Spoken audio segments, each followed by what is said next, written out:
大魔神王，魔族残暴无道，侵我疆土，虐我生灵。如今你众叛亲离，还不束手伏诛？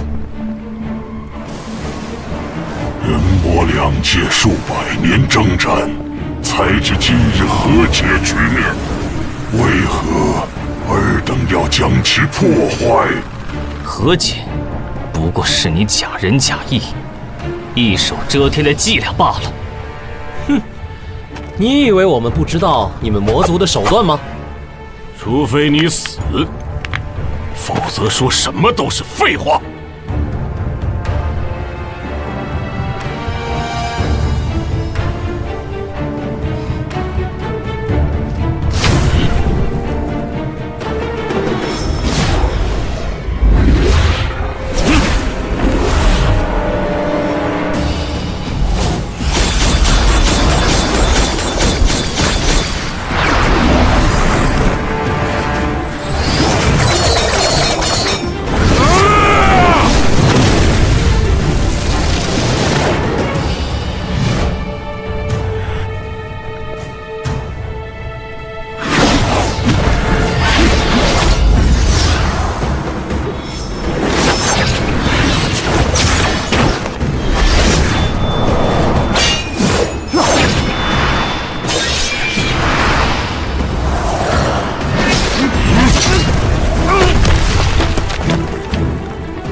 全数丧生于此吗？快闪开！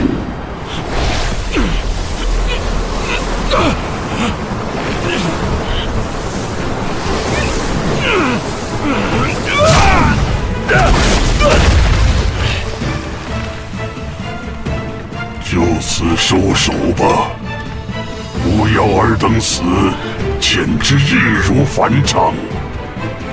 多说无益，你消失了，天下就太平了。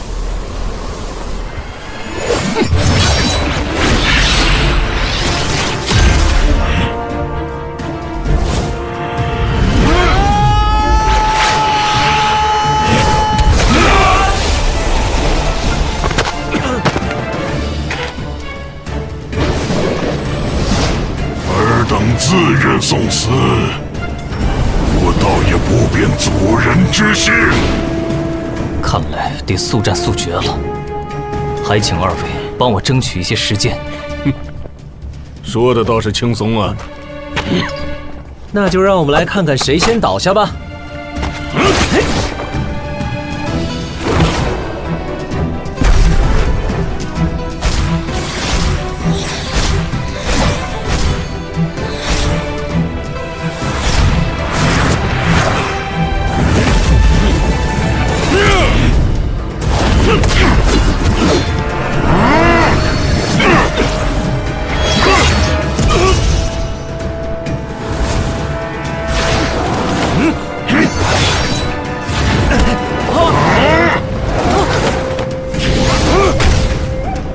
趁现在，飞蝎一剑。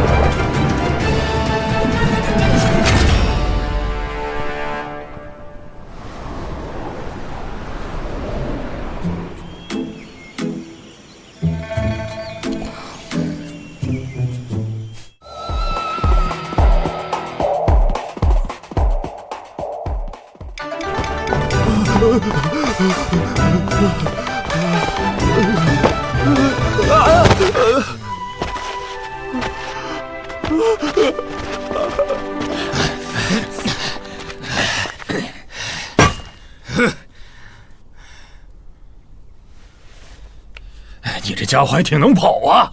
乖乖交出钱来！大爷，饶命啊！我身上什么都没有，真的什么都没有啊！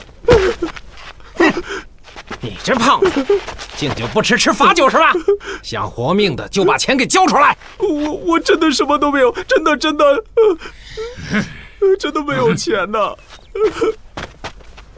少啰嗦，说，钱在哪里？大爷，求求你放过我吧，放过我吧！大爷，我自己拿。这是臭鸡蛋，闻着就够臭的。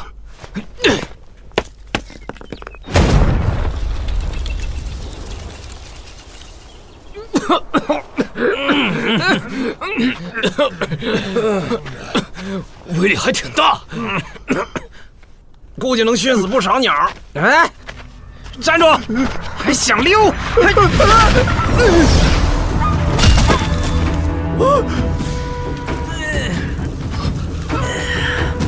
是哪个不长眼的乌龟大王八敢打扰本大爷睡觉？什么味道？熏死本大爷了！这位趴着的，乱丢东西砸了人就装死吗？饶命！不是我丢的，真的不是我丢的。搞什么鬼？你要替这家伙出头吗？吓死老子了！臭小子，你活腻了吗？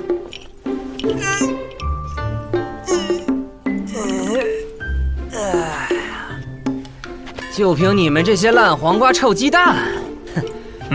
兄弟们，你们手里的家伙都是吃素的吗？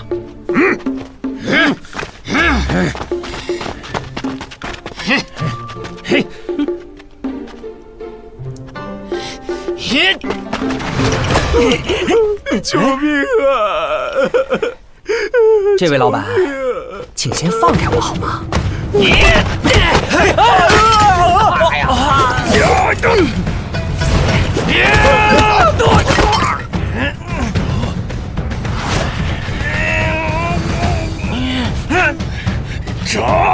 臭小子，吃本大爷一剑！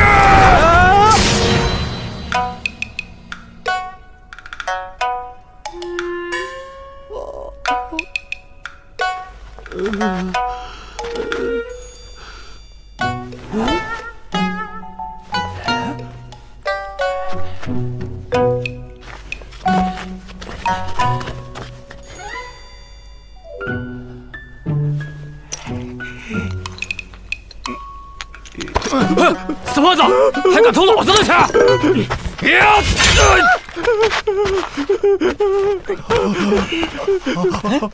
还来！疼死我了！臭小子，看你再怎么躲！赶紧上，不然谁也拿不到银子！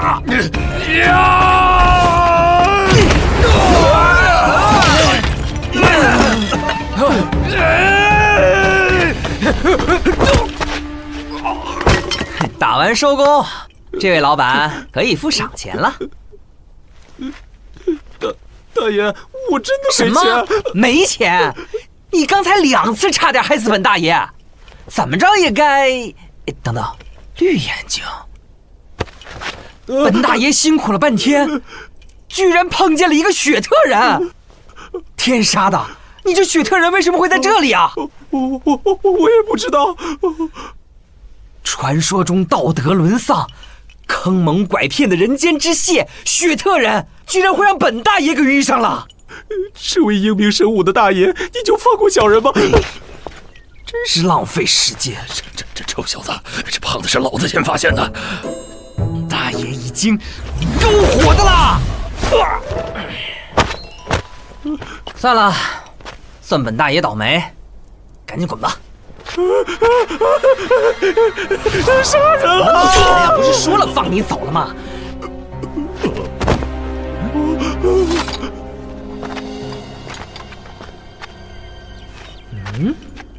这又是群什么人？快跑！是直下的人！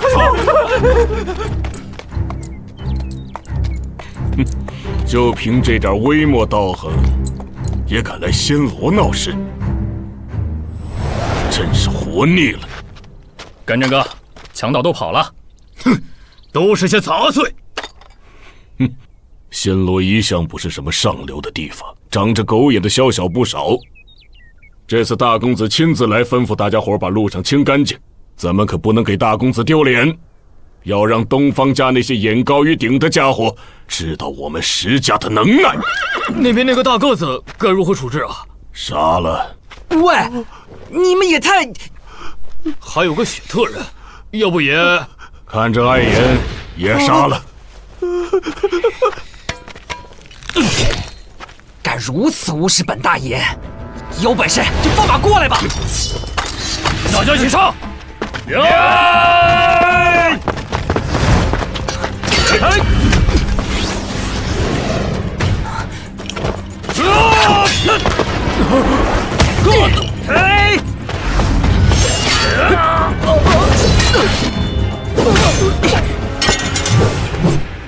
哎呀，疼死我了！我看你们才是杂碎。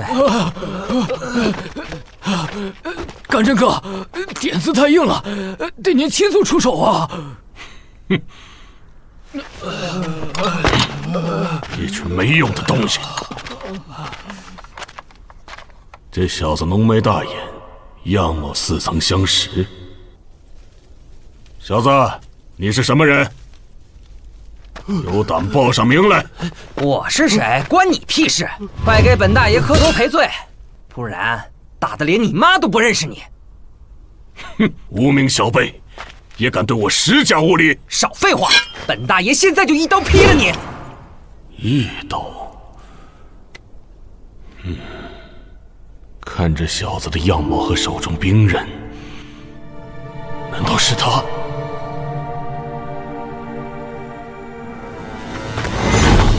本大爷就说一刀劈了你！今天遇到我石家，算你折在这儿。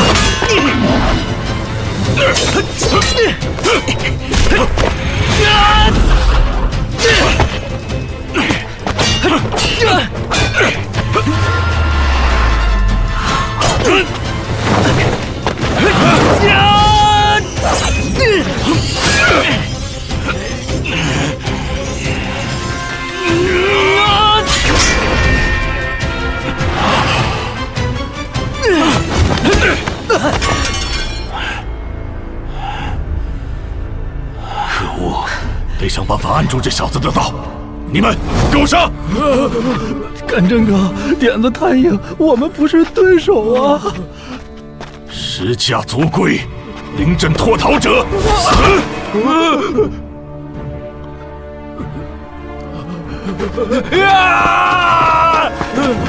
你们不要命了吗？快跟本大爷滚开！这是怎么回事？好烫！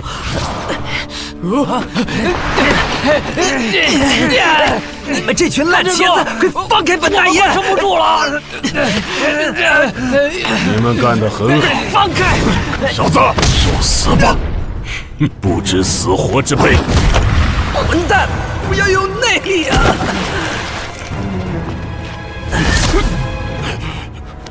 这可真是……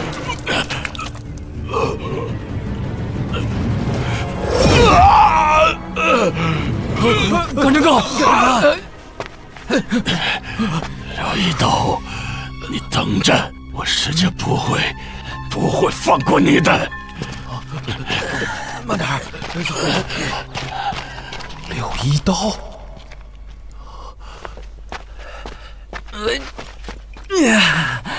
柳一刀，什么鬼？自上次昏迷之后，每次遇到外来的内力，身体就被巨大的反击力摧残，这样下去，非搭上这条小命不可。还有这刀，为什么突然之间会发出火焰？差点害死我！唉，又累又饿，还是先进城里再说吧。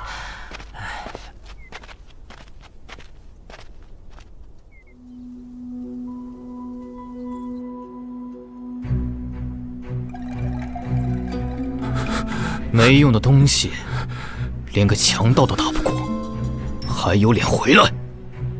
大公子，饶命啊！那厮不知练的什么奇怪内功，害死了我们3个弟兄。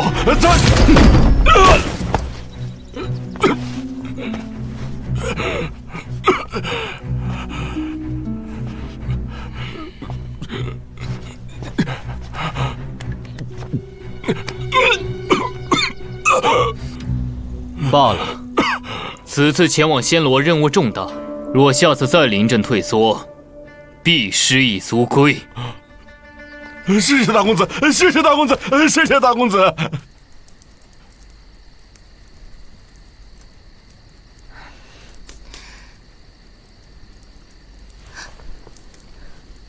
喂，大八熊，我哥去哪了？妮儿姑娘，老大已经出发了。出发？出发去哪里？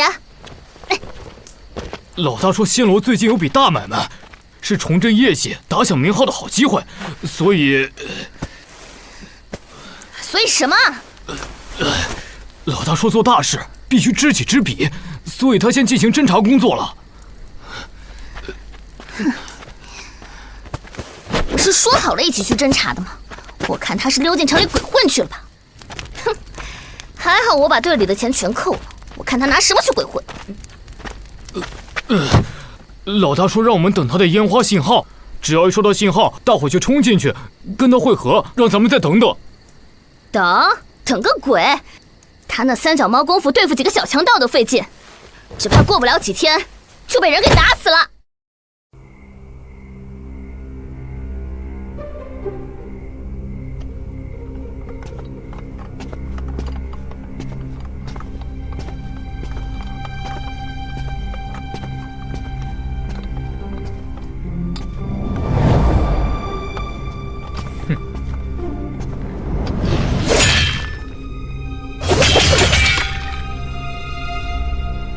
想不到嗜血孤傲的杀人魔竟然也会来暹罗这种蛮荒之地，怎么是仇家太多没地方去了吗？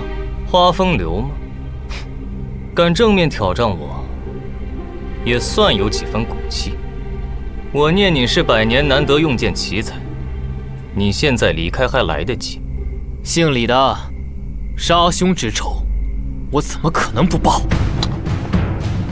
这几年，我一直打听你的下落，今日终于让我在暹罗找到你了。兄长的这笔血账，我必要讨回。呀！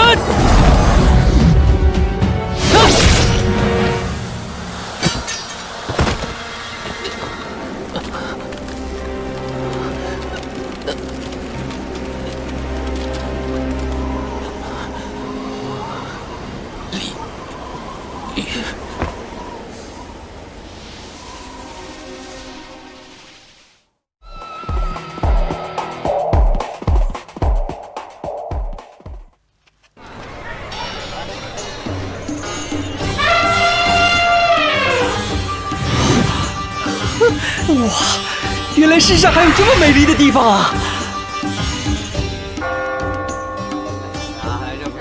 新鲜的，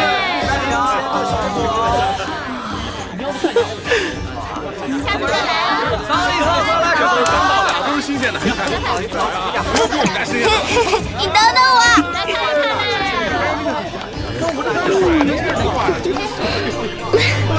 啊，这里啊，天气果然很热。哎，不成，本大爷是来作案的，不是来泡妞的。先打听点消息再说。水果啊，哎，新鲜的，来看看啊！新鲜的水果。看看我们家这个，没见过。家做的，这个还不极品卖啊？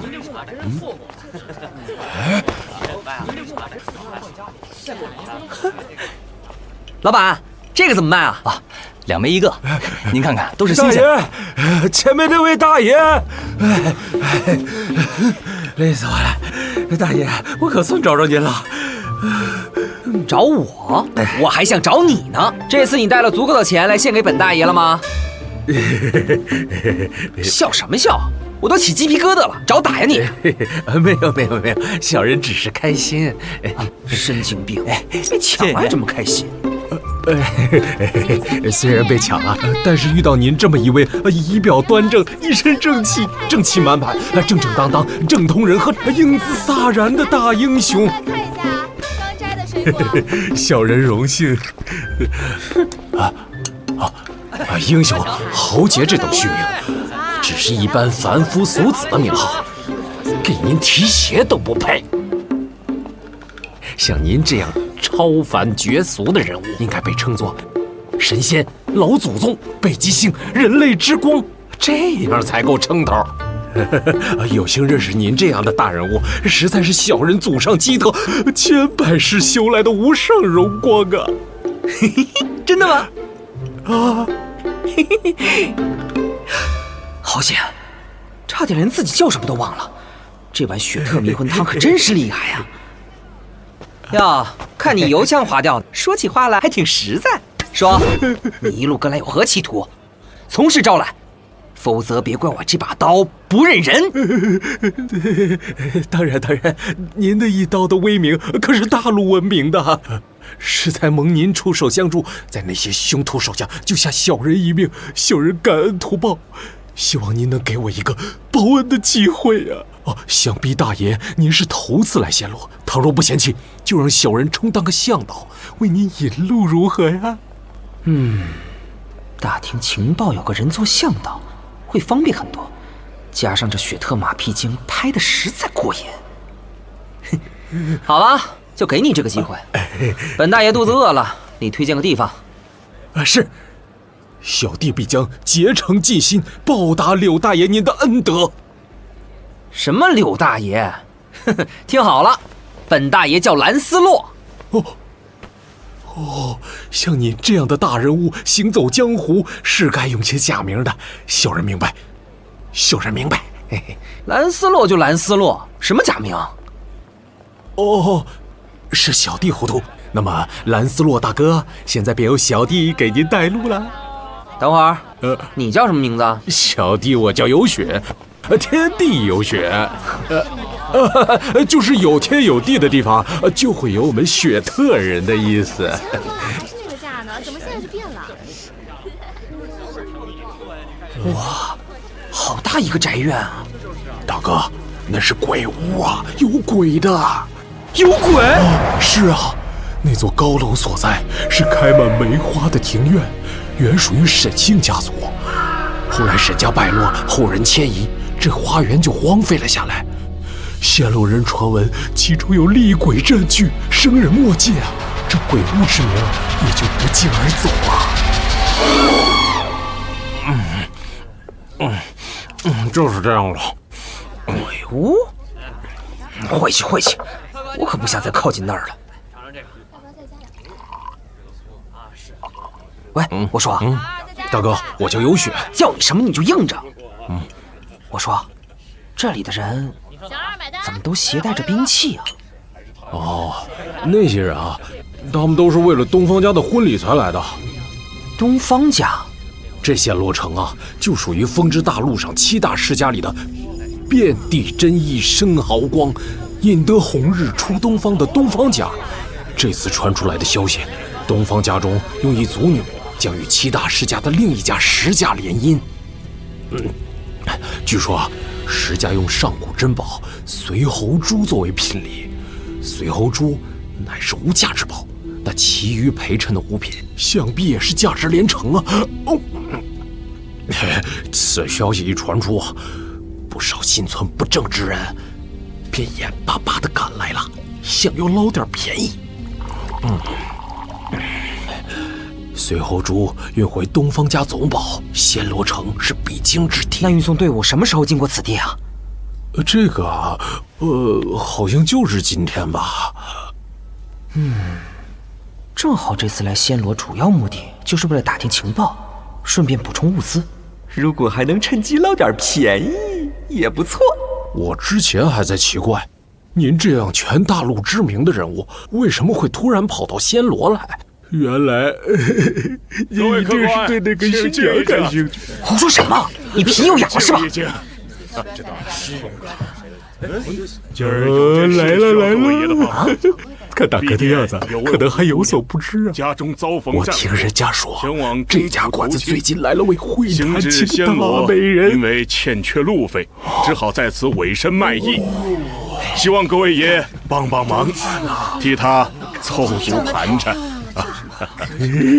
果然没有白来。色真是不错。你看这手镯多好呀！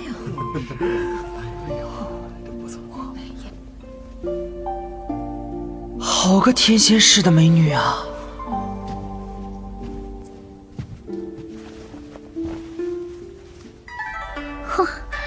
是流行的小曲啊，真好听。这位姑娘把曲中意境发挥得淋漓尽致，简直不输当代一流宫廷乐师啊！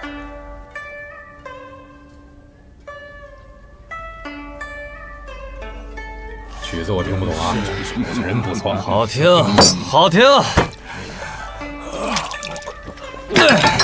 好琴，好酒。小二，再来一坛。这个醉鬼还在这儿喝呢，我听掌柜说，他已经在这儿喝了1天1夜了。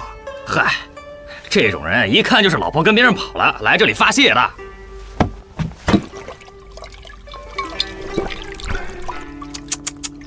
喝这么多酒还没给醉死，厉害！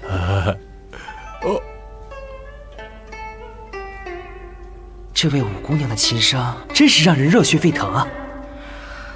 早在下山前，我便立志要闯一番事业。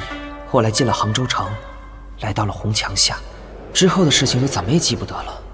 当我再次有意识时，是躺在了一张特别舒服的大床上，身体不知为什么受了伤，旁边还有一个好美好美的少女。大哥，你醒啦？你是谁啊？我是在哪儿啊？我叫苍月草，是稷下一位高官的女儿。前2天游西湖时遇到暴徒调戏，幸亏大哥你冲出来打退了歹徒。但在混乱中，大哥被敲中了脑袋，就此昏迷过去了。哦，这是真的吗？为什么被敲中的是脑袋，心口却隐隐作痛呢？大哥，养好伤后，你有什么打算吗？我打算要像风之大陆上有名的侠盗团团长苏洛一样，做一个行侠仗义、劫富济贫的大侠。哇，听起来好酷！我相信以大哥的天分，一定能成为大陆1等1的大侠。是吗？当然。完蛋了，这千金小姐怕是喜欢上我了。虽然她人很好，又能了解我的心事与烦忧，可是闯荡江湖行踪不定，有时被人追杀，更是朝不保夕。像她这样出身娇贵的千金小姐，怎能适应刀口舔血的日子？再见吧，贵小姐，本大爷要开始招兵买马，闯荡江湖了。接下来的日子，我根据那半卷奇怪卷轴的记载，从杭州城千里迢迢地前往自由都市去寻找宝藏。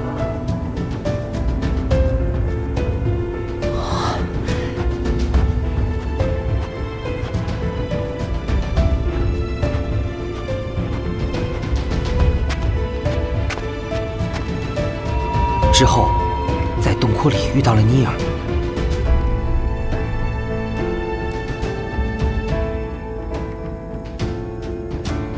再后来，我与尼尔联手组创了4世侠盗，开始了闯荡江湖的生涯。本以为与苍月草再也不会有所交集，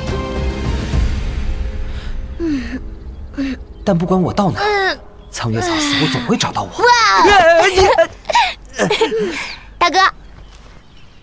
大哥最近练功不要太心急嘛，可以去西南方向走走，散散心嘛。西南方向，暹罗啊？听说暹罗城最近有桩大买卖，吸引了不少人呢。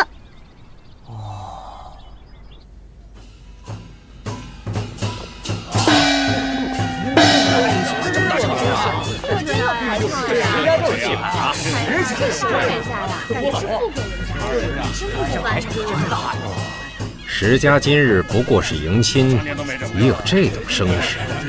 等到婚礼当天，那场面还不知道会怎么盛大。送个礼需要这么豪华气派啊？要说豪华气派，石家那可远比不上同为7大世家的麦地奇家呀。好家伙，石家和东方家怎么联姻起来了？这批红货可扎手得很啊！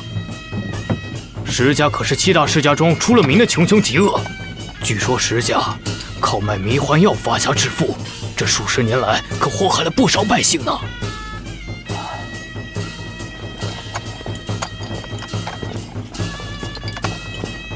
这批紫衣人竟然就是无恶不作的石家人，想必都是些不好惹的人呀。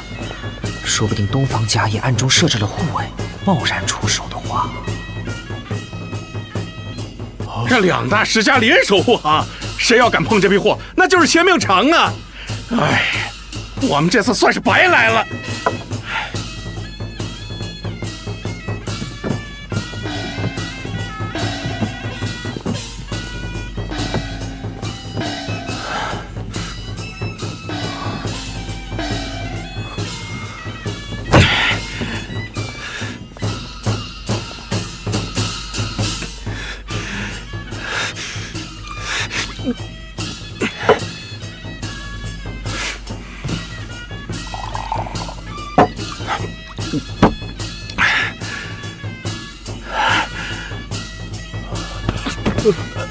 等会儿你想办法在这里制造混乱，我们就兵分2路，到时候城外的废屋集合，明白吗？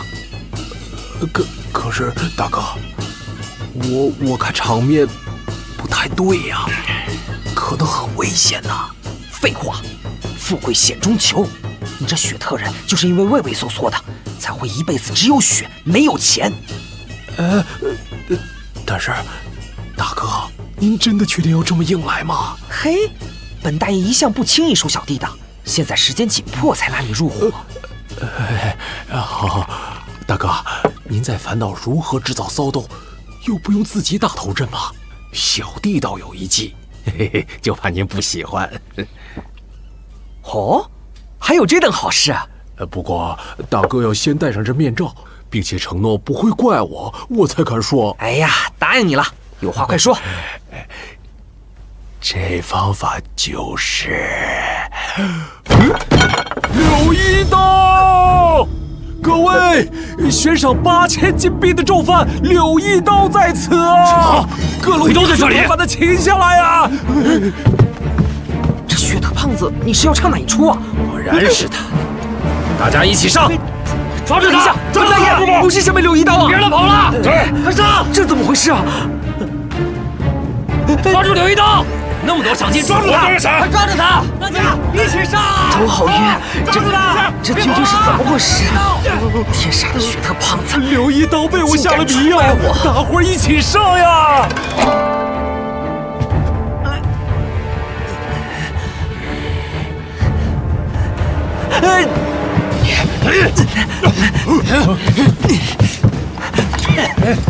别跑！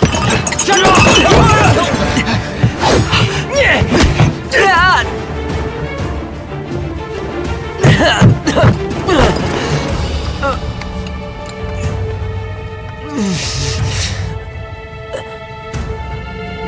哪里来的野小子，竟敢拦我东方家的路？那个新婚快乐！别让柳一刀跑了！你在那儿呢！别跑！原来是采花贼一刀啊！竟敢挑上我东方家的花轿，今天要你留下命来！该死的，为什么又要拼内力呀？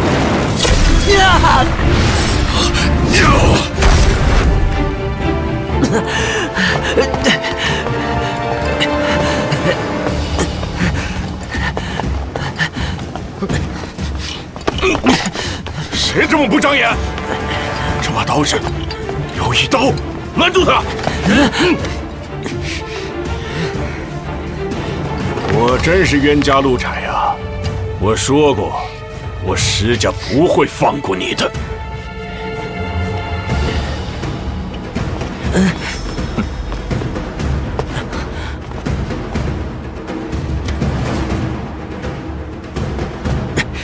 这里有一刀，害得本大爷好苦。还有那个天杀的雪特胖子，下次见面，我非宰了你不可！刘一刀，我看你这次还能耍什么花样？若不是本大爷中了迷药，就凭你们这些烂黄瓜、臭鸡蛋，能接住老夫一掌，区毛贼，算你有能耐。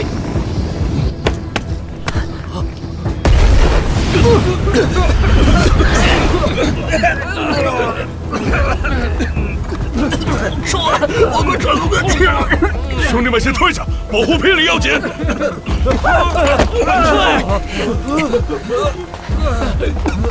家主，家主不好了，新娘被人劫跑了。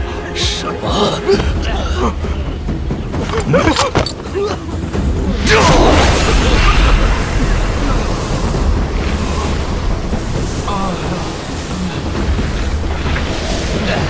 酒楼里竟然还有如此高手！小翠呢？这到底是怎么回事？新娘，小翠她被一个灰衣男子劫走了。人呢？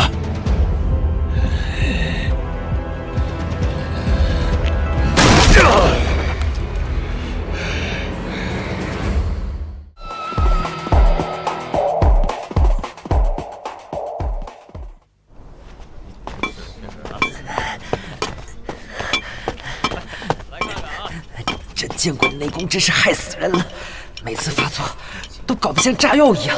是吧？没事吧？不过话又说回来，什么东方家高手，看起来也不过如此嘛，还不是一样被我弹了回去？快点追！有一刀好像往这边跑了。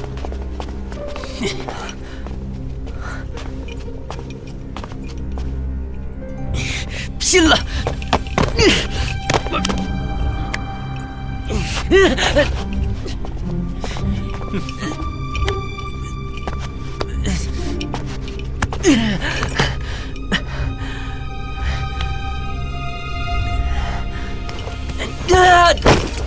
跑到鬼屋里去了。罢了，便宜这小子了。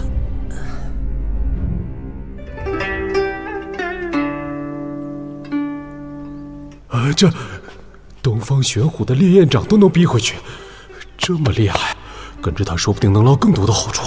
还是先助他脱身吧。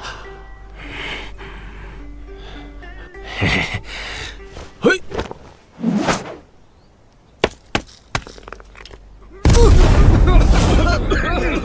英雄饶命！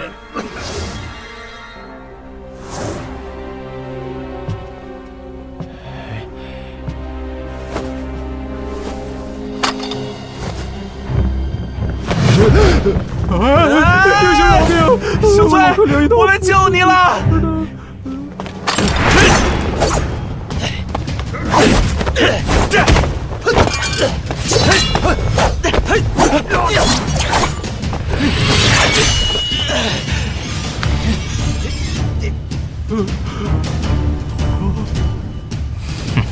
废物！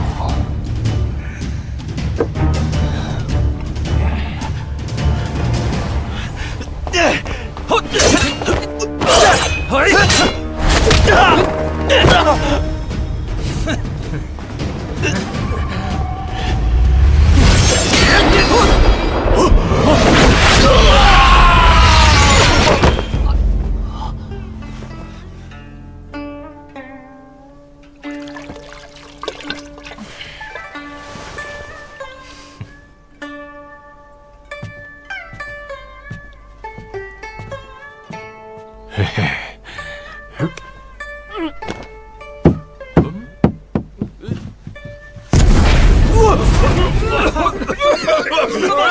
什么东西？哎呀，怎么回事？臭死了，臭！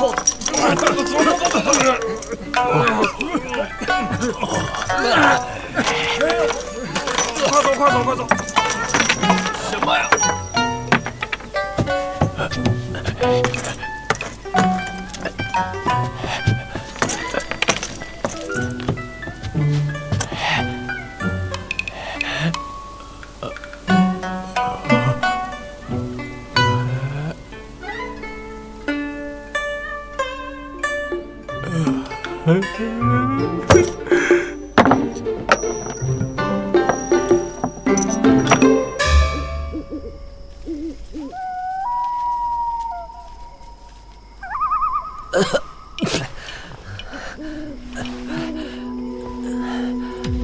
这是什么鬼地方？我不会是到了阴曹地府了吧？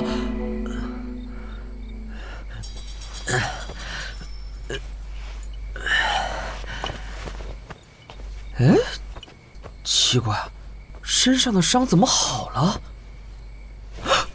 我不会是真的死了吧？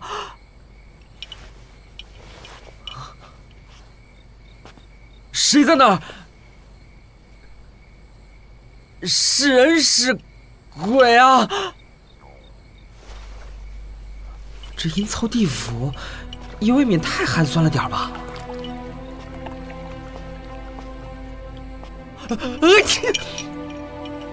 奇怪，为什么死了还这么冷？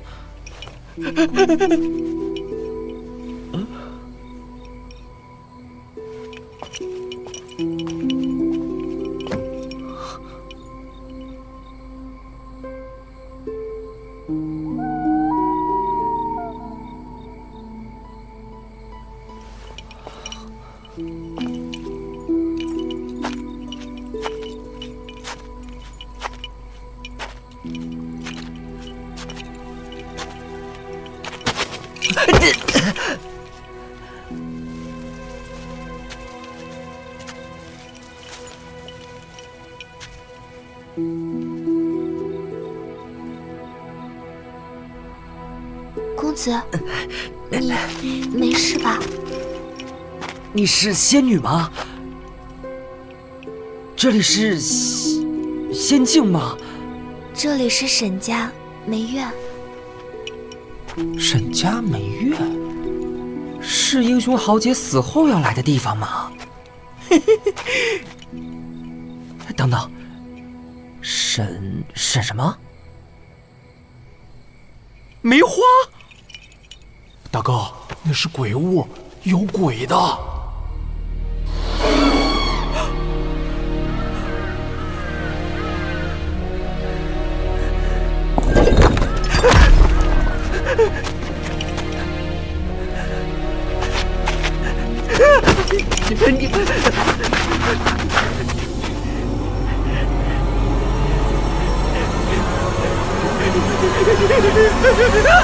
鬼啊！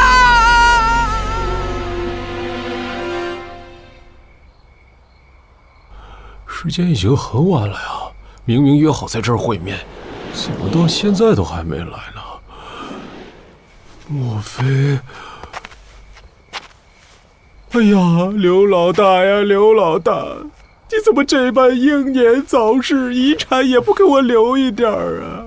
照我说，给你老大烧点纸哀悼下好了。哎，这主意不错，我就是这么想的。想你个大头鬼啊！你这个可恶的雪特胖子，胆子不小，暗算我后还敢在这里等我。嗯，这声音是，是刘老大，你现在是人是鬼啊？鬼你个臭鸡蛋烂黄瓜！本大爷才刚刚遇到鬼，信不信我让你也变成鬼啊？刘老大，你没事就好，你知不知道小弟有多么的担心你呀？最后再说一遍，本大爷不姓柳，你别把我当做那个什么柳一刀。你不就是柳一刀吗？柳一刀是什么东西啊？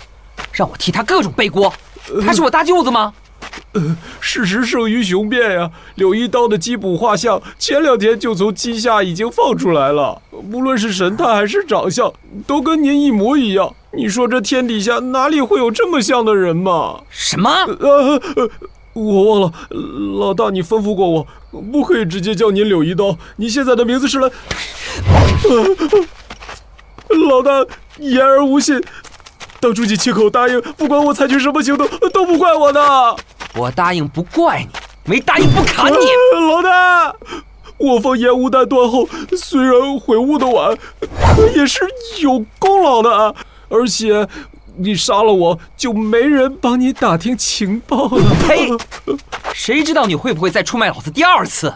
老大息怒，那时小弟财迷心窍，才会做出这等丑事。哪知您神勇盖世，神功无敌。所以我决心追随您这样的大英雄，建功立业呀。白白被这雪特胖子卖了一次，就这么一刀宰了他，是不是我有点太亏了？好吧，暂时就留你一命，让你戴罪立功。小弟一定尽心尽力追随老大左右。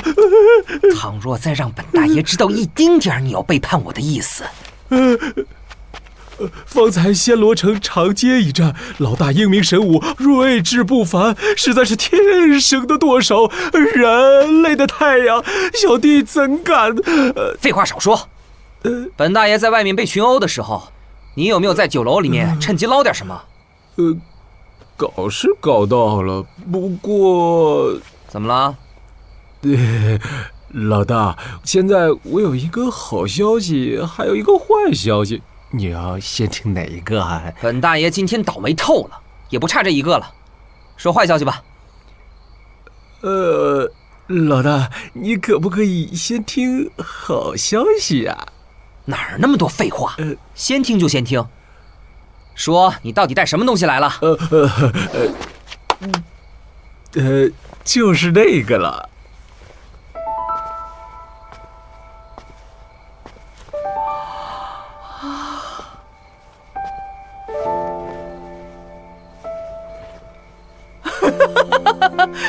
你这雪特胖子还是挺厉害的嘛，竟然带了一个大美人回来。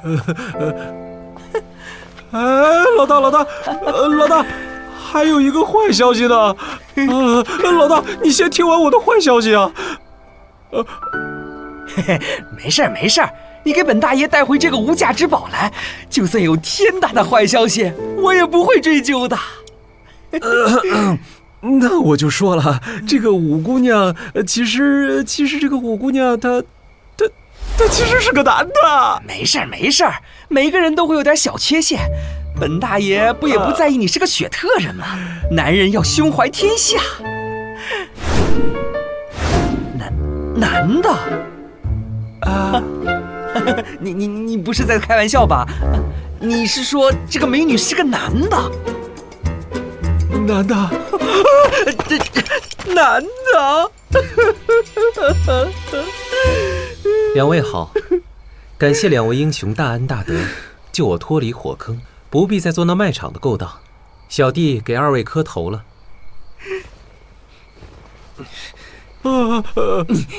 你这是欺骗！还请英雄不要报官，在下本是酒店的住客，预定下月前往中土，怎料暹罗的飞贼实在太厉害，将在下的旅费洗劫一空。那酒店的老板见在下无钱付账，就逼迫在下男扮女装卖艺还债。若不是祖上积德，蒙两位大侠相救，还不知要何年何月才能脱离这祸坑。刚才你没听明白，我和我老大不是大侠，而是大贼。特别是我老大柳一刀，那可是轰动鸡下的大阴贼啊！说了多少次了，我不是柳一刀，我叫……对了，你刚才你听仔细了，我老大现在为了保密现在叫兰斯洛，听明白了吗？明白了，不管何人逼问，在下都不会泄露兰斯洛老大就是柳一刀的。对了，老大，咱们今天也挺失败的，不如大家卷土重来，好好的干笔大生意。这样的话，招揽帮手是不可避免的。我瞧这小子也还能挑能扛，必要时当个肉盾。老大，咱们就收留他吧。哎呦，开玩笑，我是要作案，我不是开收留所的。多个你就已经够累赘的了，还要加这个娘娘腔，你真以为我钱多呀？当肉盾，你除了吃什么都不会，我第一个就拿你去当挡箭牌。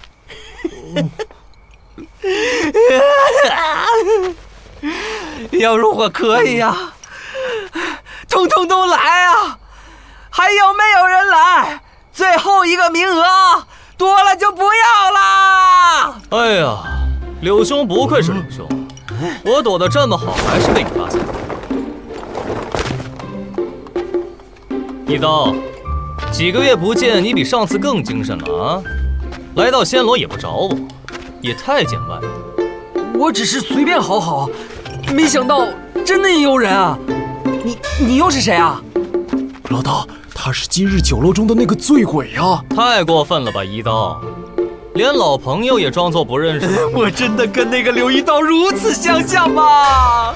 在下深受两位救命大恩，莫齿难忘。无论是柳一刀还是蓝丝洛，请给在下这个机会追随左右。娘娘腔兄弟啊，不，小五兄弟，你高姓大名？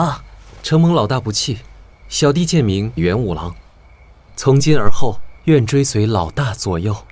我叫花次郎，是一刀的多年老友，还请这位老兄多多指教啊。我叫天地有雪，花兄也请多多指教啊。既然他们都认为本大爷是柳一刀，不如将计就计，拉他们三个入伙，在暹罗也算有个帮手。只是多多指教胖子，以后还是得小心他再次叛变。娘娘腔兄弟看起来是个可靠的人，但弱不禁风的模样，实在成不了战力。这家伙既然自称柳一刀的多年好友，说不定武功了得，不过他不会是为了砍柳一刀的头而来的吧？一刀，我俩可是多年好友，你来暹罗发财，我一定替你两肋插刀，你又何必如此提防我呢？哎呀，我不是……算了，花兄弟，既然你也想入伙，那就在这两位兄弟面前露一手吧。一刀，你这么说，感情是想考教老友的功夫了。好啊，甭客气，有什么厉害功夫全用出来。老朋友让你当沙包练练。好啊，老朋友，你不用剑，受了伤可别怪别人。当然，行走江湖全凭手上功夫，要是凭那些三脚猫功夫，丢人现眼，那岂能怪得了旁人呢？这两个人真的是多年老友吗？话说的这么客套，但面上满是挑衅之意，毫无对朋友说话的和气。看刀！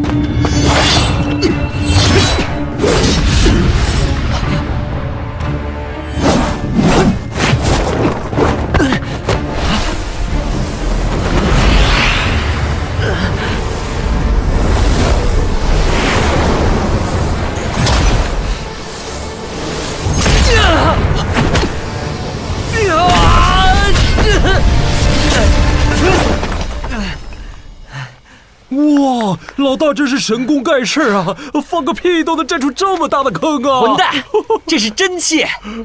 这花兄弟竟然能把我体内乱窜的真气转移到地上，真是不简单。不过这人应该是没有什么敌意。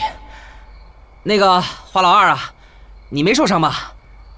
看来你的武功果然有所长进嘛。一刀，你可真厉害，想对兄弟卖弄本事，也不必这么大排场啊！这么大坑，要是不小心把自己埋进去，可就糟了。老子现在就想把你埋进坑里，填上土，撒泡尿。大家薛耗大半晚，现在天都快亮了，不如一起进城吃点早餐吧。哦，对呀，老大，你都被追了一天了，也应该补充一下体能了。两位兄弟所言极是，我说一刀，不如我们这次就到此为止吧。既然大家都饿了，那就进城吃个早餐吧。来呀，客官，刚出锅的包子，热乎的。老板娘，五姑娘被人给……不必理会，有些人想要走，我们是留不住的，由他去吧。暹罗这次将会有一番风雨，牵连甚广，我们青楼只需旁观即可，明白了吗？是，小的明白。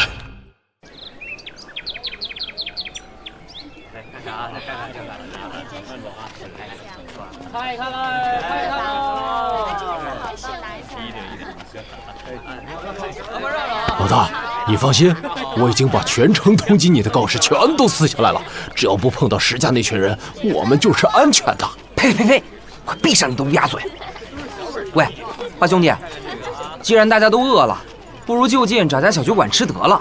不行，小酒馆不合我口味。还是昨天那样的酒楼才能让我一醉方休。本大爷昨天在那家酒楼可被雪特胖子害惨了，还去那家？你故意的吧？你这个烂酒鬼，能喝醉不就行了？还那么多臭毛病。要是那么没胆子，直接学老鼠打斗，开城逃溜就行了。还想做什么大事？喂，本大爷可不是怕事啊，只不过万一有什么意外，还要带着你们几个逃命。那本大爷岂不是自找麻烦？谁是麻烦，还说不定。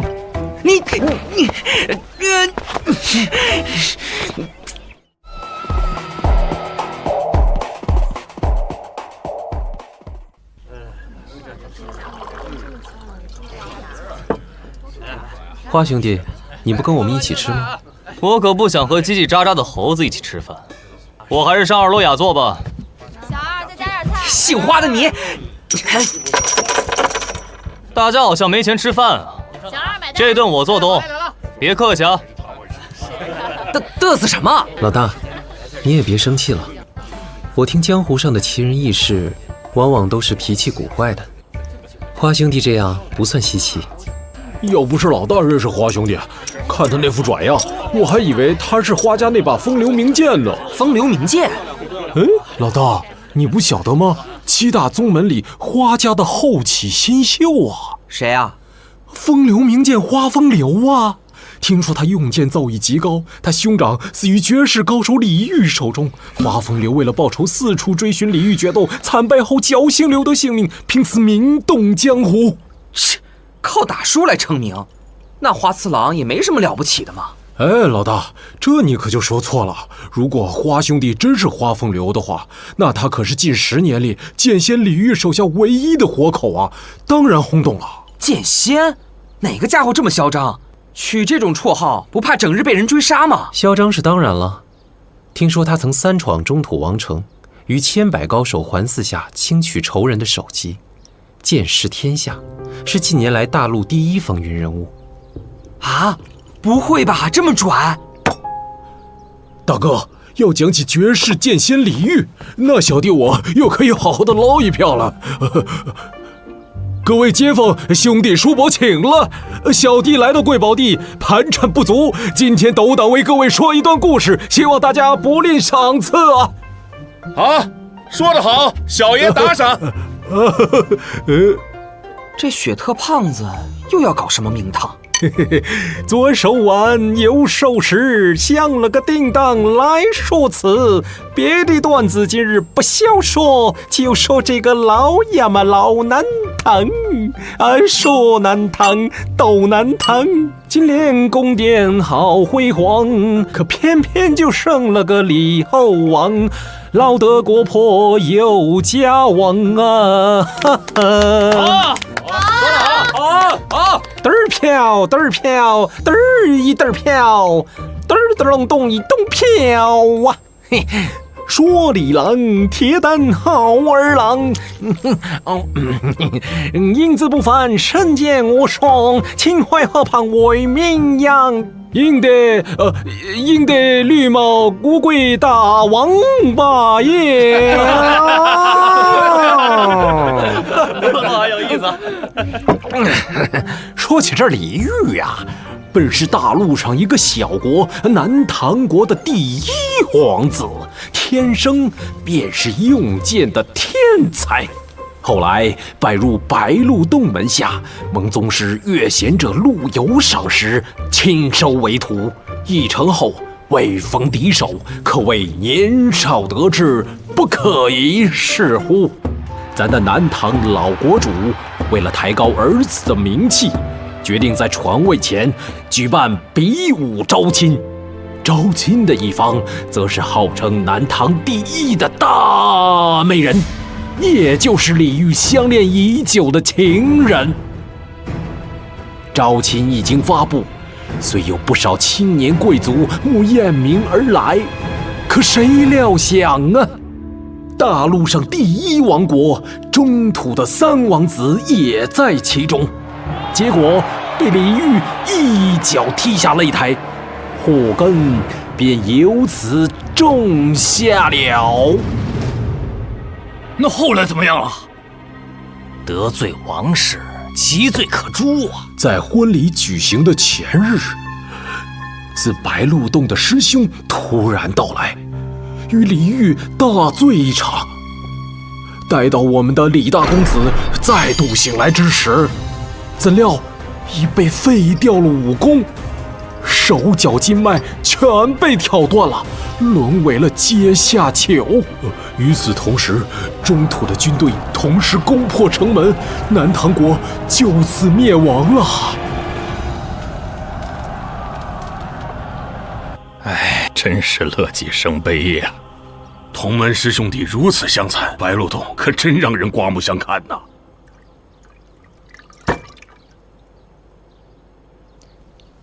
那李煜后来怎么样了？这李煜啊，江湖传闻李煜在狱中被弄得人不人鬼不鬼，中土还赐了杯毒酒，要置他于死地呢。那美人呢？不是还有个美人吗？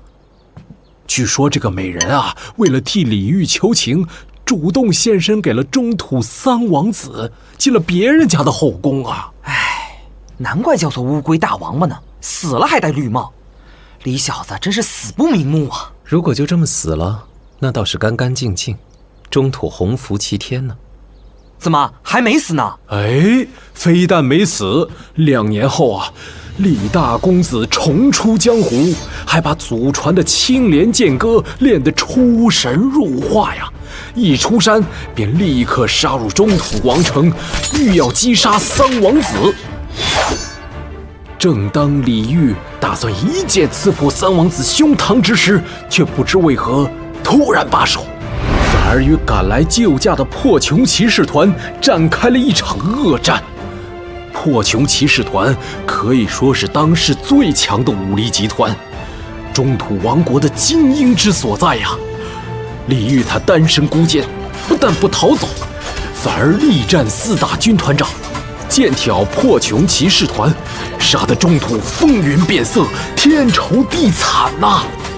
就连皇宫正殿的匾额也被斩为2段啊！后来4大军团长人人带伤，在场的破琼骑士也无人全身而退。至于李煜，也是奄奄一息。可是纵使伤成这样，竟没一个人能拦得住他。能在其包围下逃出升天，已是千难万难，更遑论取得如此辉煌的战果。什么？这么嚣张？中土是没能人了吗？啊，就这样结束了吗？当然没有，皇城里惊天动地的一战，中土可谓是心惊胆寒啊！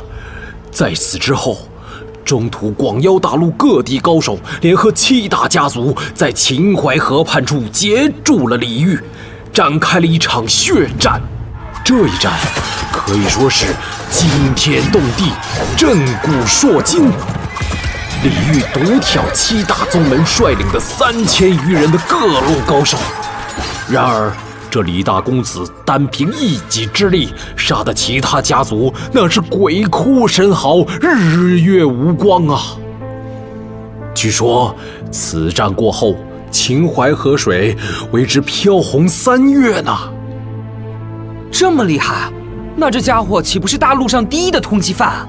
当年的确是的，不过现在大哥你也水涨船高，绝对有挑战他记录的实力啊。那后来呢？就算李煜是第一剑仙，也不可能毫发无损吧？没错，按照中土军部估计，我们李大公子受此重伤，就算不死，也得再蛰伏数年养伤啊！谁知，就当众人以为李煜仍在养伤时，他却穿过层层障碍，再次来到中都。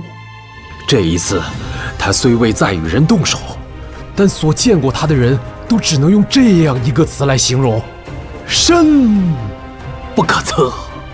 不过呀，这次李煜的做法略有不同。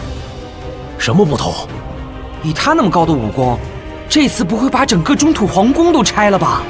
唉，这次发生的事，属实跌破所有人的眼镜啊，为时叫人难以理解。李煜他与中土握手言和了啊！如此神剑，如此血仇，居然能够握手言和？奇怪了，李煜为什么会和中土谈和呢？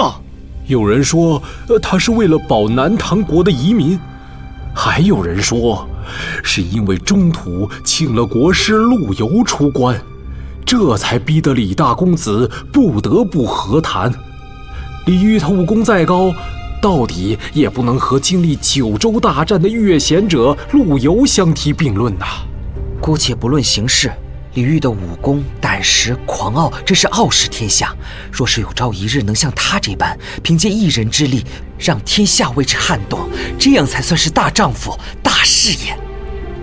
这些年来，每次说到李煜的故事，堂下都是这般好声难绝。有人评价说他是个了不起的大英雄，也有人说他卑鄙无耻，是一个不要脸的懦夫。世事如迷，天难道，终有道人在后头啊！看来要评定此事，要由后人来盖棺定论了。各位客官，今回到此散场，明日请早。多谢捧场，多谢捧场啊！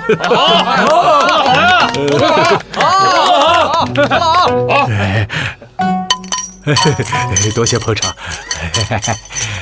小五啊，早知道就派你上去帮忙弹琴，说不定赚得更多。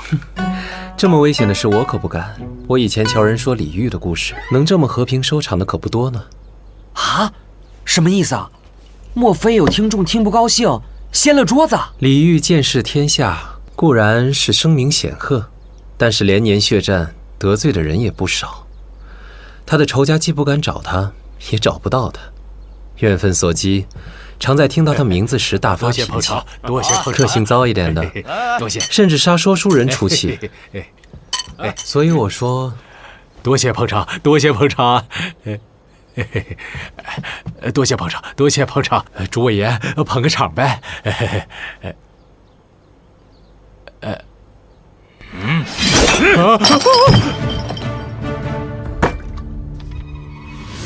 石下速归，谈论贼人李煜者，就地正法。暹罗乃是自由都市，你们石家人的家规怎能管到此处？你们石家人为何如此不讲道理？完了完了，怎么又是石家人？这李煜也跟石家有仇吗？石家家主石崇是中土第一军团长，李煜杀入皇城时，一剑打碎了石崇半条背椎，落了个半身不遂。石家人当然恨透了李煜。大人跑啊！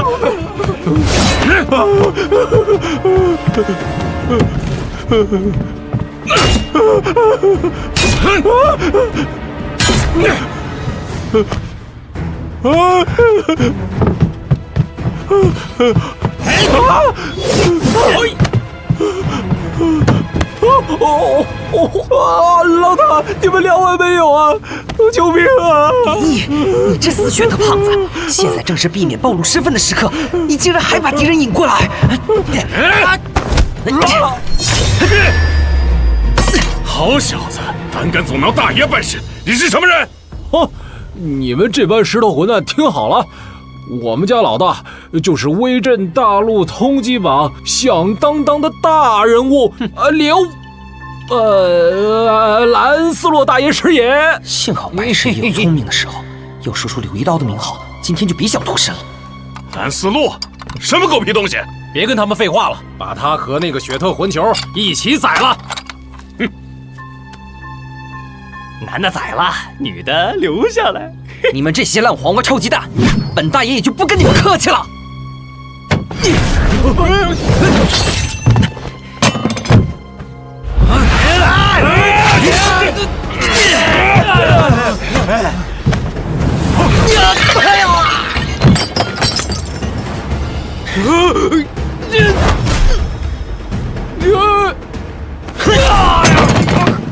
你这小子得罪我们石家人什么下场，你知道吗？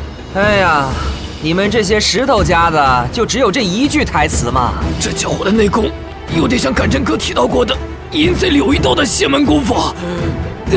臭小子，你等着！别走，你们每个人先让本大爷砍2刀。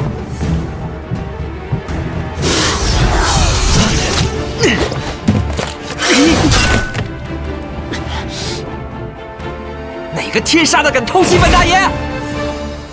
哼，有一套啊！我这12七步断魂，阁下连退4步还能挥刀斩蛇，确实体魄过人呢。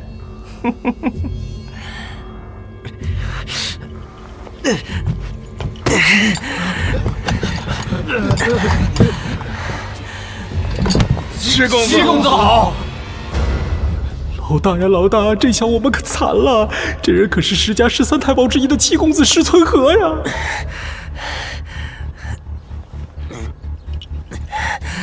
就是你这个阴阳怪气的，放毒蛇咬我是吗？本大爷要把你砍得像蛇一样滑溜！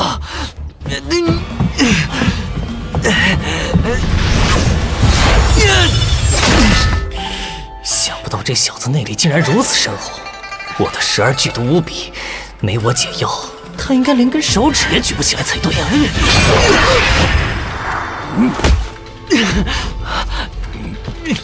老九，你怎么现在才来呀？九公子好。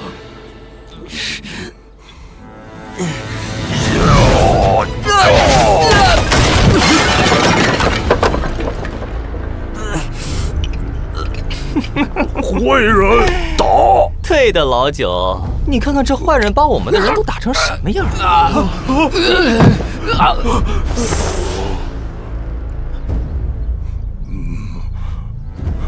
坏人打！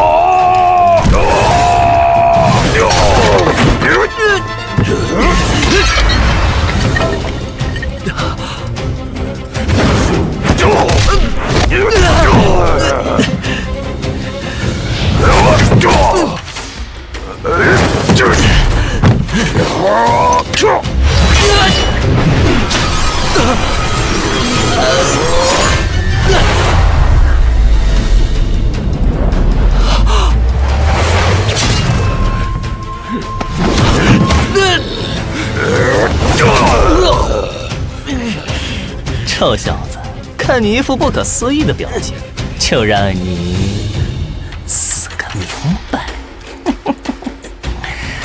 我们家老九呢，早就练成了10家绝学大力金刚身，就算你有把削铁如泥的怪刀，也伤不了他半根汗毛的。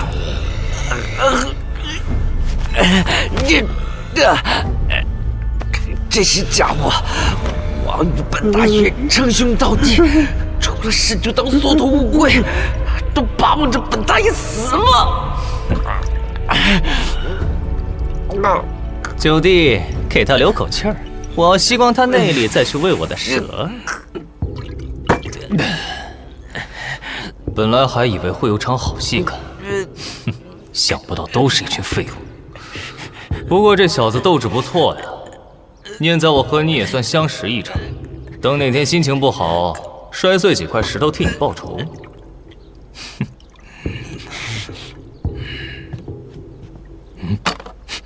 元武郎吗？能无声无息地来到我身后，这娘娘腔果然不简单。你老大都快被人掐死了，你不去替他报仇，到这儿做什么？花二哥真爱开玩笑。小弟武功低微，当然是上来搬救兵了。您武艺高强，刘老大又是您多年旧友，您看到老友奄奄一息，为何只是在楼上饮酒作乐呢？哼，戏演得不错呀。你武功低微，那昨天东方家和石家就不会闹得手忙脚乱了。我不知道你对那个废物有何企图，如果你想要他不死的话，还是自己出手吧。花兄弟哪儿的话，小弟最是胆小，见不得鲜血。可花兄弟就不同了，凭着您这当代名剑的威名，底下的人听了还不知难而退吗？你在胡说些什么？你是近年来李煜剑下唯一的胜者，名剑称号当之无愧呀。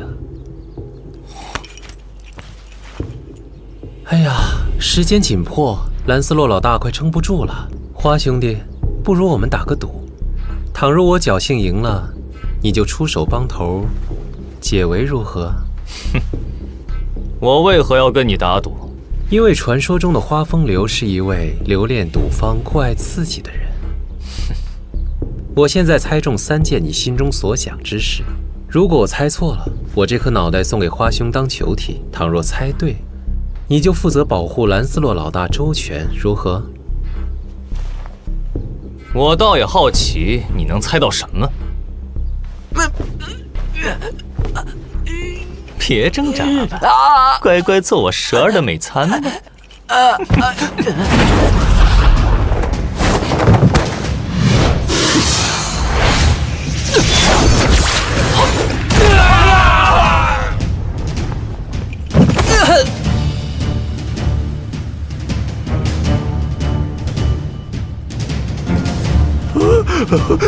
是花二哥，花二哥来救我们了，我们有救了！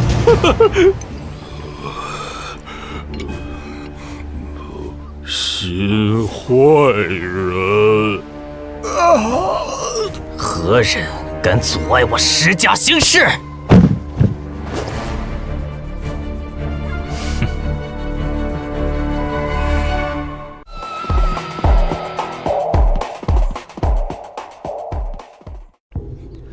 花兄弟，我该做的事已经都做到了，现在让石家见识你神剑的厉害吧。第一件事，你一定在想，向来横行霸道的石家，为何要与东方家联姻？这次的联姻只是表面，石家真正的目的是要与东方家合作，开发新型兵器。所以趁这次的婚礼来订约。哼，笑话！谁知道你是不是信口胡诌？时间自会证明一切。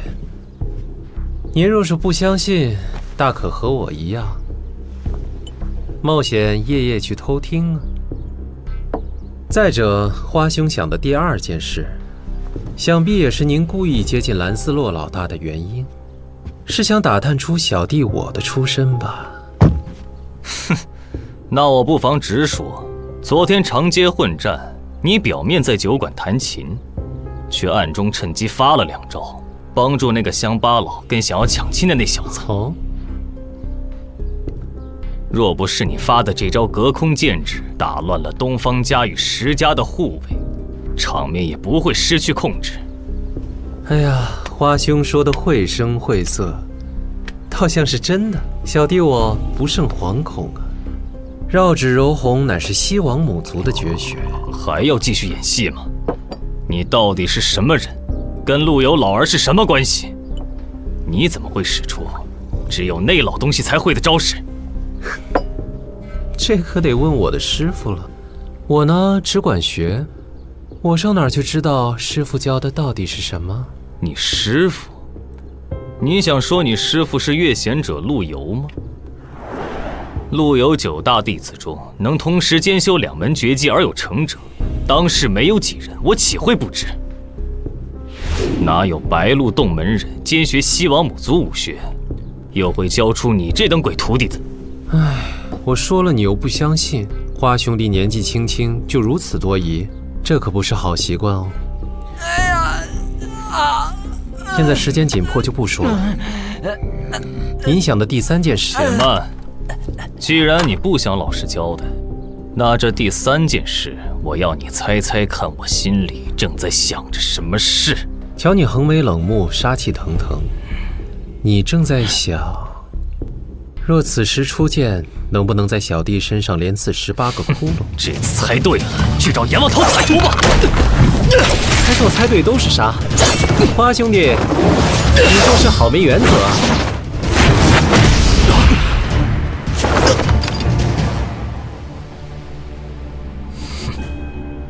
尊家何人？胆敢阻碍我石家行事！石家很了不起吗？在我眼里也不过是一群废物。你们要杀这乡巴佬，我才懒得多管。既然尊驾无意与我石家为敌，还请速速离去，以免伤及无辜。哼！要是这么轻易放你走，岂不辱我石家威名？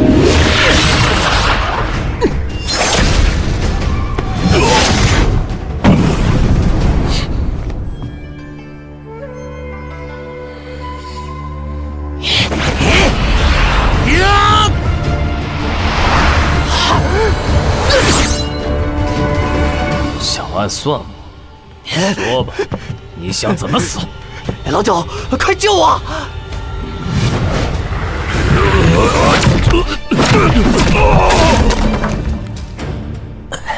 想不到花兄弟的功夫这么厉害，花兄弟小心！找你提醒。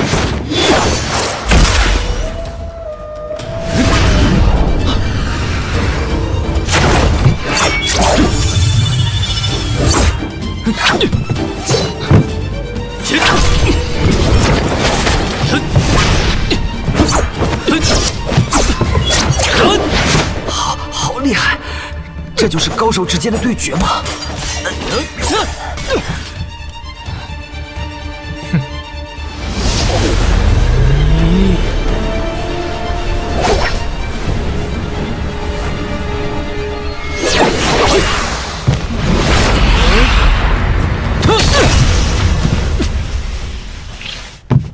舞伴花开，尽化尘埃，狂花明剑花风流，果然名不虚传。哼，石家的金刚镇脉波倒是没大陆上传的凶狠毒辣呀。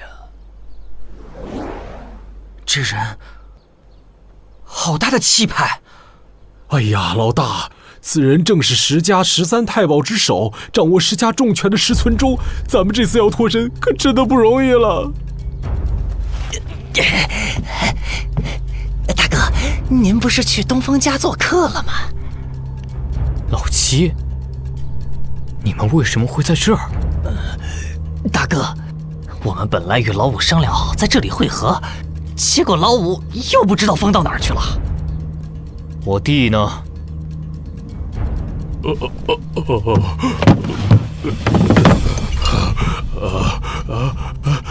哥，大哥，您来的正好，要不咱们3兄弟联手把这姓花的给宰了吧？丢的人还不够吗？别忘了，我们来仙罗的目的是什么？花兄的剑法，在下领教了。你我俱非凡夫，不必介怀这小小恩怨，为免死伤，就此罢斗如何？哼，随意了。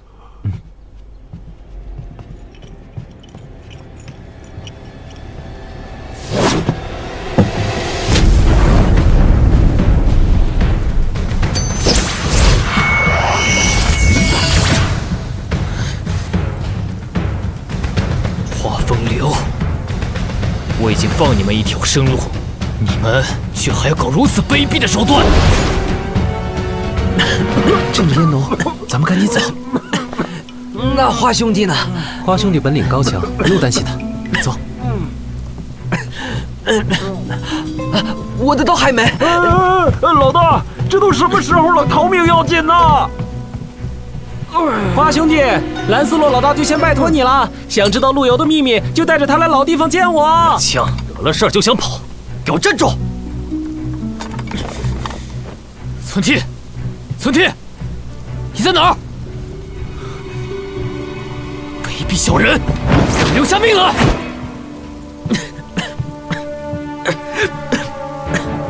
是有血吗？想不到你这血特胖子还挺仗义。头好疼，哥在哪儿？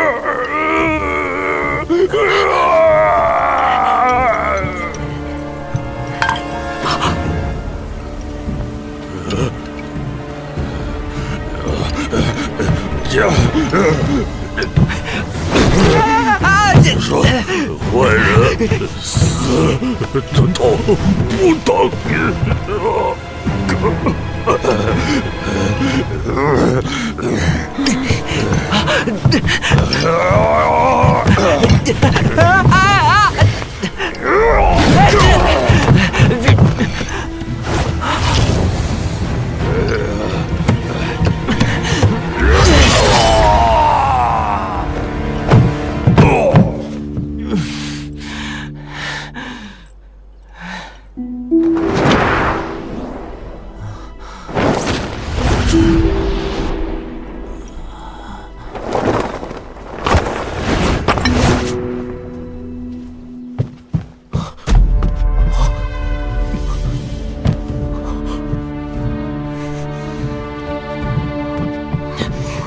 这定是那画风流的招式，只有他能破老九的大力金刚身。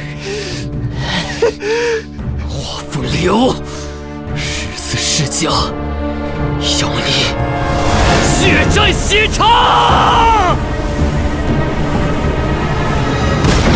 哼，真是个废物，除了体重一无是处。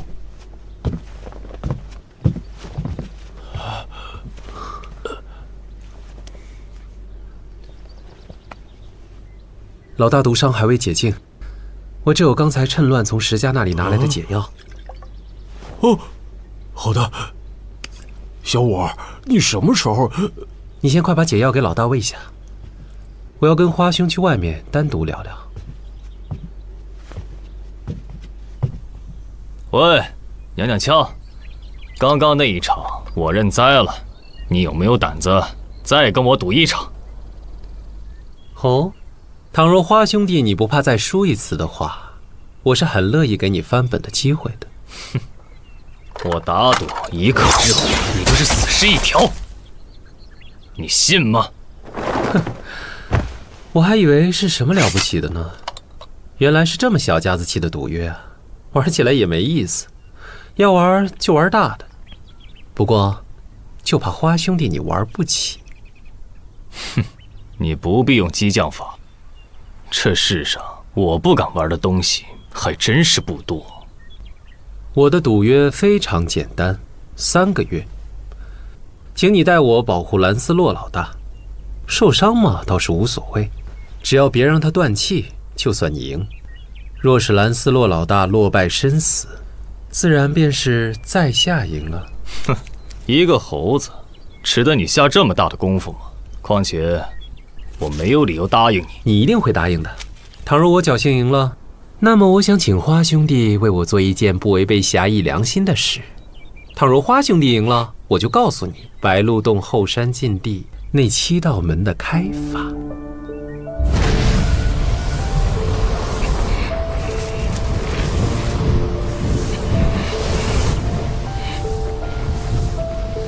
花二哥，以为如何呢？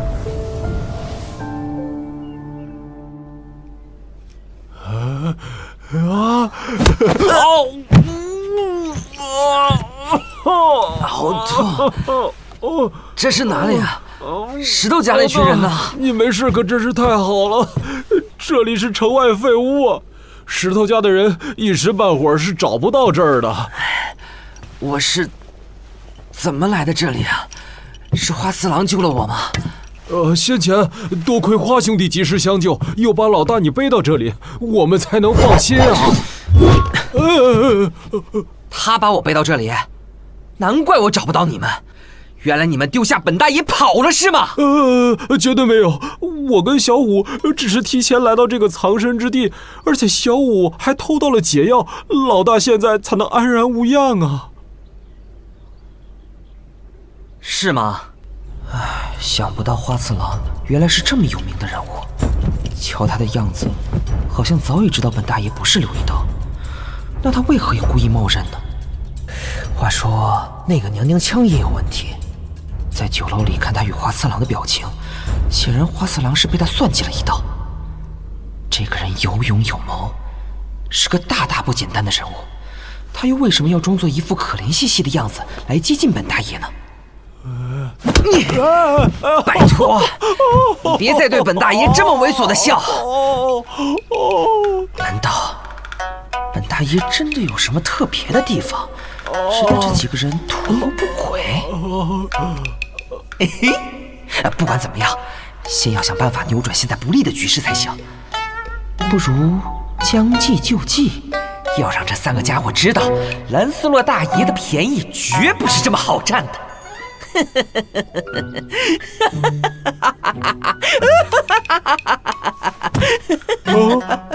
完了，老大是不是中毒太深，脑袋已经坏掉了？好，我赌了，娘娘腔，你的确有几分本事。不过你可当心，若你再耍小聪明，我的下一剑会结结实实地刺进你胸口。说不定到时候花兄弟已经给仇家重重围困，没有机会拔剑了呢。大家都在啊。老大，您没事了？我想大家都很清楚，我们现在处于一个非常不妙的局势里，石头家的人可能随时会找上来，一不小心我们很可能有生命危险。什么危险？你这废物早该没命了。本着江湖儿女情深意长，同时也为了促进彼此团结，本人有一项全新提议。老大，你这是打算做什么？各位，我们对天立誓，歃血为盟，结拜为兄弟，如何？你说老大这是什么意思啊？老大是不是以为这是某种游戏？只要结拜，忠诚度就永远不会下降啊？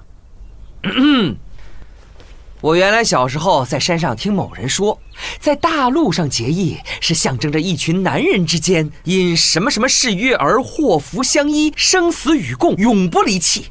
难道我们之间的友情还不够结拜的吗？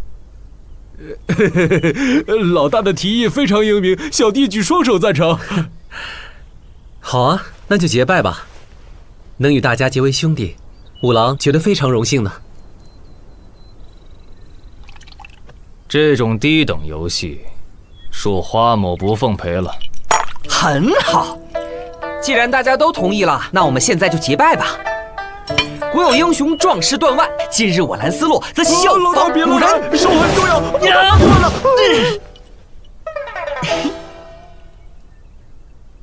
本来呢，血是要留多一点，以表心迹。不过，我体谅大家最近身体比较虚，滴一滴以表心意，这样就可以了。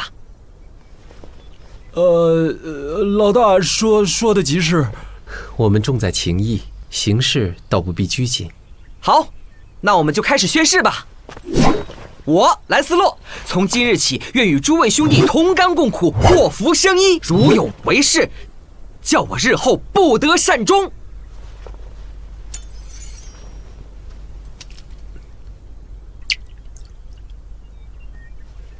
我袁五郎从今日起愿与诸位兄弟同甘共苦，福祸相依，如有违誓，叫我日后天打雷劈，不得好死。小五，你说的真好，快把你刚才用的小阴针也借我用一下。老大，有雪兄弟想借您的宝刀一用。好说，借好啊。我天地有血，从今日起愿与诸位兄弟同甘共苦，祸福相依。如有为事，叫我日后天打雷劈，不得好死，粉身碎骨，挫骨扬灰，五雷轰顶，男盗女娼，一门英烈，断子绝孙，上刀山下油锅。哇，不会吧，有血贤弟，你竟然发了这么多毒誓，还流了这么多血，果然是我的好兄弟啊！各位还真是拜得一场好兄弟。2000年前金兰结义的三贤者，看到眼前此景，也会自惭形秽，无地自容啊。花兄弟自称是兰斯洛老大的多年旧友，却在酒楼对兰斯洛老大那般态度。莫非花兄与他人之间友谊只是形同虚设，如同废纸一般的存在？切！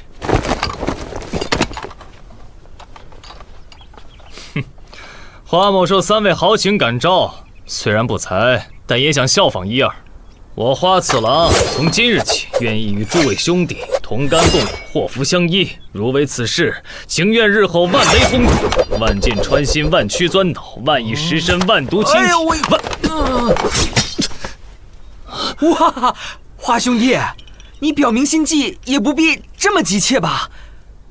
你的做法真是让我刮目相看，果然是患难兄弟啊！你们花兄弟果然是性情中人啊。不过既然花兄已经宣誓歃血，那便是要与大家结为兄弟的意思了。你给我等着！既然大家那么有心，我非常欣慰。现在决定一下排行吧。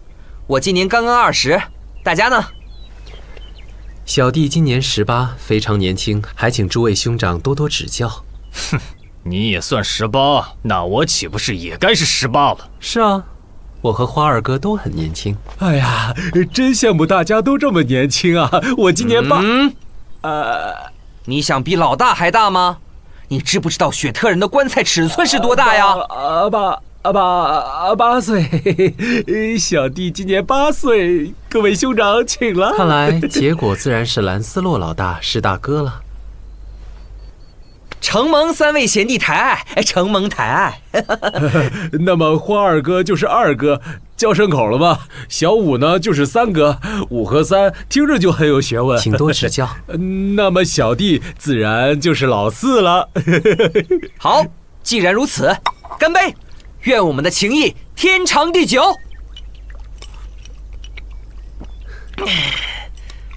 干杯！愿我等之誓言超越姓名与身份而永存。干杯！愿我等有福同享。中土历566年3月8日，这个以暹罗4结义之名广为后世所知的誓约正式缔结，同甘共苦，祸福相依。当时4人都对彼此的诚信全然没有信心，更有人在饮下血酒后，立刻将之吐入忘却之井，发誓此生再不想起。然而，出乎当事人意料的，这个誓约被紧紧维系，直至最终。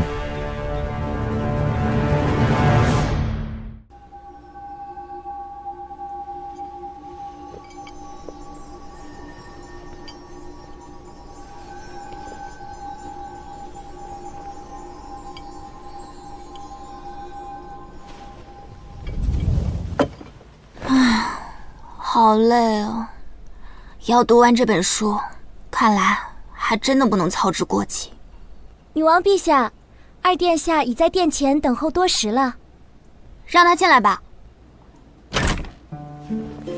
二哥，参见亲爱的女王陛下，你二哥这厢有礼了。老妹，你脸色不好啊？翻译的差事有麻烦了？天魔经毕竟是魔族至宝，全以魔咒写成。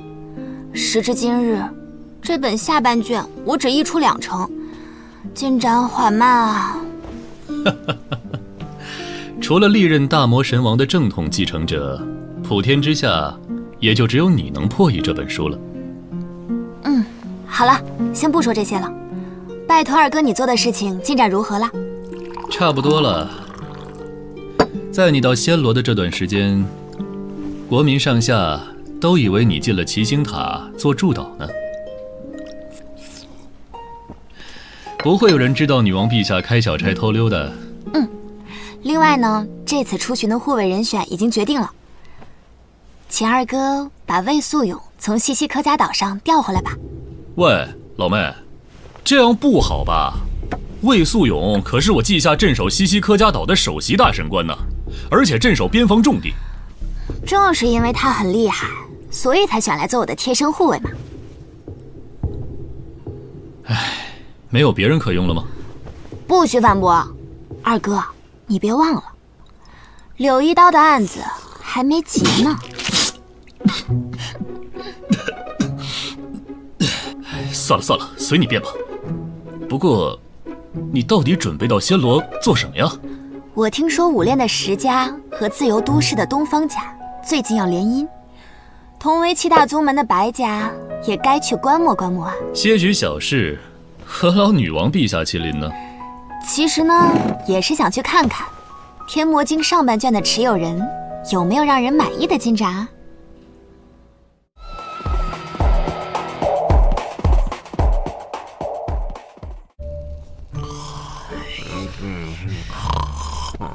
大木瓜，大木瓜，小木瓜。喂，有雪，有雪，快起来！大哥，有什么事儿啊？我这趟来暹罗，原本是刺探情报，准备干一票大的，结果现在玉运堡李队错过，又莫名其妙被石头家的人追杀，现在又要准备跑路，想起来自己真是一事无成，很不甘心啊！我说大哥，你也不用太感慨，十字世家势力雄吧，大陆上谁不得忌惮再三？咱们几个人应付不了，也没什么丢人的呀。那就这样两手空空走了？你让我这做大哥的感觉很没面子啊！大哥，你的意思是？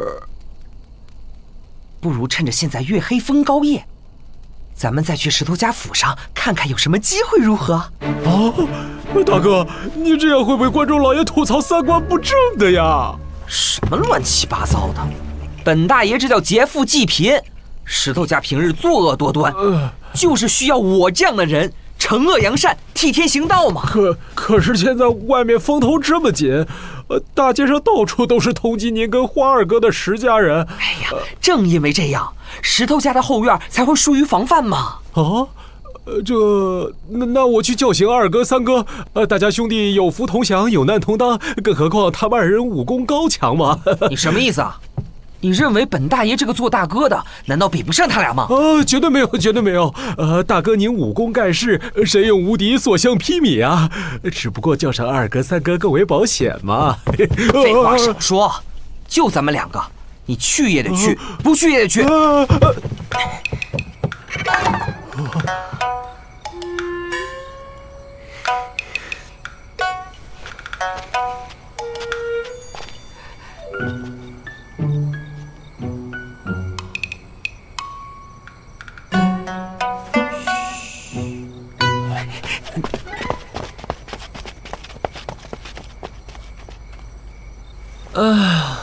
做人的小弟真可怜啊！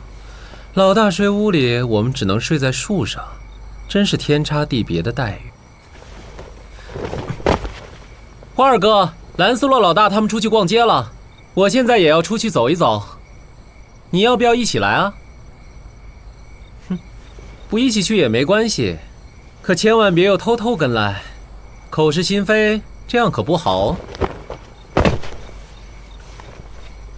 你想去哪儿？睡得气闷，随便上街溜达溜达。难道说花二哥不喜欢逛街吗？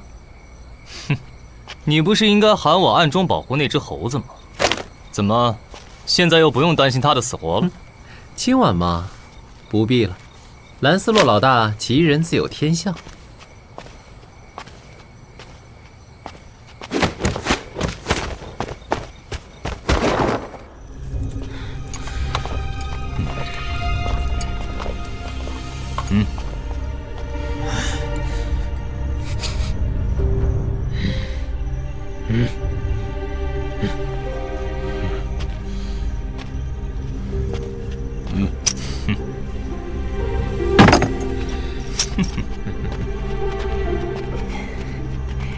这石家人果然靠卖迷幻药赚了不少钱。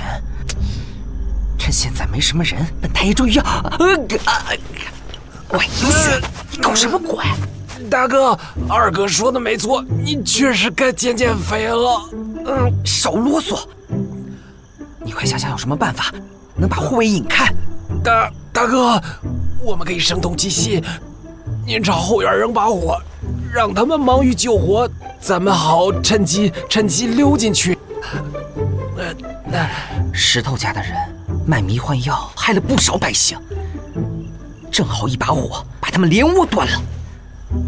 你这血的胖子还说本大爷三观不正，你出的点子也很坏嘛。近朱者赤，近墨者黑嘛。你在嘀咕什么？本大爷准备点火了，你看着周围点。七公子，这抢亲的小子嘴可真硬，咱家的刑法都快用光了，他也不肯说半个字。这小子武功低微，胆子可不小，居然敢当众劫花轿。那日花轿旁尽是东方家的高手，他竟然抢得了新娘，全身而退，肯定还有同伙在旁边助他。在他没有说出同伙来历前，不能让他咽气。是，小的知道了。七公子，兄弟们其实还有一事觉得蹊跷。哼，你们是不是觉得东方家突然通知咱们不必把聘礼送去东方总堡，又要咱们待在暹罗等联络？是不是觉得这次联姻行动不对劲啊？是啊，这次联姻，大公子是何等身份，那东方家却只以区一名族女出嫁，现在又对咱们爱答不理，岂不是太小看了咱们？七大宗门里，东方家是出了名的孤僻封闭，除了生意之外，绝不与外来往。咱们提出联姻，若非东方家这几年生意一落千丈，需要我们石家的财力支持，东方玄虎那老狐狸，甭说是族女，连条母狗他都不会放出来。也就是说，咱们与东方家联姻不过是利益结合，只要谈得妥，管他娶的是谁。没错，要不是咱们刚刚捉回了那对私奔的狗男女，东方家的嘴脸还要更猖狂呢。胆小鬼，这就害怕了。所以说你们雪特人只有血没有钱。哎呀，你不要瞎晃了，一会儿闹出动静，咱俩都要完蛋。大哥，火把没有灭掉。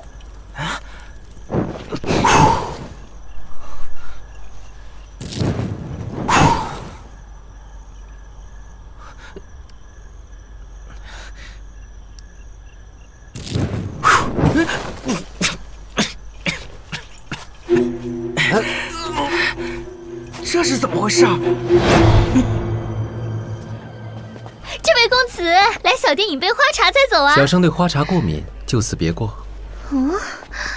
哎，这位帅哥，我给二位唱支小曲儿听好不好啊？在下还有要事在身，改天再来聆听佳音。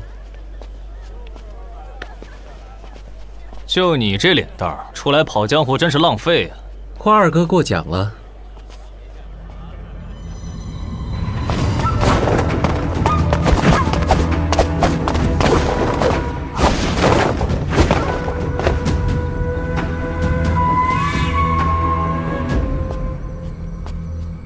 娘娘腔，你逛街怎么逛到别人家来了？因为我信奉着四海一家的崇高理想。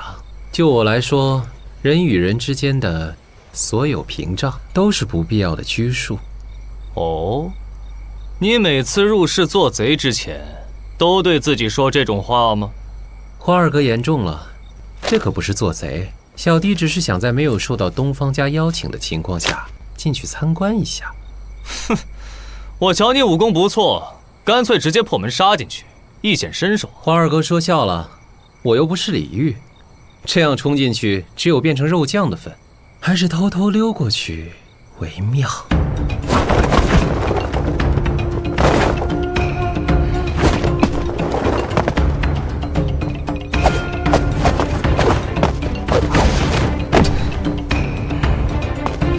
这娘娘腔的身法真是诡异，这样的身法简直闻所未闻。难怪这娘娘腔之前能在我的剑下毫发无损。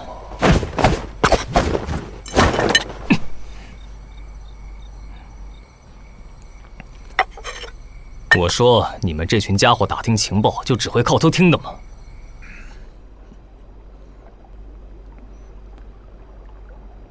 村中失职，令弟这次为人所杀，我东方家深感遗憾，还请失职节哀顺变呢。东方世伯，吾弟毕竟是在东方家地盘上死于非命，还望世伯能给予协助，封闭城门，让我们能尽快找到凶手。老夫听闻那花风流不过是狂生一名，十字世家乃当世之雄，以贵派的人力物力，要擒杀此人，应该是轻而易举呀。花风流那厮剑法不凡，与他一起行动的那几个人也非泛泛。我方大举围捕，要杀他们自然不难，但就怕在此之前被他们逃出城去，以后想找他们就得多费手脚，因此还请东方世伯协助。失职的心情，老夫完全理解。只是封城一事兹事体大，老夫需要一段时间考虑，还望见谅啊。你这老家伙，不要不识抬举！我家大公子来到这儿跟你好生商量，你不要不知好歹。石村中，滚好你的狗！欺我东方家无人吗？东方世伯，我等这次为结亲而来，对东方世家岂敢不敬？只是我方有心示好，也希望贵派能表现出相应的诚意，万勿凡事刁难。刁难？你们石家来我暹罗才不过2天，城里就已经被你们搅得乌烟瘴气。传闻你们十字世家行事一向就是厚颜不成，便是武力相向。今日所见，果真名不虚传呐！联姻是我们两家的大事，贵派族女逃婚，我石家全力协助将人寻回。为此，我九弟还命丧贼人之手。既然协助搜索贼人之事，贵派都有不便，那么小侄还请东方世伯尽快完成交易，好让我早日跟义父有个交代。哼，什么交易？老夫全然不知。你，世伯您不会忘了吧？1个半月前，我们家主与您飞鸽传信，希望通过联姻的方式来购买贵派珍藏的武器设计图纸，这才让小侄携带大批款项充当聘礼，前往暹罗商谈合作，否则怎会有今日这桩婚事呢？失职有所不知，本来与贵派的合作计划已初步拟定，那些武器设计图也整理齐备，但不知为何两派合作的消息外泄，七大宗族的首脑们纷纷发来密信，希望 B 派终止这次合作。哼，东方家这几年衰落成什么样子？我们大家主好心与你们东方家联姻，你这老东西先是满口答应，现在被其他宗族反对，就想着取消合作。你们东方家还真是会做生意。哼，说到底，我们东方家近几十年是以经商为业，必须和各大宗派维持友好关系，绝不能因为一项计划而敢犯众怒。老夫也很无奈，所以这次合作就此作罢吧。事已至此，多说无益。我们石家人终会讨回应有的公道。村中失职，你稍安勿躁，事情会演变成这样，老夫也甚是遗憾。所以老夫决定把联姻改成比武招亲，贵派武功天下第一，赢了比武招亲，这合作也就顺理成章继续下去。传令下去，我东方家10日后广邀大陆豪杰举行比武招亲。可怜啊，这位石大公子真的是受人愚弄了。你是人是鬼啊？我是人呐！你在这里做什么呀？去！本大爷现在忙着呢，没空跟你这家伙解释。谁？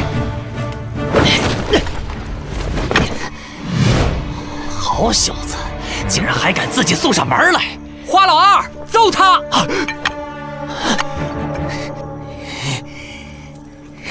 你们还愣在这儿干什么？还不快去追！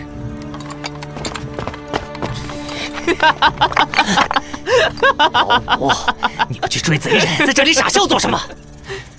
一个花风流就把你老七吓成这样，我看老七你还是别练那些邪门歪道，多练练胆子吧。你，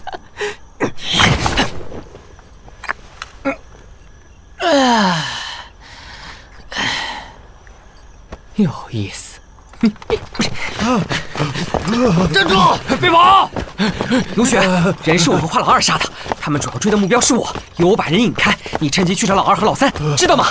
大哥，您这是义薄云天，盖世豪侠，小弟对您真是……这话等到你搬到救兵再说吧。好。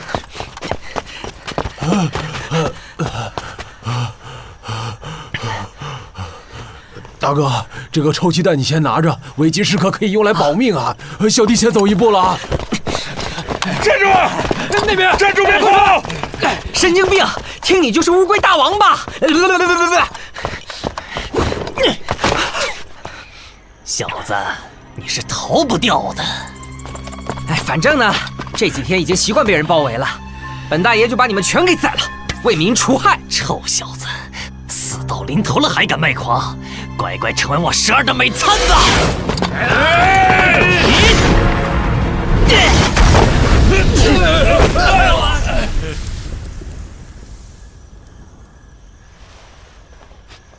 老五，你这是又想做什么？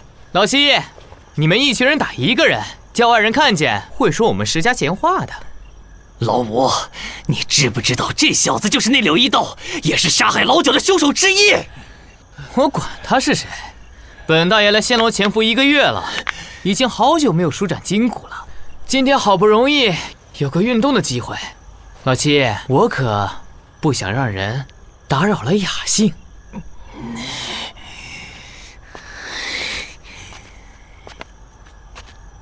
老五，我可要活的。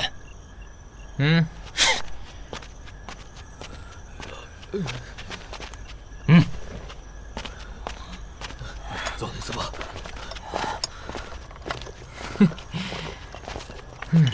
好了，闲杂人等都走光了，就让我石存信来领教一下你的功夫吧。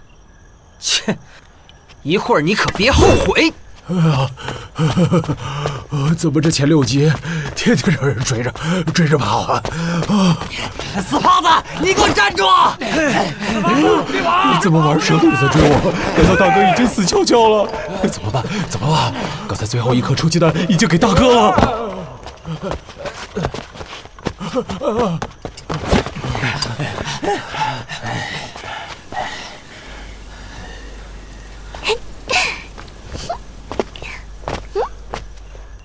怎么死胖子变成一个女人了？如果我大哥在场，一定会说等会儿打的连你们妈都不认识。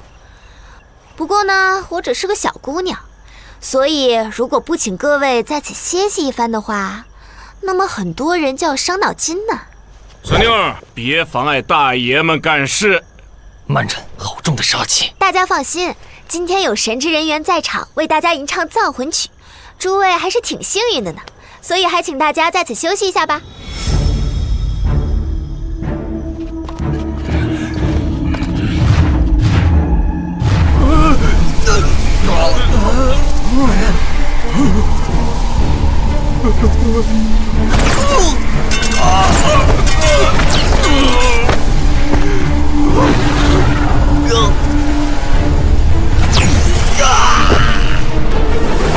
哎呀呀，好厉害呀！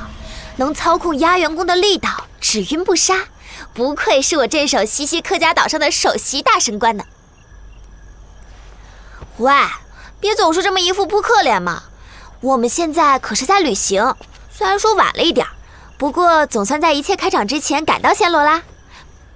对了，不知道我大哥那边战况如何了呢？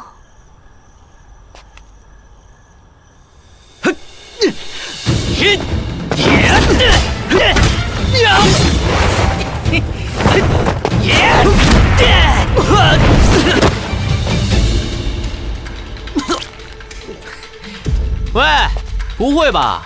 这样就结束了吗？本大爷热身还没完呢。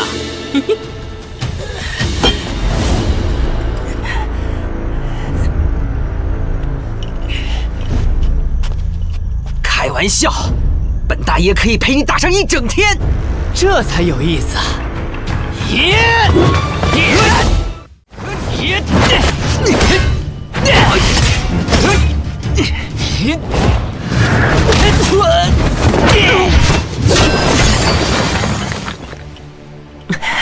这块烂石头是什么鬼？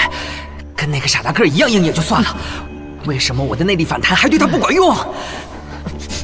你身上的味道，真像个猴子。你这块烂石头才像猴子。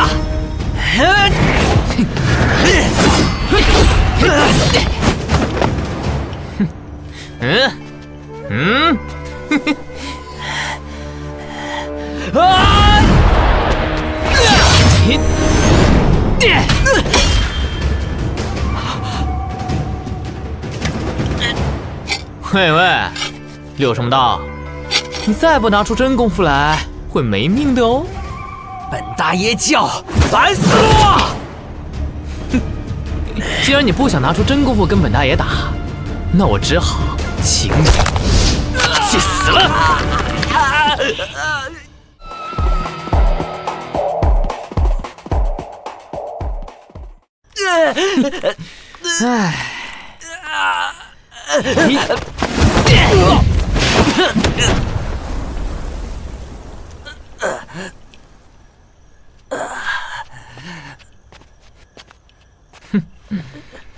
本以为能打败老九的会是多么厉害的高手，真是让人扫兴。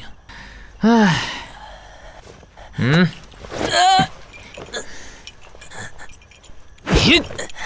啊，差点忘了，老七说要活的。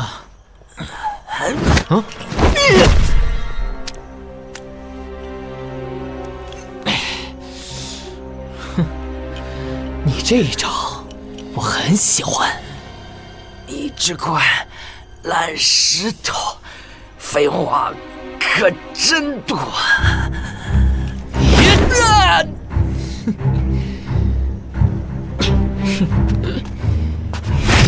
打完收工。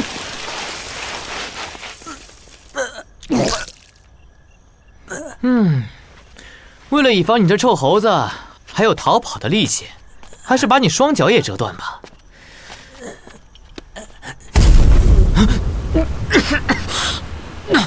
你这猴子，打不过就耍小伎俩，还算不算男人？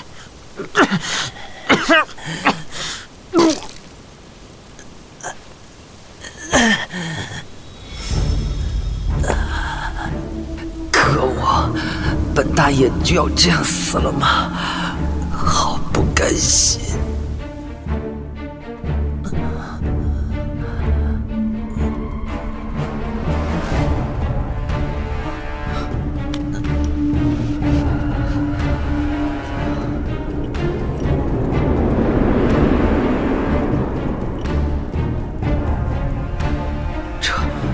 这里是……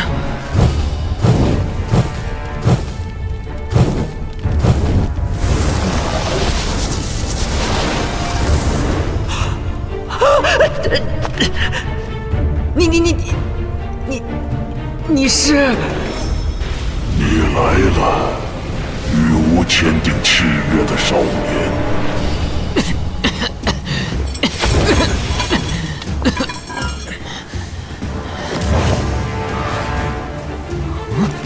啊！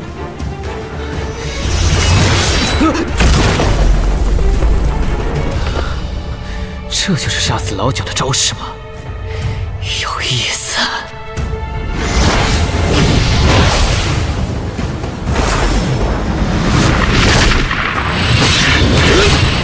这才有意思。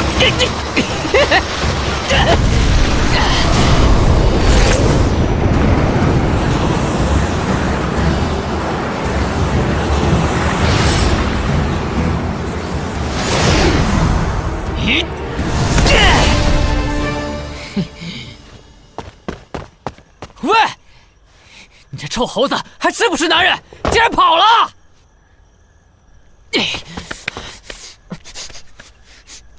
想玩猫捉老鼠的游戏吗？本大爷奉陪到底！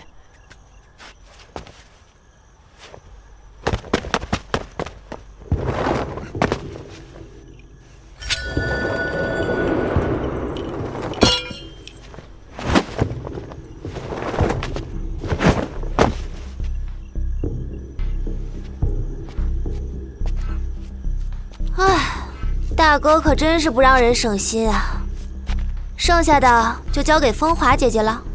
后面那条石家的疯狗怎么办？放心，就凭他的脑子，走不出我的幻术的。大哥出事了，怎么会这样？哎呀，我看老大这次糟糕了，二哥、三哥，快去搭救吧！没多大本事，又不知死活的到处乱逛，有什么下场都是活该。不知道确切的位置，随便乱跑也是没用的。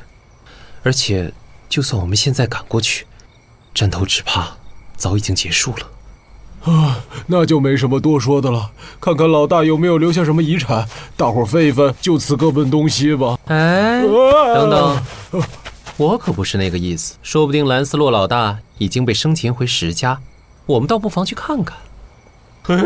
被捉回石头家跟死了有什么区别？我看那个玩蛇的家伙瞧老大的眼神好猥琐呀！哎呦喂，这可不妙啊！采花者恒被采之，刘老大的报应临头喽。所以我们要快点去救人。但是救人这样危险的任务，那可不是普通人能办得成的。麻烦事情别找我。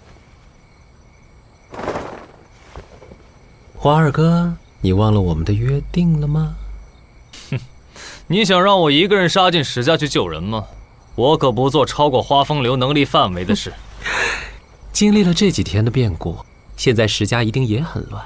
只要二哥打起精神，救人不会太难的。大哥要是有事，我们都得同年同月同日死。二哥当初发了那么毒的誓，万一应验了，那真是不堪设想。睡个觉都快被你们吵死了，算我倒霉。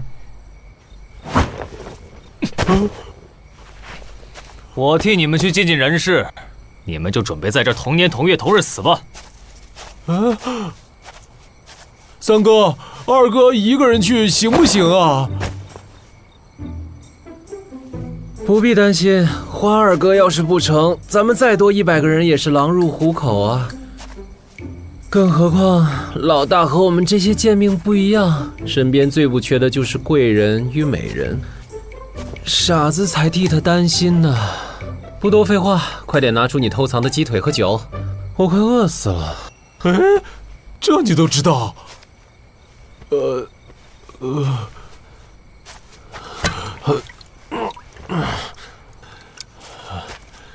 那我们就化悲愤为力量，多吃一些，等着他们凯旋归来。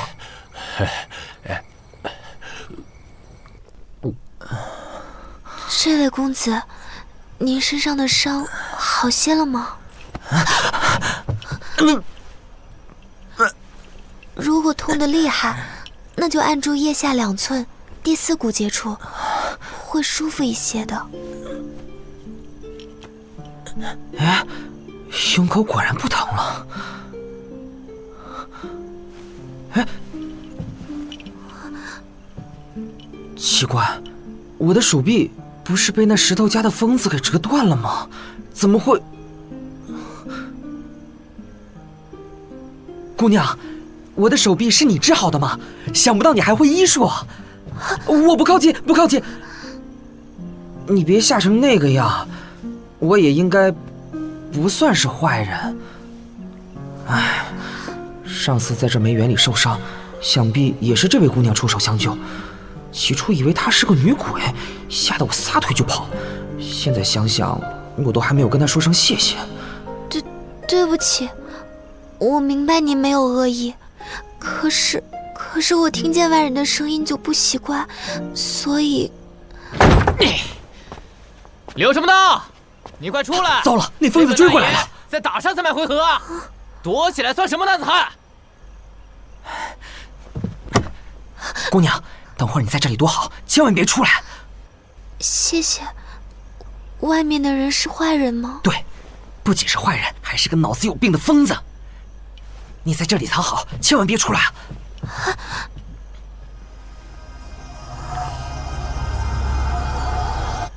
臭猴子，别以为自己跑得掉。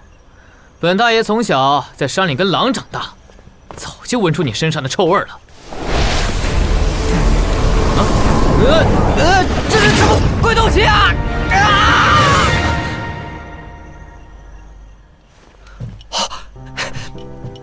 姑娘，你怎么了？你是？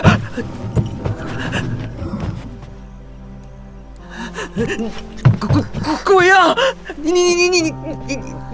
你是人是鬼？我现在这样，应该不算人吧？你变成这样有多久了？我不记得了。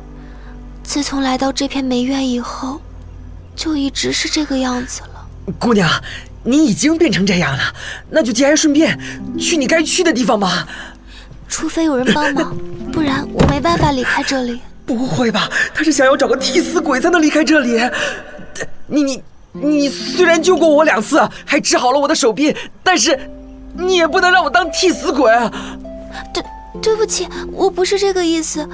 而且，您脱臼的左臂是自己愈合的，真是失礼，一直还没有请教公子您的姓名。还说不是找我当替死鬼，本大爷才不会上当。你也太不懂礼貌了，凡是问别人姓名之前，倒要先自报家门才对，这是最基本的礼数，你连这个都不懂吗？哦，对不起，我叫风华，失礼的地方，请您千万不要见怪。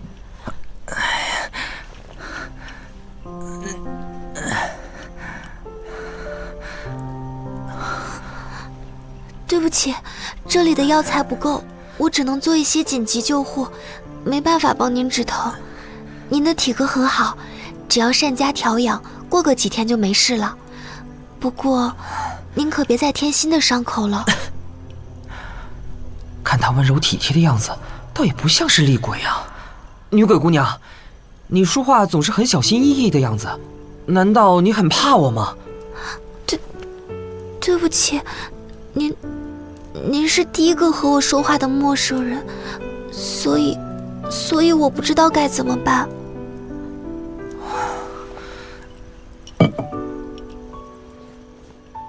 你生前不是，你以前从来没和陌生人说过话吗？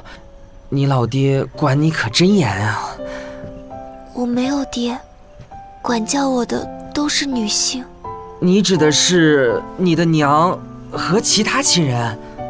对不起，我没有娘亲，也没有其他亲人。那你应该很孤独吧，像我小时候一样。孤独是什么感觉？孤独的感觉就是姑娘，你的眼睛……算了，人和鬼的世界本来就是不一样的。姑娘，天也亮了，阳光照着不好吧？要不要先躲起来？谢谢，我平时居住在后院的井里，如果您的伤口复发，请您……好了，我会回来找你的，鬼才会来找你呢。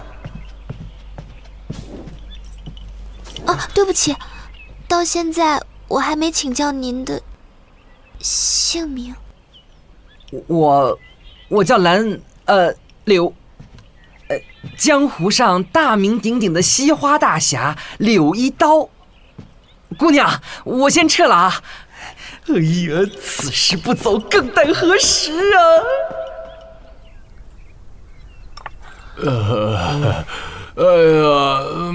天刚亮还可以，再睡个回笼觉。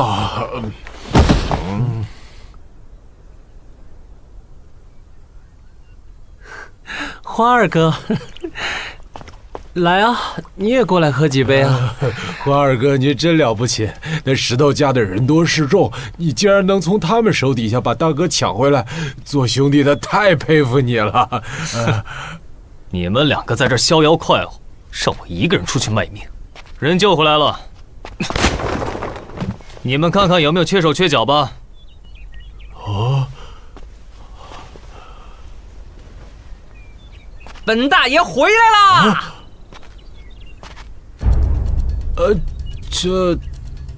你们怎么了？干嘛一副见了鬼的样子？怎么了？又有什么不对吗？大哥，您在这里，那麻袋里的是？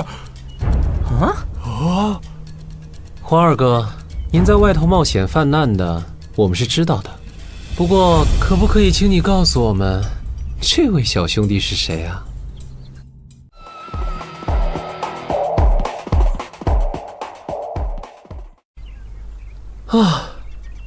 幸亏我这儿还有点金疮药，这小兄弟的命算是保住了。顺利的话，半年之后可以完全康复。话说，这小子有点眼熟啊！大哥，这是前几天从酒楼里抢亲的那个小白脸啊！当时您在外面被群殴。你说谁被群殴？当时你一个人单挑江湖各路好汉时，这小子趁机从酒楼冲出去劫了花轿。不过，这小子有本事劫花轿，怎么又会被石头家的人抓住呢？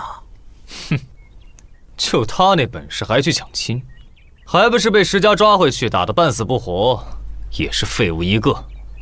先不说这个了，你们看。这是我今早进城买早餐时发现的。族女东方翠，年方20岁，温婉贤淑，才貌俱佳，自定于中土566年。东方家不是跟石头家联姻的吗？怎么又改成比武招亲了？不过，倒的确是个发财的好机会啊！我们可以趁这个机会，把那批嫁妆全部弄到手。看来不用多久，暹罗城就会暗涛汹涌了。花二哥，我想和你单独聊聊，请借一步说话吧。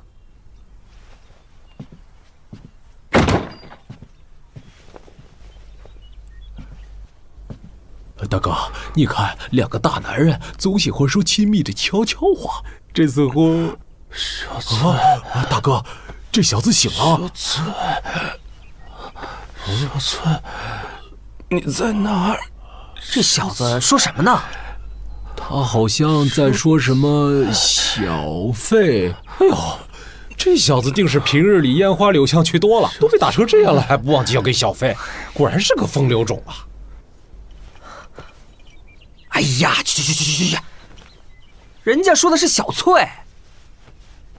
昨晚从玩蛇的那儿偷听到，好像是这小子跟东方家的新娘打算一起私奔的。哎呀，这小翠姑娘私奔不成，还要被迫比武招亲，真是一对苦命的情侣啊。对了，我们可以捧这小子去参加比武招亲，正好可以帮他成亲，我们又能分到东方家的聘礼。可以说是一举两得呀！大哥，咱们不是都打算离开暹罗了吗？再说，就算参加比武招亲，就凭您的功夫，恐怕……本大爷正式宣布，我们不走了。有话快说，我可没耐心听。不，你还是闭上嘴好了。你这混蛋所说的每一句话里，都藏着无数阴谋诡计。哦。想不到名满大陆的花二哥也会这么说，我可以将这当作是你怕了我的证据吗？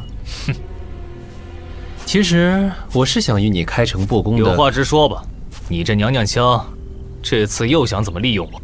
哼，花二哥说笑了，我只是想就暹罗城这次事端谈一谈。哼，昨晚的偷听，我们至少知道了一件事，这桩联姻的真相是石家与东方家用武器设计图交易，缔结同盟。可这件事本身很可疑。哼，有什么可疑的？石家这些年靠贩卖迷幻药趁势崛起，如今在大陆上的风头已是如日中天。为何石家毫不犹豫地选择了家道中落的东方家来进行结盟呢？再者，双方这样大张旗鼓的结盟，必然会引起各大势力的高度关注。依我看，东方玄虎这个老狐狸，利用石家做了一次免费的宣传罢了。只可怜石大公子当了这场联姻的冤大头啊！如果把新娘换作是货物，联姻变成比武招亲，待价而沽的意义不变，只是买主变多了而已。东方家从头到尾都不会吃亏，这应该就是东方玄虎打的如意算盘。五弟、七弟，想必你们都已知道昨晚发生之事。东方老贼背信弃义，单方面解除婚约，信上要我们不计手段，赢得比武招亲。比武？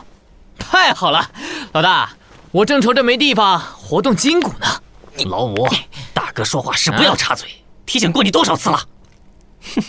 大哥放心，就算比武招亲，以咱们的实力取胜，还不是轻而易举之事。这次比武招亲，其他几大宗族暂且不论，麦迪奇家作为我们石家的敌对势力，一定会来搅局的。那太好了，我正好想见识一下麦迪奇家的紫电弓。老五，你可别光知道玩，又把敌人放跑了。昨天是那小子耍赖，不然本大爷我早就少耍滑头了。要不是你放走敌人，老九的仇早就已经报了。哼，你昨天连个胖子都没抓住，还好意思说本大爷？够了！存替之事，等到比武招亲之后再说吧。这次为了确保比武获胜，老五、老七，我们三人全部参加，正好借此机会让世人知道，挡我石家者，杀无赦。现在七大家族的首脑都已明白联姻背后的含义，让石家失去了唯一买主的优势，货物变成有能者得之，那么招亲就是筛选买家的最好过程。只是石家与东方家结盟，仅仅是为了研发新武器而如此大费周章。哼，分析的不错呀。你既然说要开诚布公，那就先把你自己扮演的角色解释一下吧。哼，没问题。这枚白银印戒，想必花二哥应该认得。落英银印，你是麦迪奇家的人？哼，正是。家主序列物公子对宿敌石家的一举一动都很重视。我受命于公子爷，与青楼联盟接洽情报，负责处理此次事端。以序列物那小子的精明头脑，能招揽到元武郎这样的，倒也不足为奇。其实跟花二哥坦诚这些，是想请你助小弟一臂之力。哼，我有什么理由要帮你？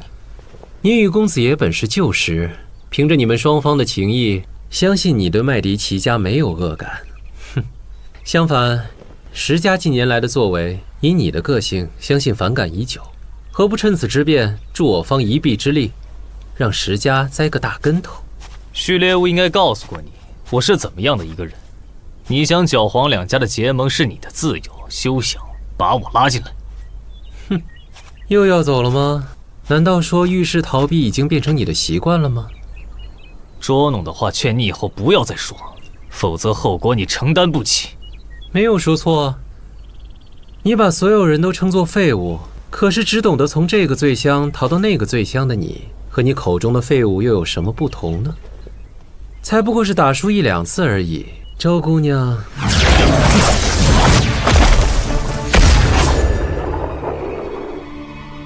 连好痛，竟然被他的剑气扫中，幸好我凭着酒药急速躲开了。啊，怎会？不是手手扫过，是根本没避开。这一剑，如果不是看在序列物的面子，绝对会砍断你白嫩嫩的脖子。要是挑上不该挑的对象，比起一般人，你们更承担不起失败的后果。不管深陷在什么计算里，他都能凭实力强行破局，不愧是号称天下英杰的人物。不过，如果在这里放弃，那才真是满盘皆输。花二哥，还要纠缠吗？你这娘娘腔胆子倒是不小。这一场是我准备不及，输的不服，还请二哥再给我一次机会。你真以为自己有实力接我一剑？如果就这么认输，我哪还有脸见公子爷啊？那不如死在这里好了。我掷出这枚印剑，花二哥向我发一剑，若是我接不下，以后我绝对不会再纠缠你。想清楚再说，不然这次你的轻功再快，都救不了命。无妨，小弟不闪不避，只要稍有闪避，便算我输。此电功，序列物居然让你修炼辟世七神诀，你以为修炼了麦迪奇家的辟世七神诀就能接住我这一剑？没实际交手，一切都未成定论。麦迪奇家的人都是最好的赌徒。好，冲着七神诀，只要你能接我一剑不死，那我就如你所愿，帮你对付石家。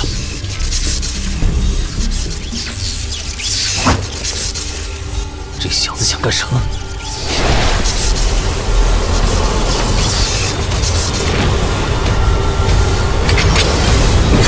既然你想死，那我就成全你。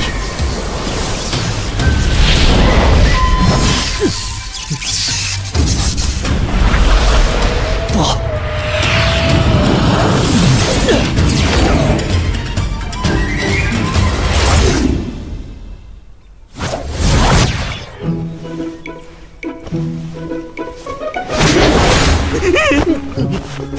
阿雷，谁能告诉我发生了什么？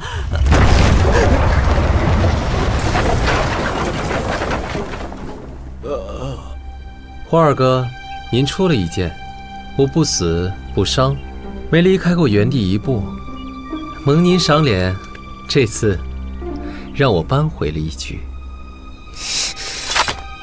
你好卑鄙！哼，我武功不及您，又很爱惜生命，当然只有耍小聪明的份儿了。哼，算你走了狗运。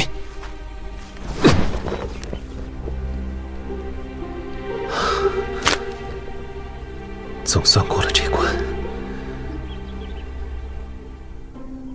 哎呦，有雪！有雪！有雪！有雪！你醒醒！你醒醒！脸好痛，身体也好痛，发生什么事儿了？为什么我觉得自己好像是被万马从身上奔腾过一样啊？哦，刚才好像是打雷了，正好在你所站的位置爆炸了。啊！我怎么这么倒霉啊？这准是你平常总是做一些缺德的事情。刚才是什么声音啊？这里是什么地方？总之，这里不是阴曹地府。你小子运气不错，先在这里把伤养好吧。恩公在上，请受小人花若红一拜。哎，别拜，再乱动的话，伤口万一破裂，到时候你就真的需要人祭拜了。话说，那些石家的人为什么把你打成这样啊？我这次来仙楼，是为了我的未婚妻小翠。小翠，就是东方家这次要出嫁的族女吗？我跟小翠从小青梅竹马，本应该在今年成亲，谁知她却被东方家族认作族女，要强行嫁给石家。我虽然武功不济，但也不能眼睁睁看着她落入虎口，所以才拼了命去抢亲，结果……华兄弟，华兄弟，只是伤势发作，让他休息一会儿吧。哎，我有个想法，横竖东方家现在都改办招亲，我们干脆捧这小子参加，得胜之后新娘归他，嫁妆归我们，既心安理得，又成全一桩美事。大家以为如何呀？捧他，大哥，你别忘了我们现在自身都难保，拿什么去帮他呀？大哥的意见很好啊，我倒是觉得大有可为呢。还是老三善解人意呀。我看这位小兄弟垂头丧志的，别说求亲了，就连求生的意志都大有问题，怎么带他去参加比武招亲啊？直接跟他明讲啊，只要他答应，事成之后嫁妆归我们，我们四兄弟就协助他赢得比赛，娶回新娘。不妥不妥，这样一来，东方家会立刻把这新女婿踢出门去，到时候就人财两空了。而且，我们跟他非亲非故，他未必相信我们。更何况，假如让他知道您的身份，单凭柳一刀的大名，一定吓得掉头就跑，什么都不用谈了。这倒是，那该怎么办呢？小弟这边倒是有个计划，虽然有点危险，但既可以让我们抢到嫁妆，又可以让这位小兄弟娶到美娇娘，东方家又不会来找他追究责任，可谓是三全其美。只不过我需要3位兄弟配合我。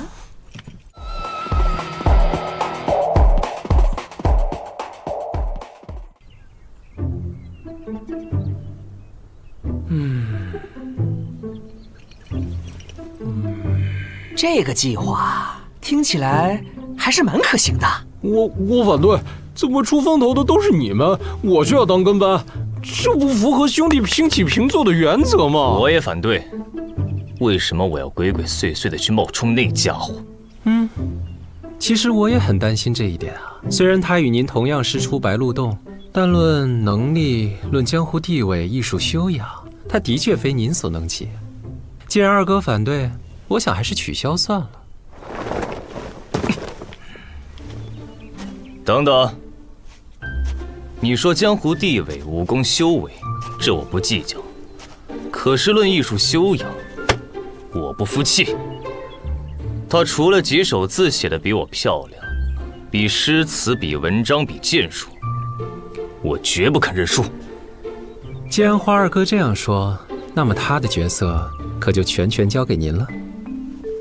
不然，我们2个角色对调，二哥意向如何？免谈，我可不当娘娘腔。我也不勉强二哥。总之，就劳烦二哥待会儿在一边旁观。不过，要是冒充其他人这种事情，实在不合您的心意，那您的戏份就自动删除吧。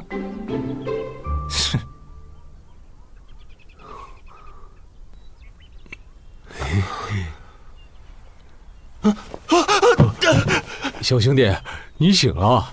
原来是恩公啊！我还以为到地府了呢。小兄弟，我可要告诉你一个好消息，东方家刚刚发出文告，举行招亲。只要你在擂台上击败众人，就能风风光光的娶回你的小情人了。真的吗？可是……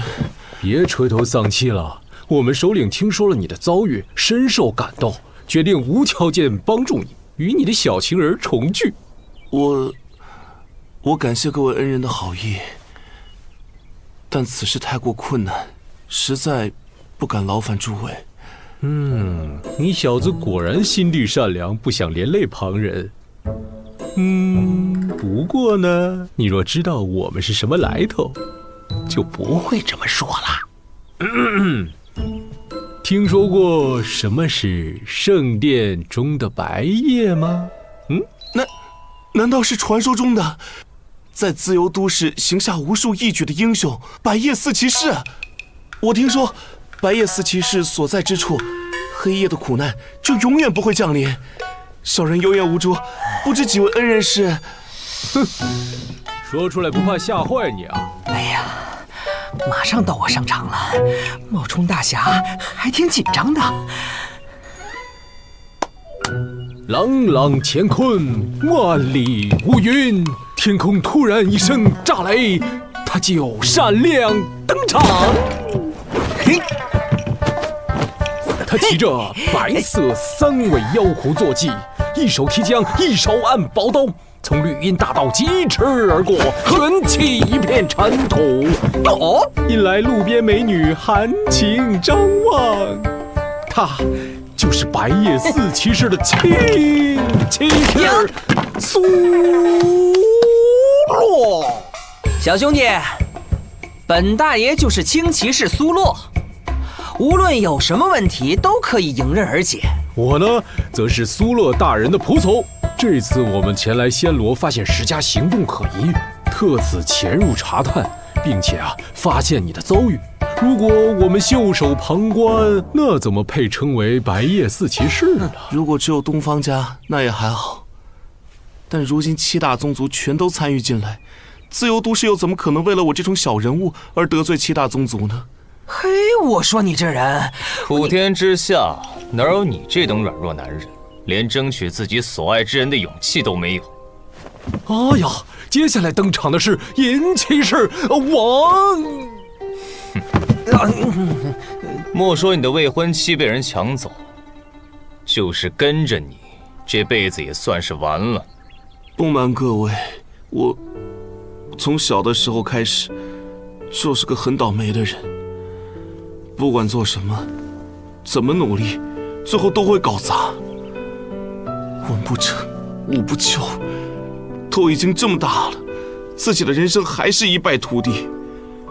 这次拦截花轿是我赌上自己勇气的亡命之举，虽然侥幸成功了，但最后还是落得这个下场。各位恩人的救命之恩，我很感激。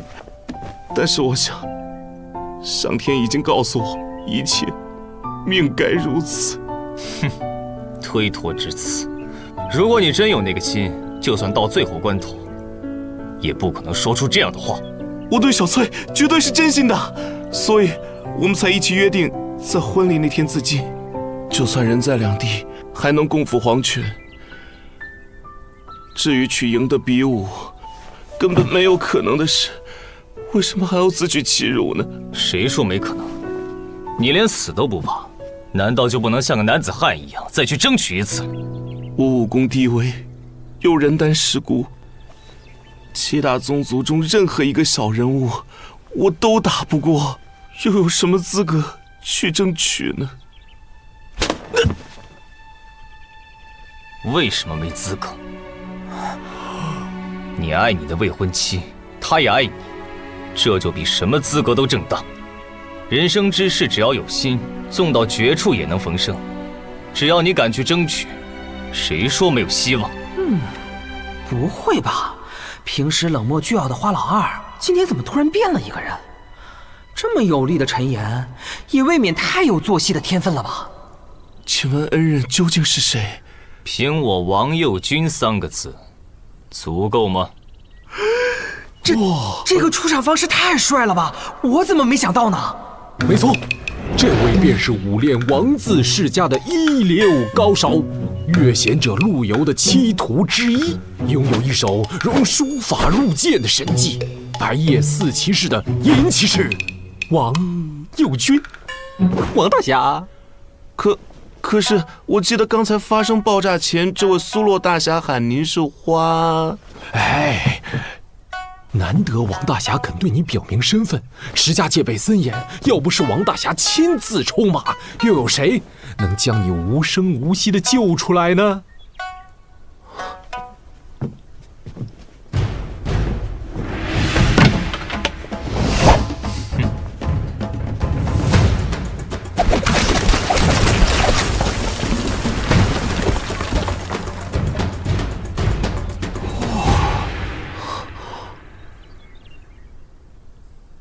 哇！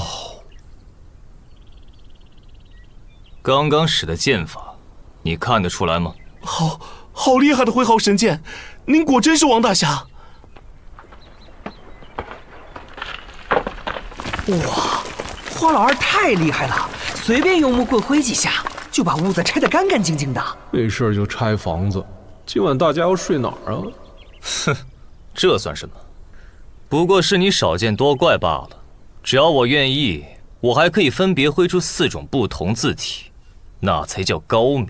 哎呀，花老二这种高冷自傲的人，竟然也有这么自恋的一面。大家聊得很高兴了，我们的客人清醒了吗？这位小兄弟你好，严苛的冰雪不会永远存在，你的苦难终究会过去。在你的身上，我感觉到神与我们同在。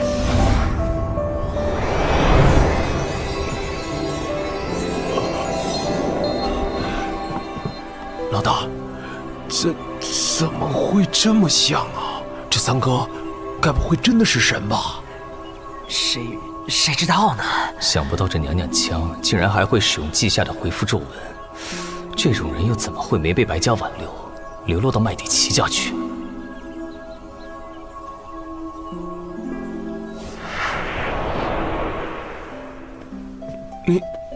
你一定就是米迦勒团长。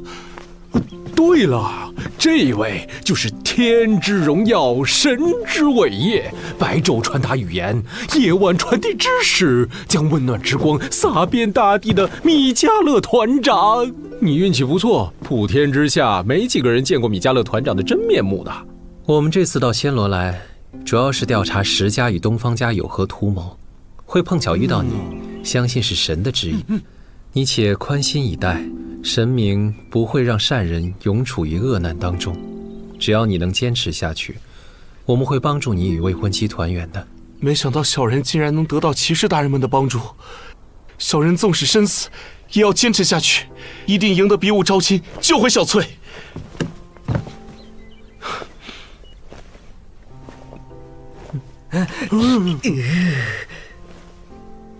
花兄弟，不知道你目前修炼的是何种武学呢？小人在花家地位微末，只修炼过最初的剑术，实在惭愧。花兄弟，虽然我相信神会庇佑你，但奇迹不会平白出现。既然是要比武招亲，以你现在的武功，我瞧不大成啊。这不废话吗？如果他的武功成，还需要你们干嘛？这样吧，妥当起见，我先设法提高你的武功。既然你练的是剑术，从现在起你就跟着王大侠学习剑术吧。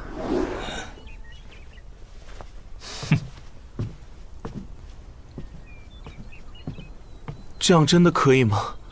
王大侠是何等英雄，我这样的窝囊废又怎配蒙他教导？众生平等，在神的荣光之下，人都是一样的。我相信王大侠一定会答应的。花兄弟，你先安心休息。距离比武招亲还有半个月，我呢就先去跟王大侠商量一下接下来的计划。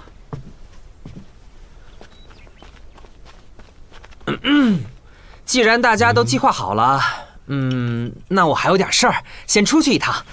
有雪，就劳你们费心把花兄弟照顾好了。哎，花兄弟，我看你伤也好的差不多了，这房子也被换。王大侠拆的不剩下什么了，要不咱们先进城报名比武怎么样啊？好的。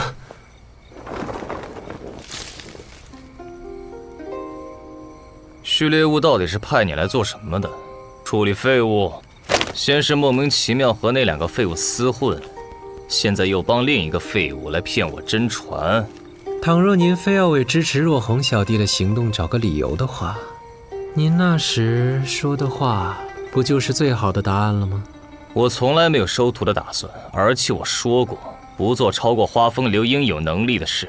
哦，那您刚才挥剑砍我的时候，怎么不对自己说说呢？哦，不过花二哥刚刚您对若红小弟的那番鼓励啊，说的是慷慨激昂，不晓得的人啊，还以为您是过来人呢。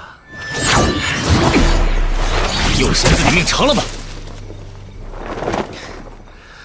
事情就这么办吧。传授武功，也不一定要收人为徒啊。假如您真的不愿意传武功给那个笨小子，就随便教他几下三脚猫剑招，让他在比武时战死在擂台上。总之，这双小情人的将来可就全凭花二哥您的打算了。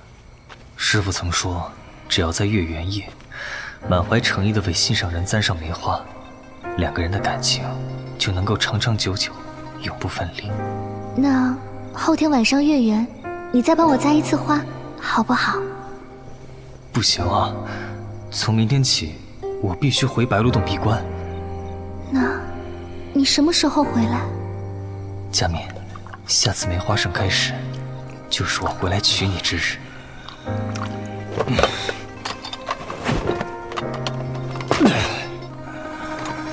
君不见，大河之水得天上，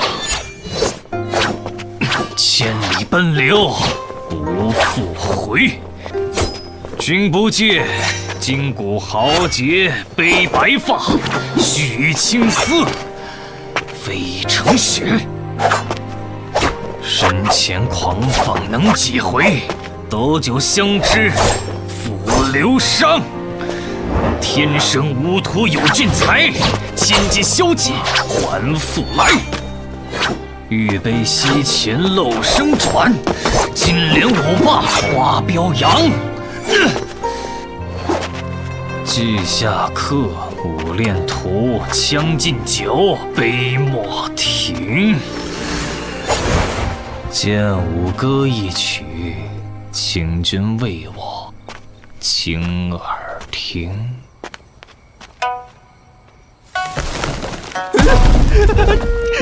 我就想拉泡屎，有这么难吗？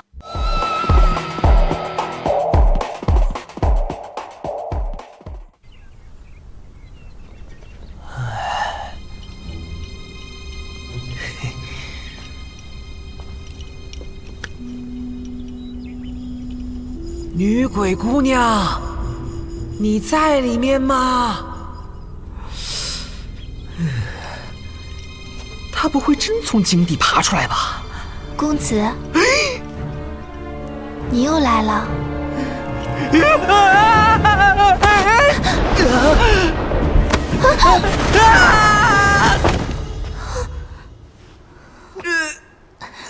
你不是女鬼吗？怎么还能撞到我？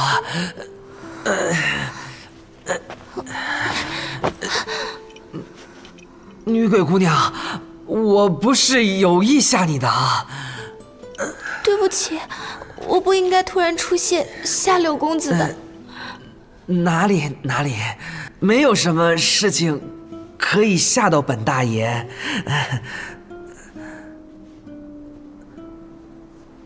哦，对了，昨天我离开的时候把佩刀留在这里了，你有看到吗？嗯，我帮你收起来了。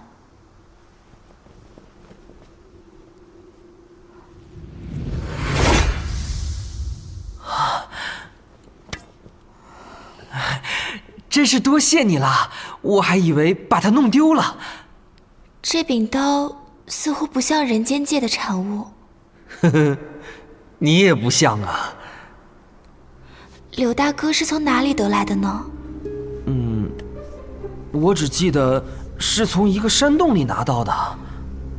这柄刀带着极大的杀气与不祥，完全就是为了杀戮而铸造的神兵。如果持有者自负武力，凡事争勇斗狠，多惹伤亡，最后会被戾气反噬，完全变成一个杀戮的机器，那么拥有这个神兵反而会是一种灾祸。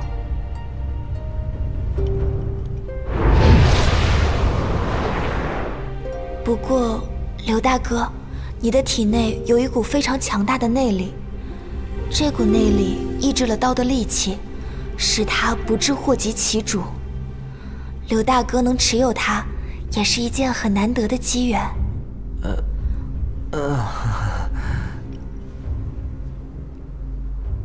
刘大哥，我之前2次遇见你，身上总是带着伤。出来混，受些伤也是在所难免的嘛。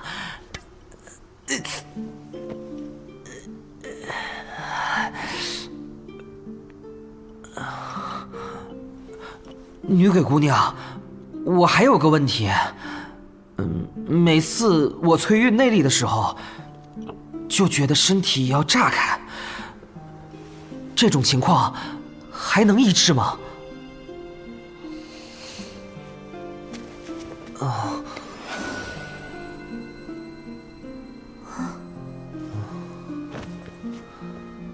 柳大哥的内力似乎是被强行灌入的，所以才难以驾驭。而且这股内力非常霸道，因此一旦被其他内力攻击，就会爆发。对方的内力越强，柳大哥体内的反冲力就越大。难怪每次别人用内力攻击我的时候，都会被反弹回去。只是，喂，你干嘛叹气啊？难道我是没得救了吗？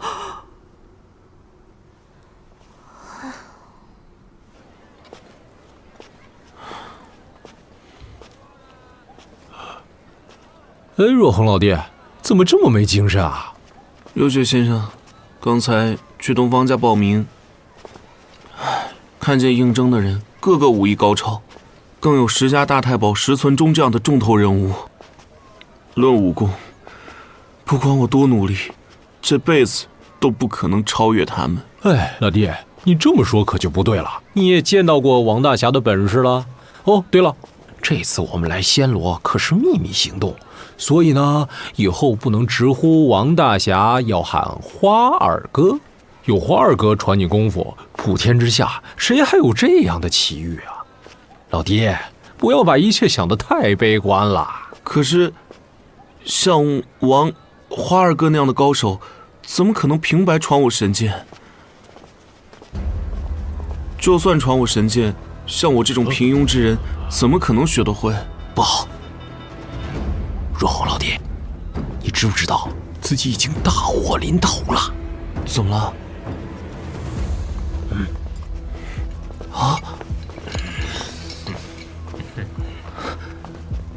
有雪先生，这些人一定是10家派来抓我的，我在这里把他们拖住，你快走。放心，我既然现身，就绝对有自信能够保你安然离开。这次为了你，我不得不暴露身份了。其实，我也是白夜4骑士之一。你也是？可是，白夜4骑士怎么会有雪特？哎呀，这事内幕很复杂，我一时间很难跟你解释。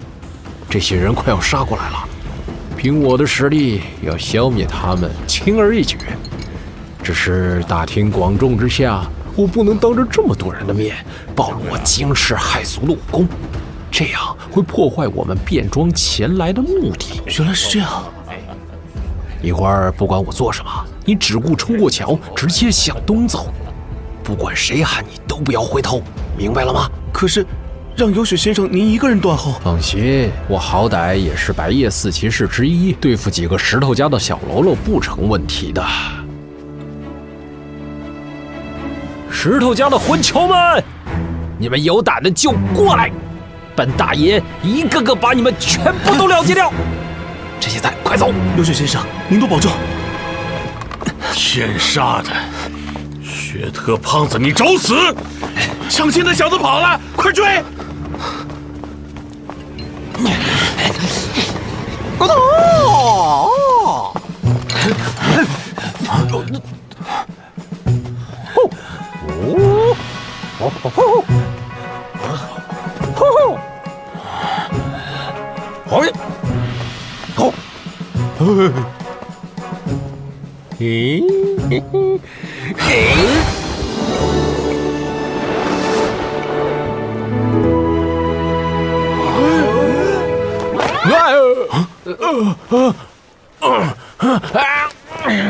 天杀的，竟然敢戏弄我们！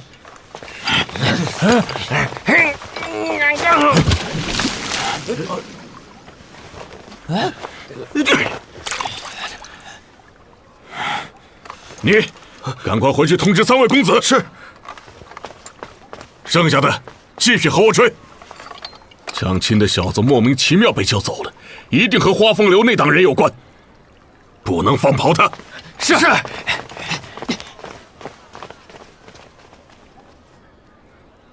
柳大哥，你所说的没得救，指的是什么呢？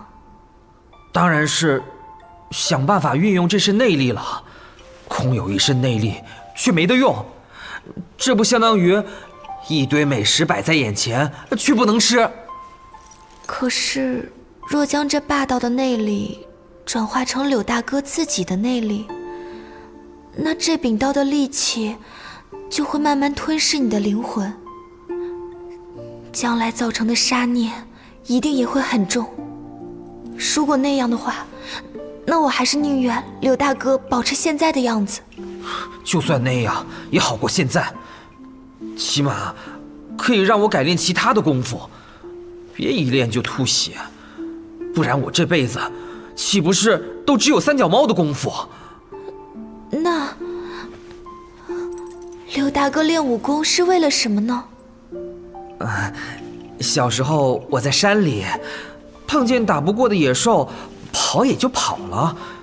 可是现在结识了不少朋友，如果我还是3脚猫的功夫，总不能眼睁睁地看着他们被一刀宰了吧？那柳大哥，你的意思是说，学武是为了同伴吗？这柄刀的杀气这么重，但沾染的血腥味却不成比例。大概正因为像柳大哥说的一样，只是用来保护同伴吧。而且他身上的气息，怎样都不像是坏人。柳大哥，我想我可以帮到你。唉，我看呢，你还是先想想让我怎么出去吧。好的。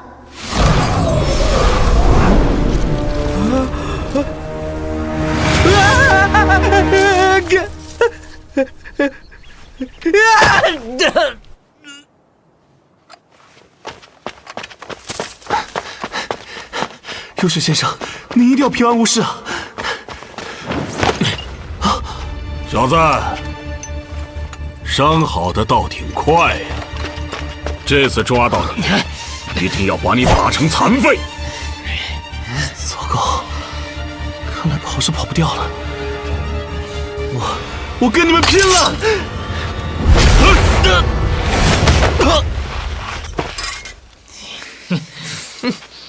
把他带回去，听候大公子发落。是。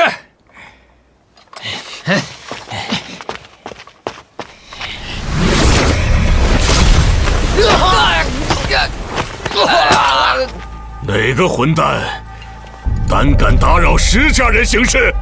是你爷爷蓝，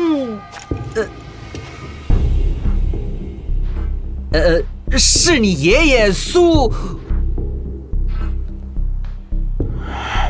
是你爷爷柳。哎，算了，爱谁谁，就是你爷爷我。若红老弟，你还好吧？恩公，你怎么会在这里？你呢，就在这儿好好休息，接下来都交给我就行了。刘一刀，又是你！每次都是你这混蛋来搅局！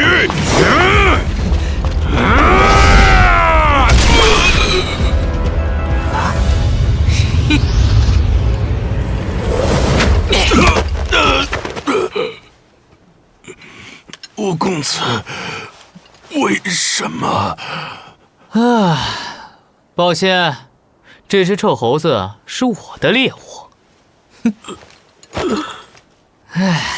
你这臭猴子，终于让我找到你了。今天可不许耍赖逃跑了哦！你这只疯狗还这么精神啊？完了，不知道女鬼姑娘帮我封住内力的时间能持续多久。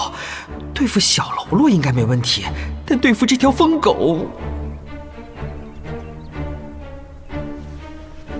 柳大哥，我刚刚先替你化解了你身体内1成的雄霸内力，这样你就可以运用一小部分这股内力了。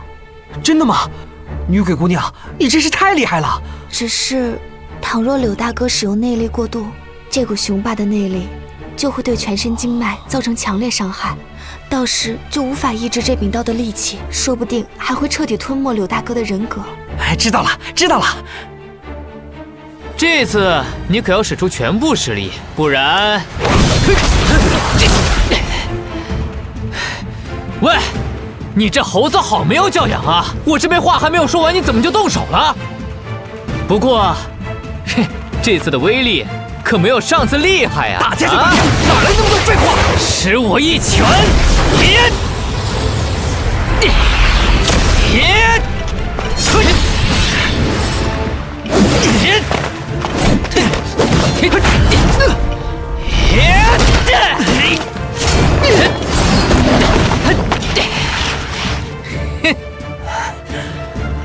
来啊来啊！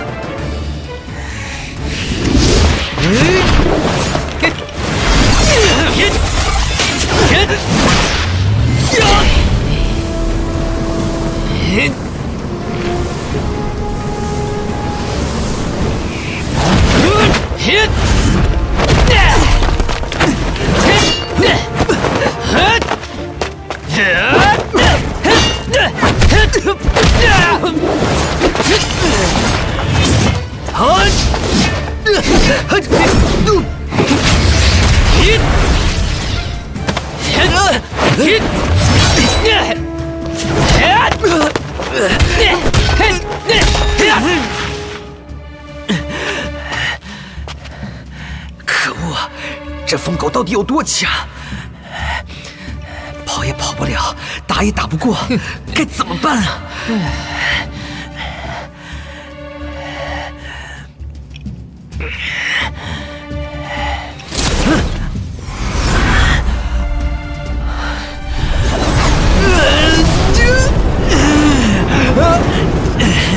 终于拿出看家本领了吧？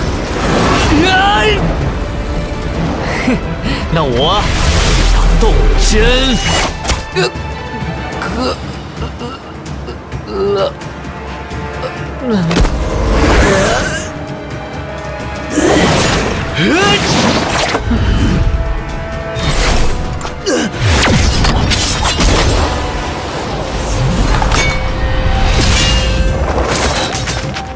这个废物，何时有这般能力了？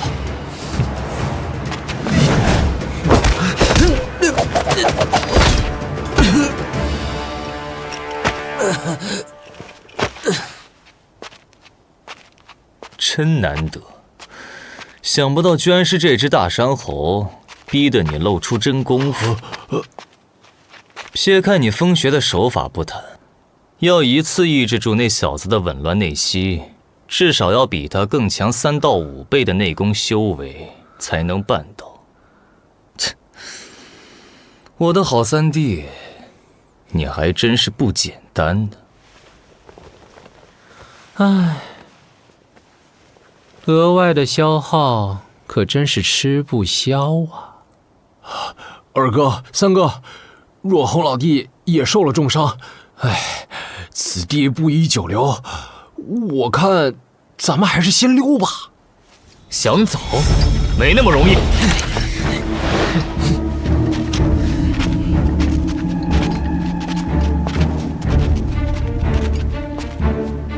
花兄别来无恙，这几天可让我找的好苦啊！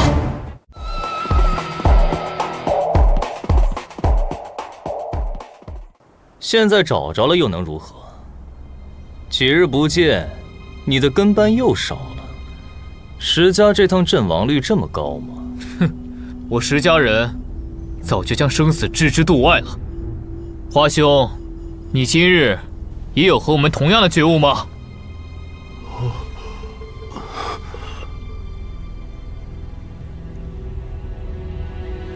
华哥，我花二哥，他们是冲着我来的，你们快走！哼，废物就应该像废物一样求着别人施以援手。既然已经下定决心要去营救你的未婚妻，现在却想在这里一死了之，真是个废物。可是，他们人这么多。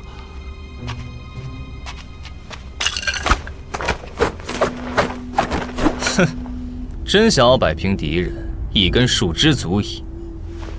你这废物，给我把眼睛张大，好好看着。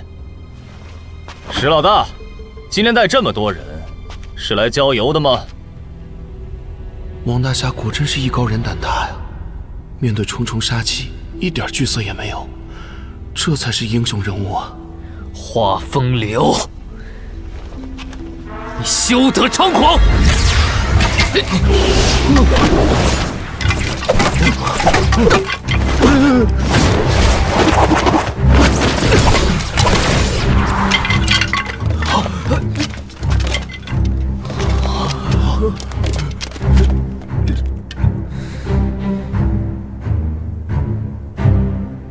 杀喽啰实在不是一件光彩的事，但我从来就不是一个宅心仁厚的人。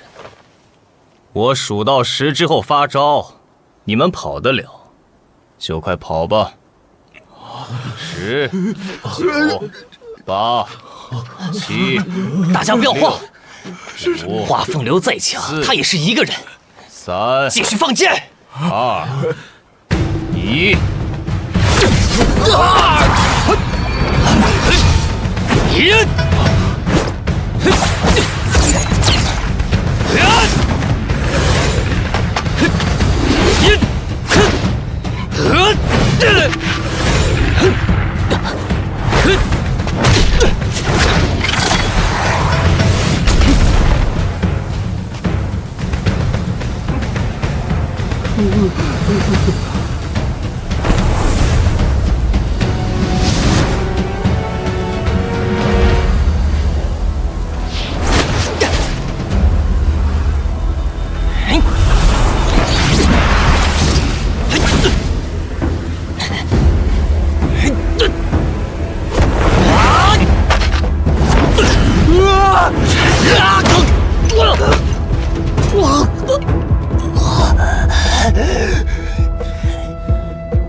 黄花名剑花风流，果然名不虚传。今日一见，真让老夫大开眼界啊！两位之间的恩怨，本来与我东方家无关，只是既然村中世侄已经报名参加我东方家的招亲大会，万一有所闪失，那老夫如何向石家主交代啊？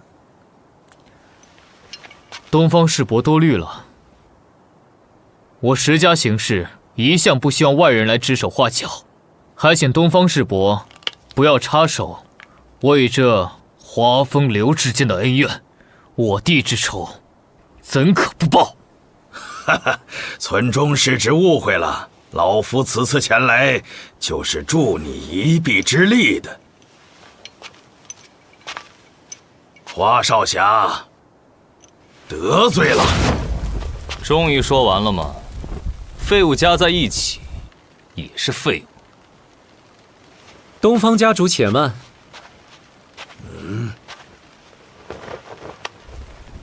东方家主，不知可否识得这枚印戒？这是麦迪奇家的落英银印。家主英明，在下乃是代表序列兀公子，此次前来暹罗参加招亲大会，在我身后的这几位少侠，皆是我麦迪奇家的门客，还请东方家主看在序列兀公子的面子上，高抬贵手，行个方便。你以为光凭一枚印戒就能代表麦迪奇家吗？此电弓，这可以证明吗？村中是指石家与麦迪奇家的恩怨多年，倘若是在中土，老夫自然无权插手此事。只是如今你们在我暹罗，还请诸位以大局为重，莫要再生是非。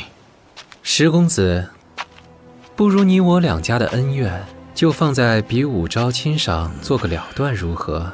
到时刀剑无眼，拳脚无情，就算是闹出了人命，我相信东方家主也不会有所怨言的。那就如你所愿。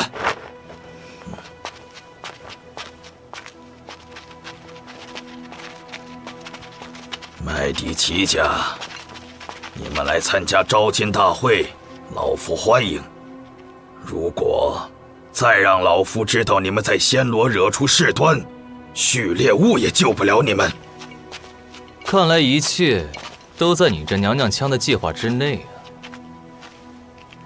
花二哥说笑了，我看我们还是先尽快离开此地为好，免得石大公子再杀回来。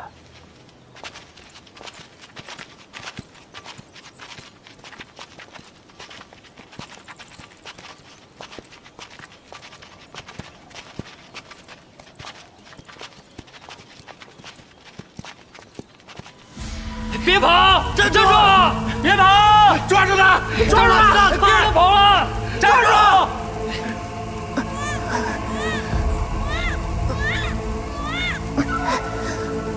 哦，各级的野狗也敢对老虎叫嚣。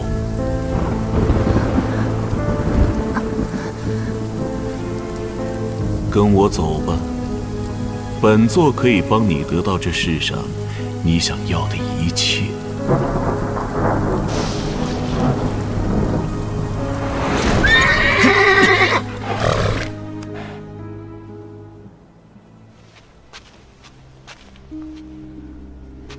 说吧，义父对暹罗城所发生的一切有何吩咐？暹罗城的所有事端，他已知晓，并将在数日内加派高手来此援助。还望大公子务必要在招亲大会上争取到这次的武器交易，更绝不能让麦迪奇家拔得头筹。义父信里说，只要拿到武器设计图，就能救活我弟，是真的吗？家主自有安排。大公子，您最近练功辛苦，家主希望把这样东西交给您补补身体。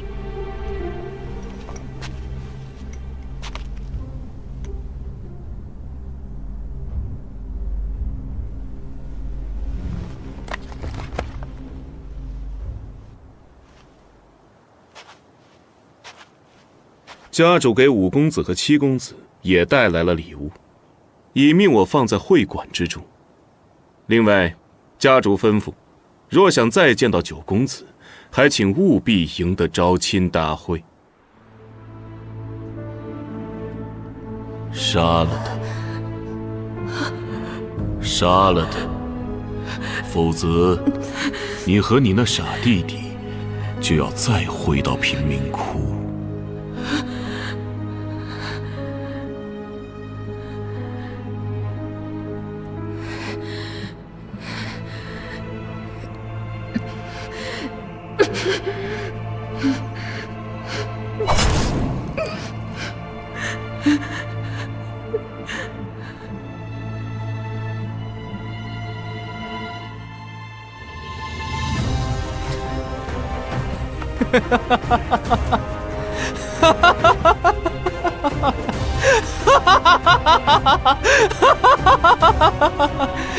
义父啊，义父！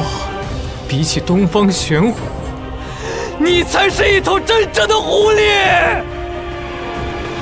什么？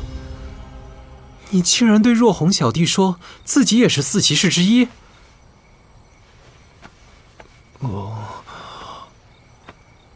当时情况危急，为了能让他乖乖听话，我只好撒了个谎，没有那么严重吧？唉，只能想办法帮你圆过去了。梭罗大侠，方才多亏你舍命相救，你的大恩大德，我这辈子都无法还清了。没事。这么客气干嘛？不过话说，若红小弟，你是怎么被石家人发现的呀？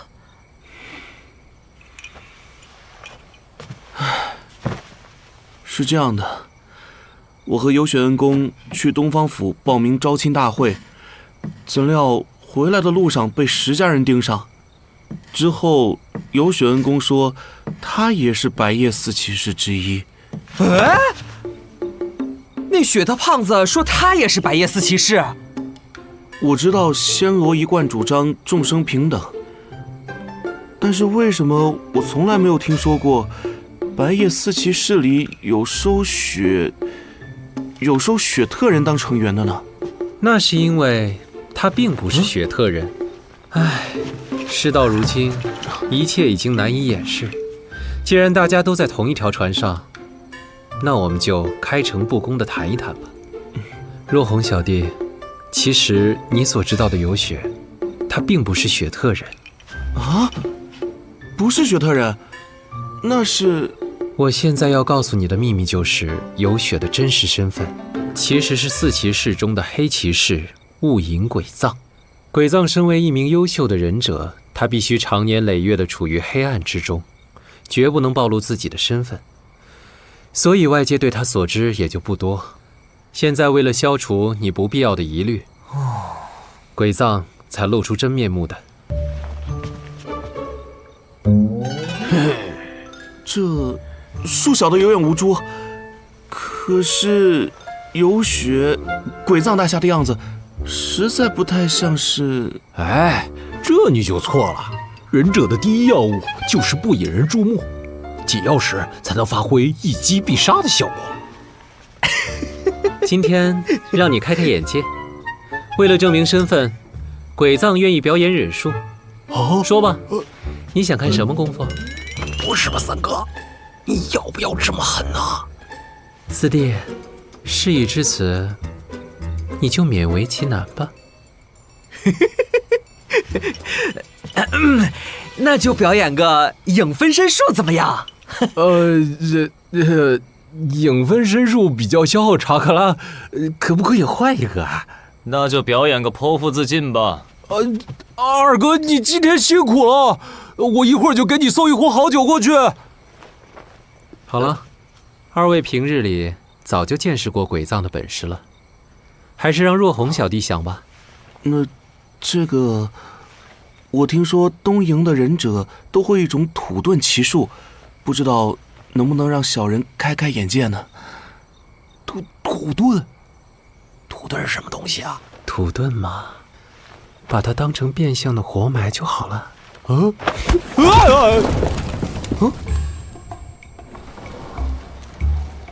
哇，这也太厉害了！这就是所谓一流忍者的实力吗？不错，凭借鬼藏的土遁术，这会儿功夫大概已经遁出暹罗城了。忍者呢，最重要的就是隐藏身份。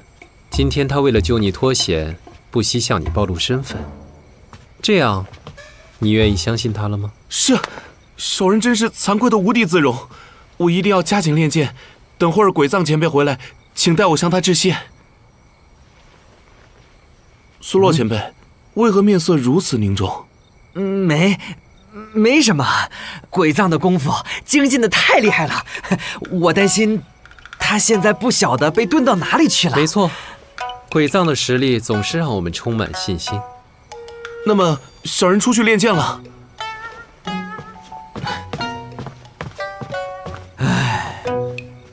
白夜四骑士这个谎言，到什么时候才是个头啊？大哥、三哥，你们要是有空的话，可不可以帮我挖出来？我全身好像又被万马奔腾过去一样。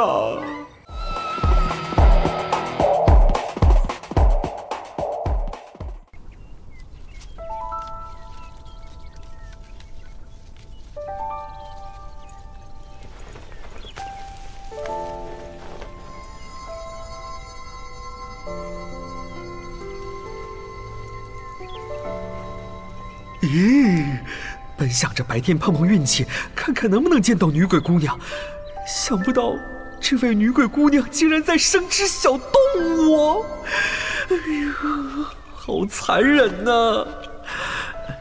可是，想要获得比现在还强的力量，只能找她了。女鬼姑娘，抱歉打扰你进食了哈。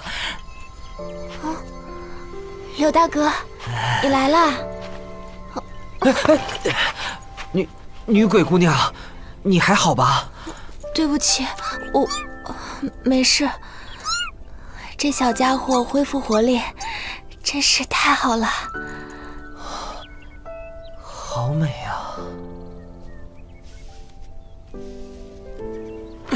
你这废物，给我听好了，我教的东西。像你这样的白痴脑袋是理解不了的，你就给我死命的练，练不成的话，我就把你这白痴脑袋砍下来当球体。啊！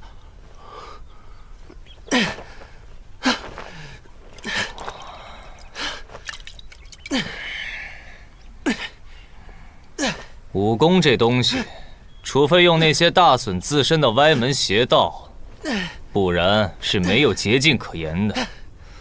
特别是像你这样的废物，没有第二条路可走，不练到吐血，不准停。是，华大侠，您传我的这套剑法，好像是专门破护身硬功的，莫非您是想让我把石家当做假想敌吗？哼，当然了，石家这次连聘礼都送出门了，娶亲不成，他们怎肯甘休呢？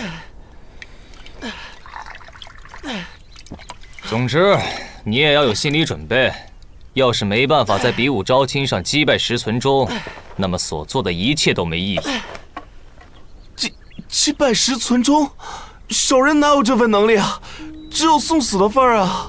我管你死活，要是没有这份能力，就给我拼命练，练到有为止。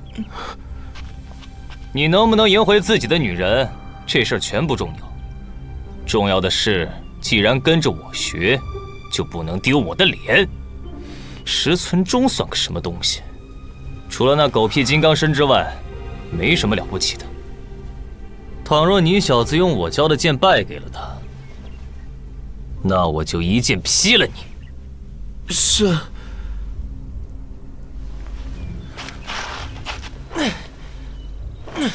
纯二哥。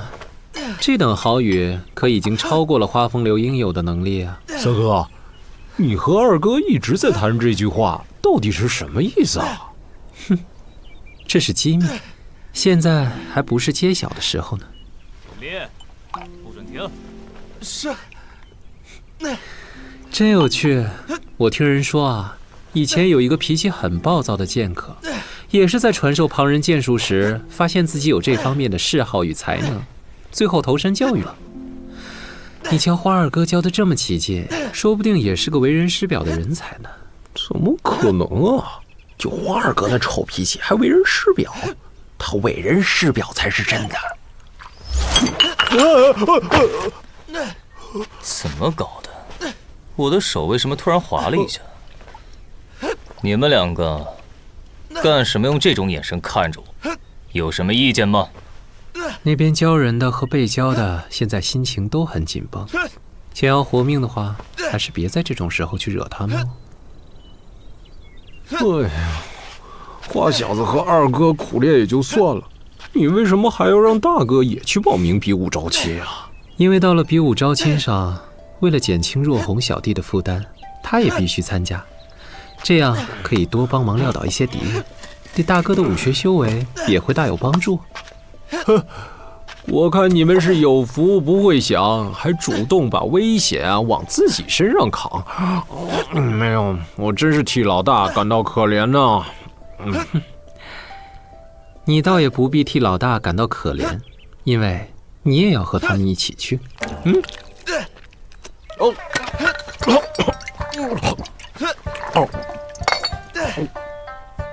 你说什么？这次比武，其他家族一定也会派上不少人替主力减轻负担，所以我方参加的人员也要越多越好。阁下乌银鬼藏乃是东瀛一流上人，这种小小武斗自然游刃有余，何足畏惧？上人个头啊！你让我去上场和人武斗，不是明摆着让我死吗？要减轻负担，也应该是你跟花二哥这样的高手去才对啊！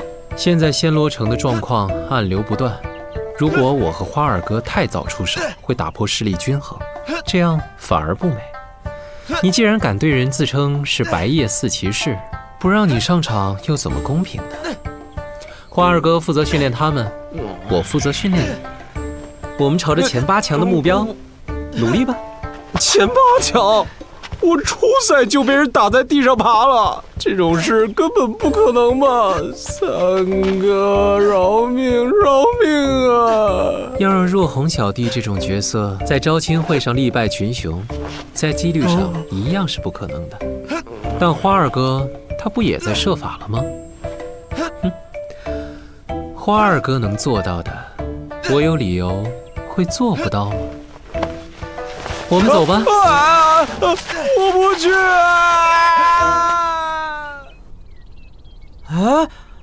不行吗？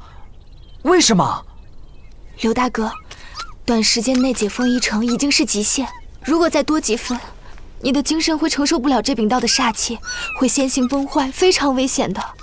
到时候可能就连我也无法去帮助你了。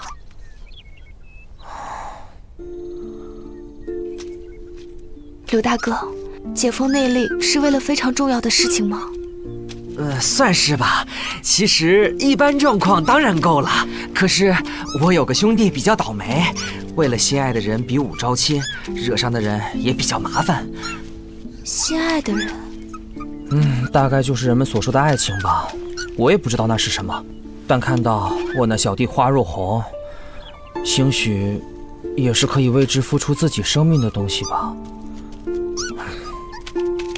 这样的事我从来都没有碰到过，想必除了这次帮花小弟外，也没有机会了。从小我都没有按照自己的想法做过什么，这次再次解封你的内力会很危险的，请把宝刀再借我一关，好吗？当然可以了。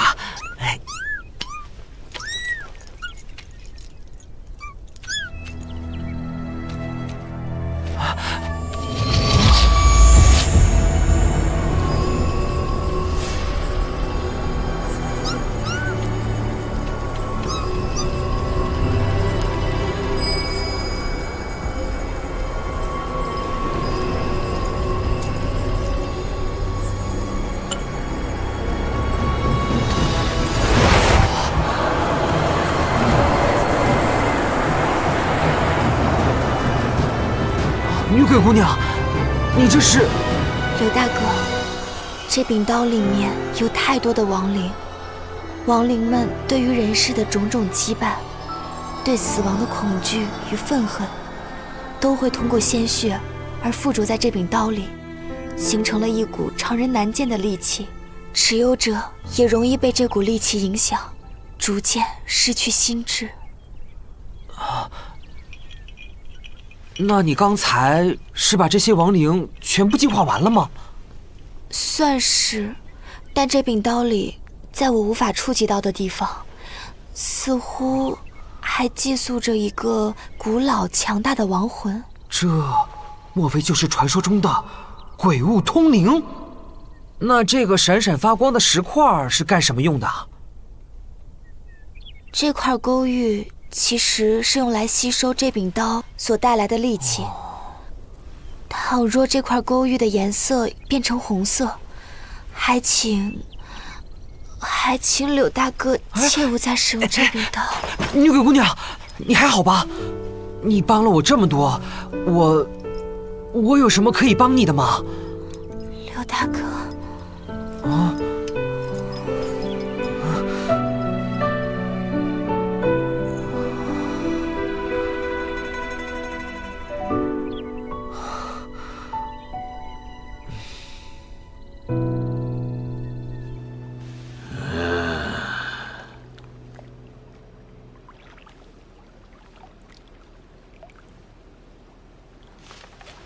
哈哈哈哈，很好，很好。除去些不知名的江湖杂碎们，6大世家都派人前来给老夫捧场啊！启禀宗主，此份名单是到今日截止的参加招亲大会的人员。宗主，这6大世家里，您最看好哪位啊？白家的白夜行，哼哼。听说白家的女王在祈福，这小子来参加招亲，看来是想跟他哥对那稷下女王出手了呀！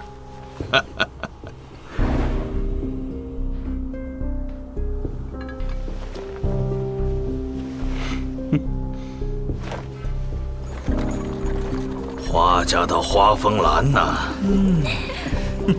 花家的老当家上月刚刚去世，听说现在花家乱成一团。这位花公子肯定是为了争夺继承人才来参加比武招亲的吧？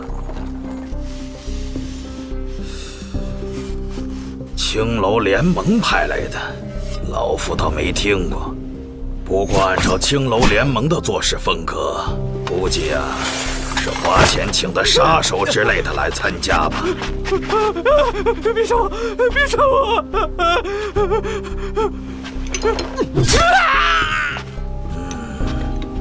最让老夫感到意外的是，从未关心7大家族势力的王家，竟然也派人前来。不过呀，以王五那家伙的性格，八成是随便派了个人来充数的。还有这石家，竟然派了3位太保前来参赛。石村中的小儿肯定要不择手段赢得招亲。不过这些人中论武功，也就属他们石家的修为最高了。至于麦迪奇家的那几个小子，除了花风流那厮，其他人不成气候。作战计划就是这样。这样不行吧？东方家和石家都认识荣虎小弟，你再怎么冒充，他们都认得。何况我们和石家多次冲突，一上场就被认出来了呀。逼人成婚的事传出去有伤东方家体面，他们是不会主动来认人的。至于石家，连续几次被我们弄得灰头土脸，说出去也不光彩。在东方家未有主动反应之前，应该也会保持沉默的。我反对。为什么这废物扮贵公子，我却扮杂役啊？这废物算什么东西？哪儿够格要我当他随从？反对无效。成亲的是他，又不是你，你扮公子有什么用？想开一点，伴郎不也是随从吗？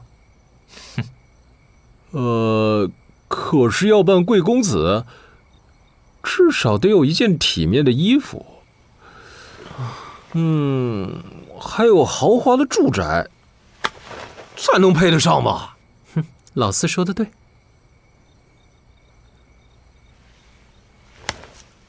唉，我们又能换到哪里去呢？我有一个远房表亲，在暹罗城里有栋宅院，可供大家暂住。有这等好事啊！老三呐，你怎么不早说嘛？筹码要在适当的时候拿出来，才更有价值嘛。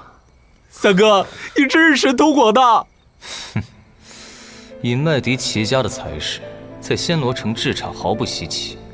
只是当初这娘娘腔说自己在此地举目无亲，要往自由都市投靠亲戚，如今不但冒出个无名亲戚，还有豪宅，这谎话也就只有这几个蠢货才会信。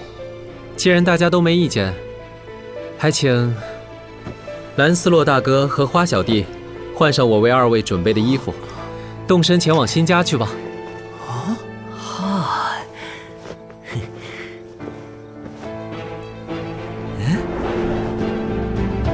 诸位，东方家比武招亲就要正式开始了。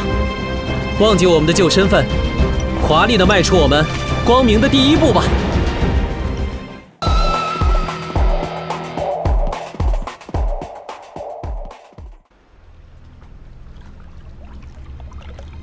为了一个东方家的族女，值得吗？我们的规矩，你应该最明白。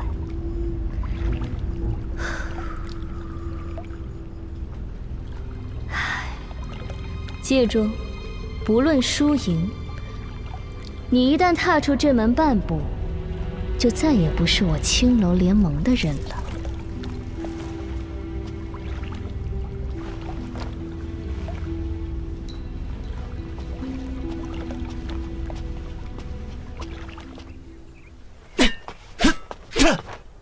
娘娘腔，你挑的是什么狗屁屋子？别那么生气嘛，花二哥。整座暹罗城里唯一的汉式建筑，虽然旧了点，但是又大又宽敞，布置典雅，富丽堂皇。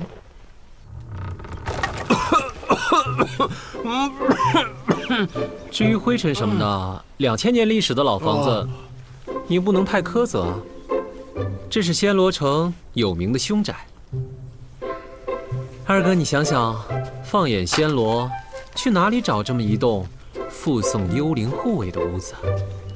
不如我直接把你送给女鬼当个伴儿去吧。这里也很适合花二哥，屋子后头有座梅园，终年梅花盛开，很漂亮哦。漂亮个屁哟！我宰了你，埋在里头，别人看到你的鬼魂，一定也说你是个女鬼。身为白鹿洞的嫡传弟子，你应该知道有关这座梅园的浪漫传说吧？而且你现在应该也能感觉到那个人的气息了吧？好了，以后这里就是大家的安全屋了。后面的梅林是禁地，屋主交代未得许可不准擅入，这点请各位遵守。不过屋主也有交代，希望有人每天帮梅林浇水。这个神圣而又风雅的工作呢，就交给大哥了。那么大家就加油把这里打扫干净吧。我说三哥，你别在那儿光说不干活啊！目前来说，我是这栋房子的主人。你有见过房东亲自干活的吗？那花二哥，你是想让我把这里也拆了吗？黄若红，速度变慢了。是。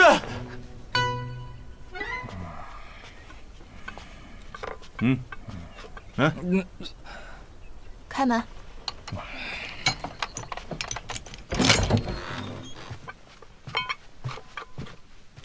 小翠，该吃饭了。你呀，真是身在福中不知福。六大家族的哪位公子不比你那小情人强啊？而且我听说那小子已经被石家人活活打死了。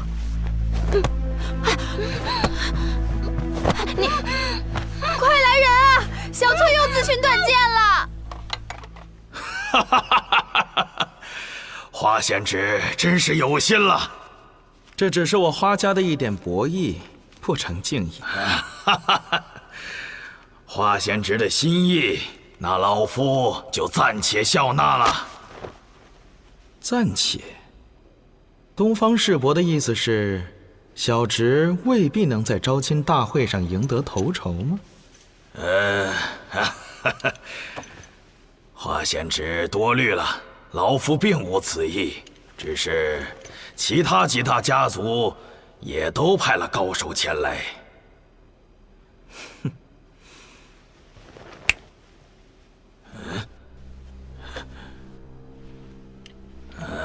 花仙子，年纪轻轻就有这般修为，下任花家家主非贤侄你莫属了。东方世伯过奖了。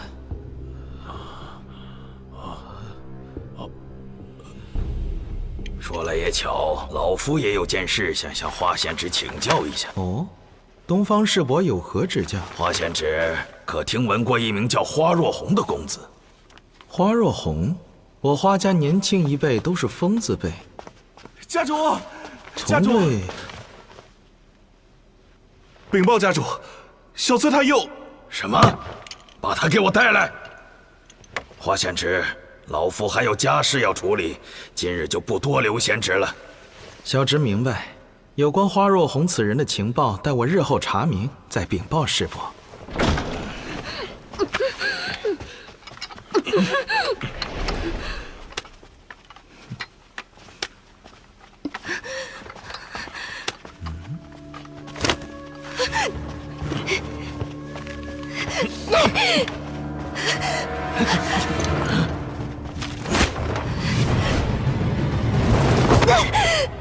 芙蓉不及美人妆，水殿风来珠翠香。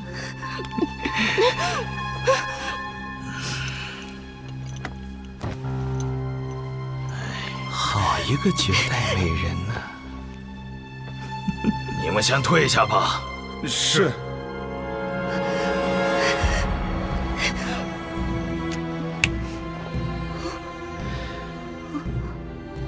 安心的睡吧，我的小美人儿。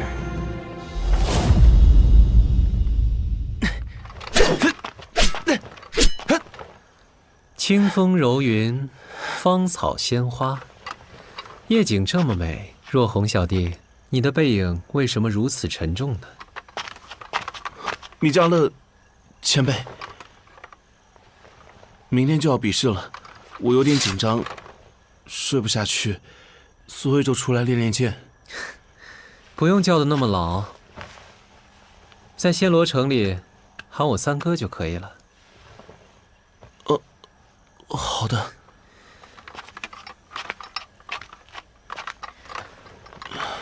明天只是基础预赛，不会遇到真正的高手。以你现在的武功，应付起来绰绰有余，不用太过担心了。这10天来，我随着王大侠学剑，虽然他没有明说，但我还是能感觉得出来，自己的资质太差，学剑的进度还没能达成他的预期。你花二哥虽然剑法高强，但是算术一向不及格，他的预期很少会实现的。就算你达不成，也没有什么大不了啊，毋需介怀的啦。可是，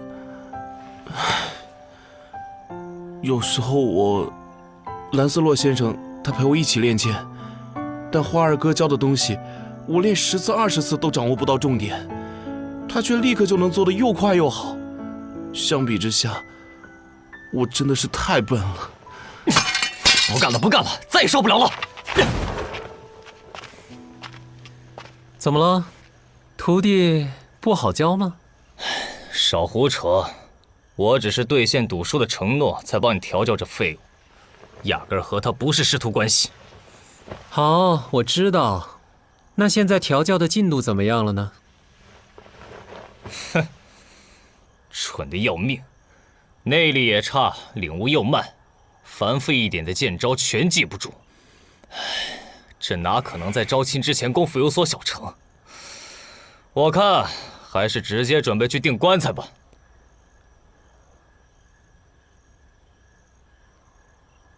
别这么丧气嘛，距离公告的预赛日期还有几天，说不定还有其他办法的。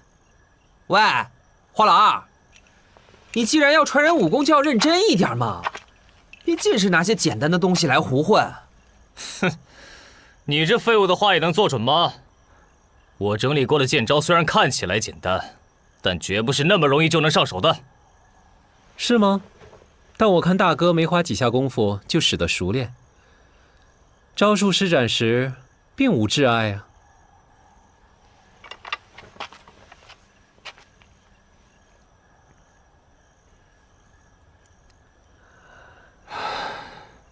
这个在运动反应上，人不能和猿猴相提并论啊。他之所以学习神速，是因为尚未进化，所以才保留了猴子的高度模仿能力。我自己的武功资质还是明白的。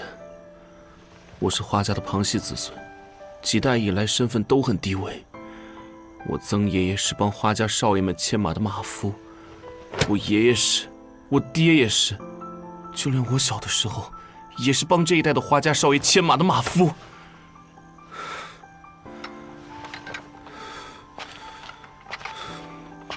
从我曾爷爷那时候开始，就一直期盼下一代子孙能翻身，别世世代代都帮人牵马。哦，我爹给我取名若红，希望我有朝一日能像大鹏鸟一样飞上天，扬眉吐气。为了这个理想，爹娘对我寄予厚望，他们一直拼命工作，打算存钱供我去中土念书。可是我实在很笨，在中土学堂徒号数年，文不成武不就。后来我爹亡故，我娘也积劳成疾，所以不得不从中土回家。若红小弟，只要你不忘初心，当时机成熟的时候，神迹就会出现在你的身上的。这是我能代替神明对你做出的承诺。多谢三哥，为我加油打气。当我被石家人擒入布袋时，真以为自己这辈子就这么完了。但是遇这几位恩公相救，又蒙王大侠授我剑法，虽然练得很差，不过这些天来我也稍微有了点自信。明天的比武，我一定尽力而为。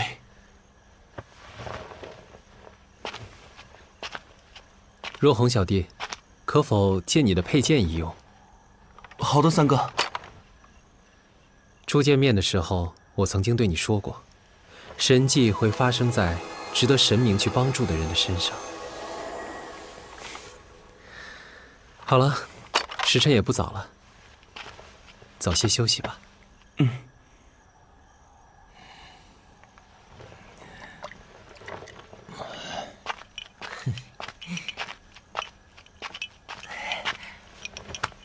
女鬼姑娘，你对着井底自言自语什么呢？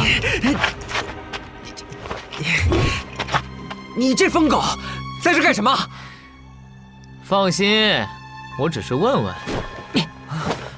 你这个臭猴子，明天也去参加比武吗？废话，本大爷不但要参加，还要把你们石家打得屁滚尿流。这一次可就没有人再来救你了。放心，本大爷会打的，连你妈都不认识你。这才有意思。走了。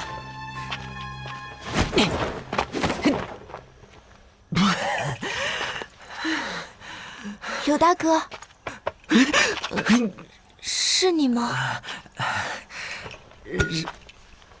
是我。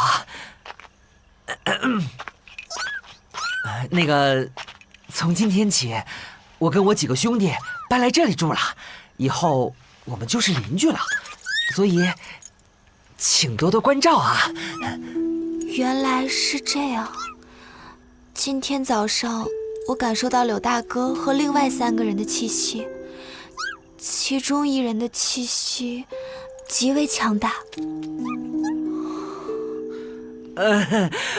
不用害怕，那家伙姑且算是我的兄弟吧。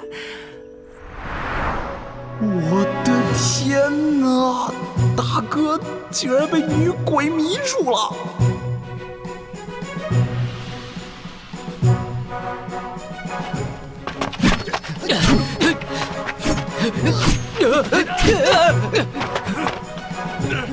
刀疤熊，现在是什么时候了？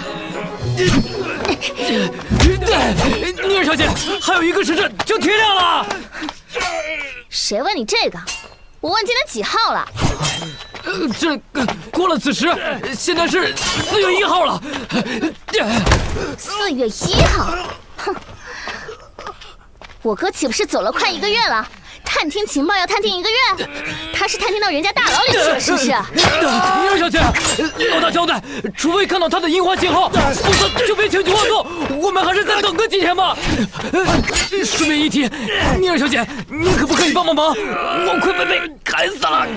等，我们已经在这等了快1个月了，生意清淡不说，你们这些人种菜都快种出心得了，这算哪门子强盗啊？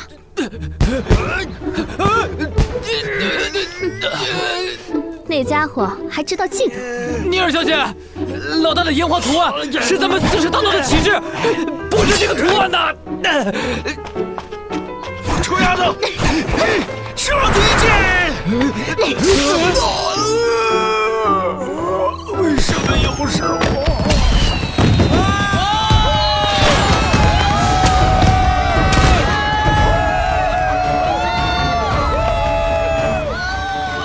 老夫正式宣布，比武招亲，现在开始。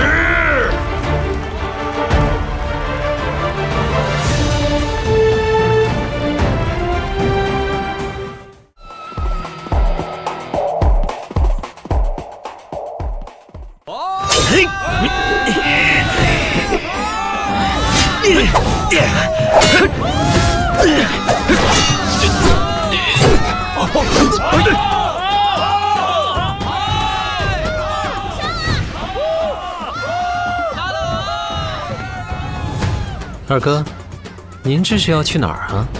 上了擂台，一切各凭本事。与其在这里无聊的看一群废物互殴，还不如回去喝酒呢。别这样讲嘛，莫非眼前这擂台让花二哥想起来往日之事了？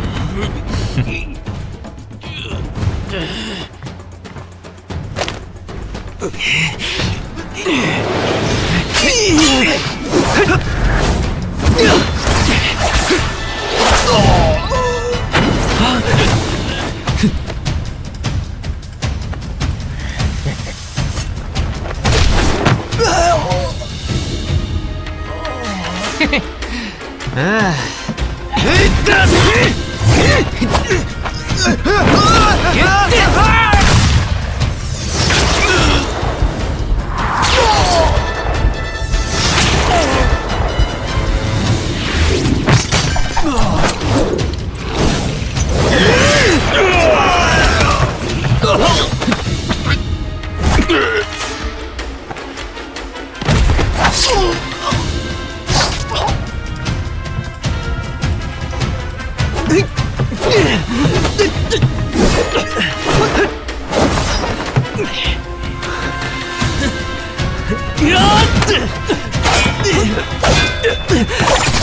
老大打得很艰辛啊！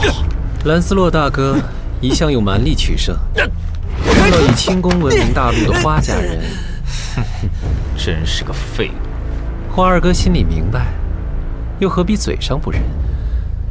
老大在武学上是很有天分的，虽然还不及你那般天纵奇才，但未来还是很有发展性的。麦迪奇家对这野小子有什么企图？他的天资跟悟性不错，但这些应该还不足以引起你们的兴趣。他的一身内力倒是非比寻常，而且是由绝顶高手转赠灌输，足见来历不凡。或者说，是因为他那把诡异的兵器，才是你接近他的主因吗？可恶，这家伙抖得真快，内力也快用光了。小子，乖乖认输，我还能放你一条生路。就凭你这个烂黄瓜臭鸡蛋，还想让我认输？想要命的话，就给本大爷滚下擂台！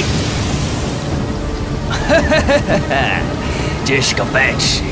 你的招式连只狗都能夺过去，威力再大有什么用啊？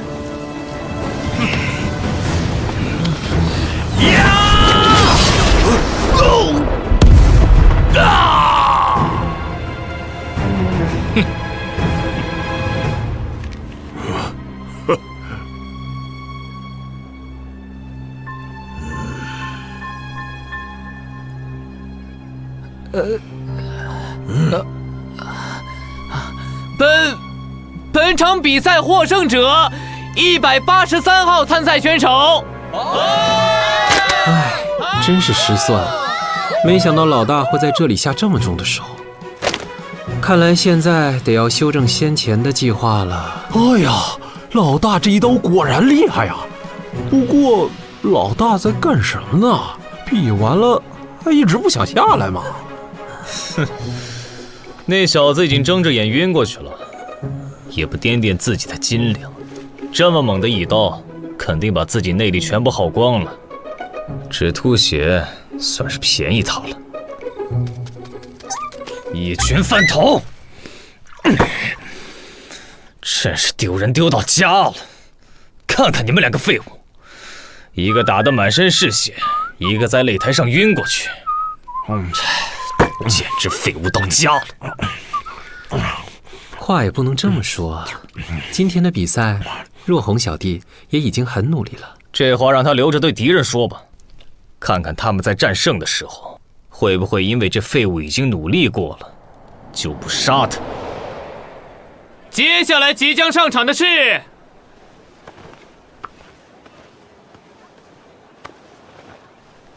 9号选手。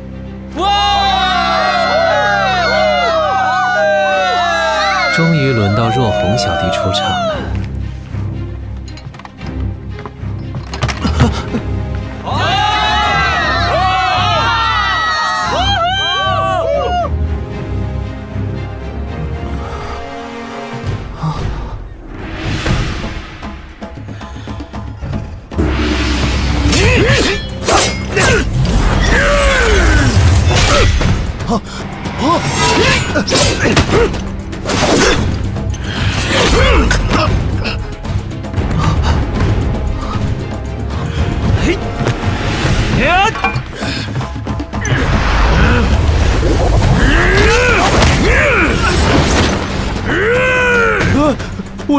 我认输。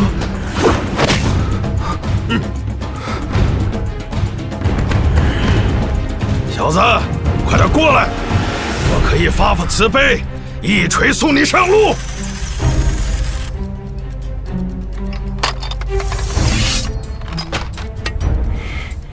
把全身的内力凝聚在剑尖一点。王大侠，我是不是应该再学一些新的招式了？哼，像你这样先天内力不足、根基又浅的废物，能学会这一招就很不容易了。更何况，我认为你是废物中的废物。你只要配合我传你的剑诀发招，把你全身的内力凝聚在剑尖一点。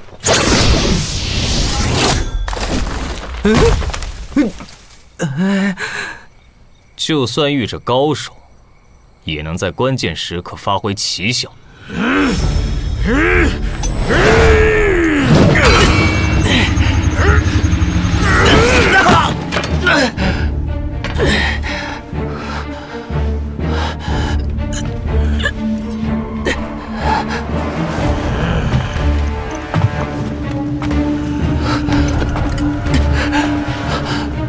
蚂蚁就应该乖乖被碾碎。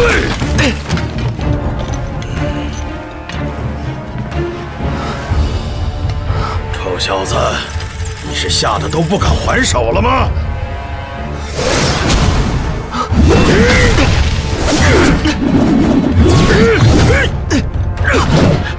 这小子怎么回事？结果一锤就应该站不起来了才对。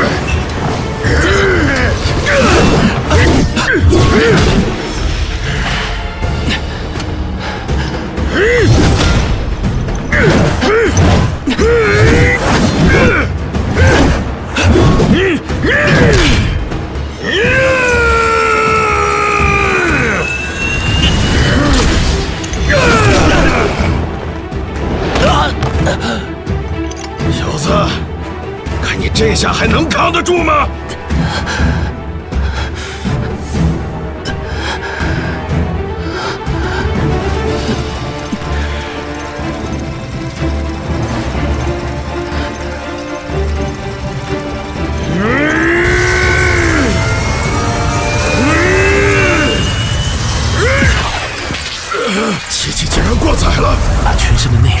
您就再进阶一点。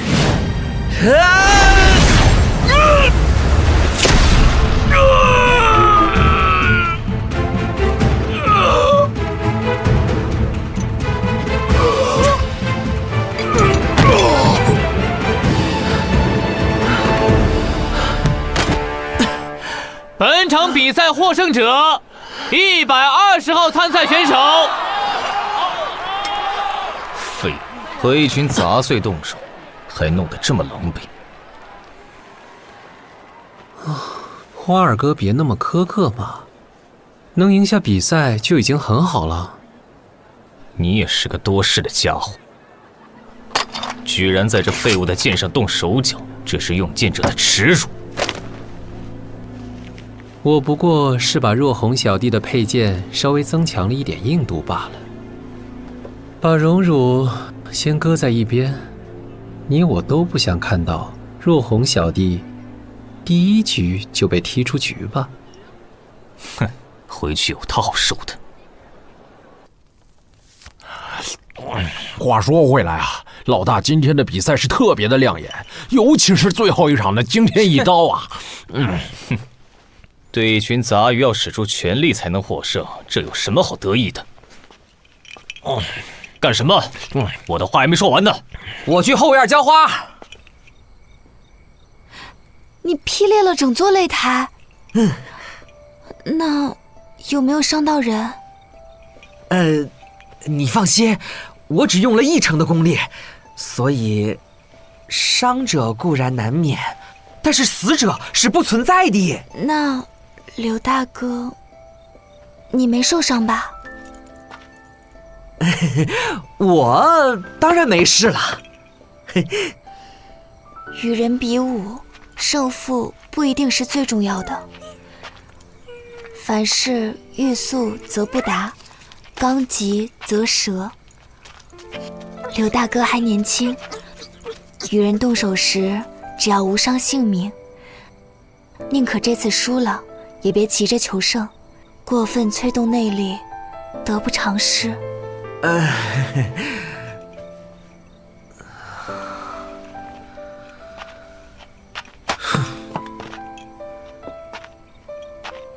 不求胜利的仗，打来有什么意义？至于比武时有些许牺牲、伤害，那本就是在所难免。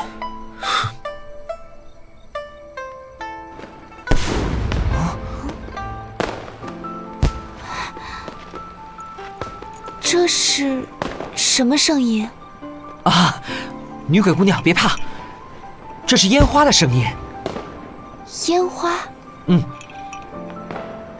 听有雪说，每年的4月13，好像是暹罗城的一个大节日。这烟花应该是在庆祝吧？真想看一眼烟花的光景。你想看烟花？这有什么难的？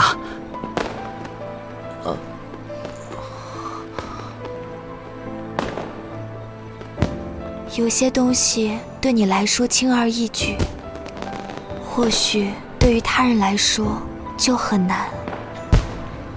你也是因为幸运才获取了本不该属于你的那股内力，再怎么样都不必将他人置于死地。你觉得我全凭运气？啊？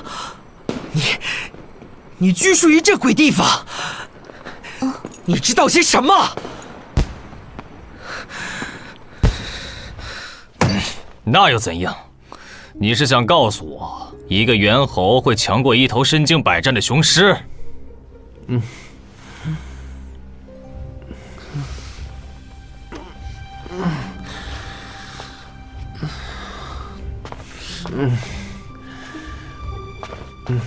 你这样比没有意义。被世人公认的绝代天才的你所精心编排的剑诀，大哥能立即吸收学会，不是靠大脑的思考，而是依靠天生的直觉。我要强调的是，大哥他他曾经生长居于荒蛮的深山，从这个过程中所培养出的直觉，是一种能让人洞悉驾驭世间武学的灵性。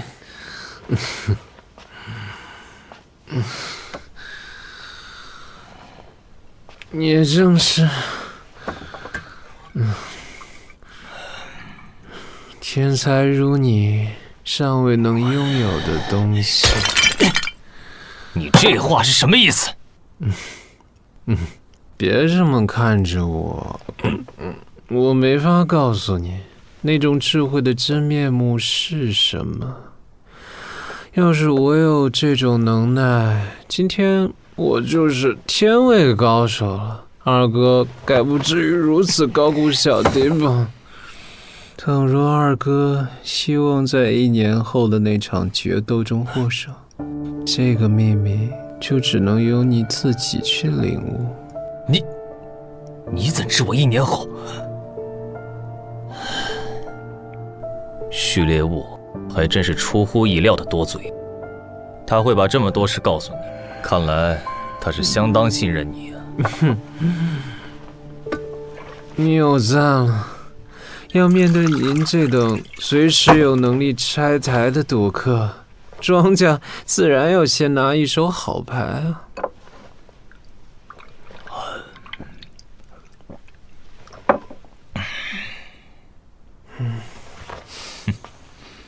我二哥这就准备去休息了吗？哼，跟你这娘娘腔喝酒，酒都变苦涩了。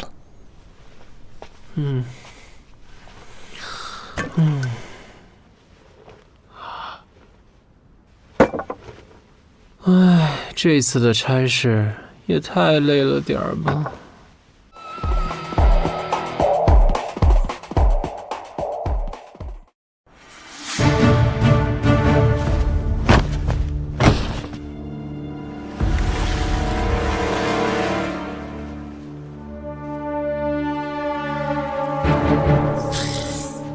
本场比赛获胜者，337号参赛选手。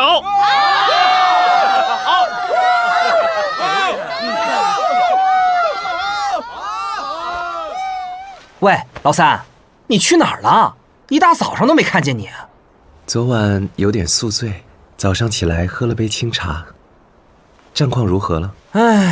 毫无悬念，7大家族的人果然厉害。接下来出场的参赛选手是，211号，344号，308号，250号参赛选手。哇，鬼藏前辈终于要上场了！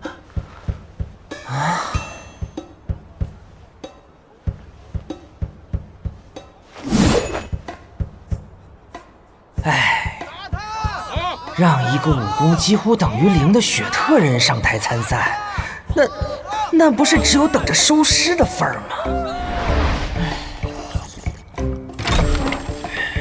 吗？另2位前辈已经吃完了吗？大概是再一次土遁了吧。哎呦！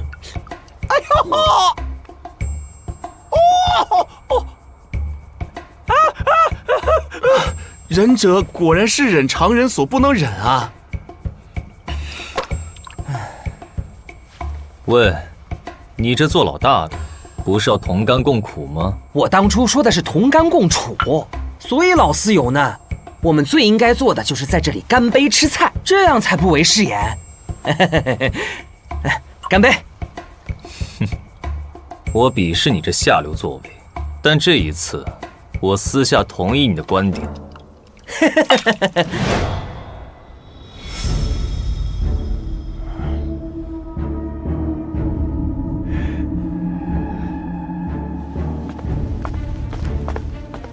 喂，老三，你到底教给游学怎样的保命招数啊？鬼藏这次会展现更为精彩的忍术，还请大家拭目以待吧。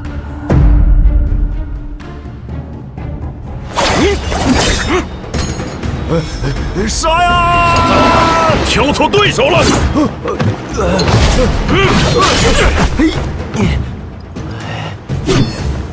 阴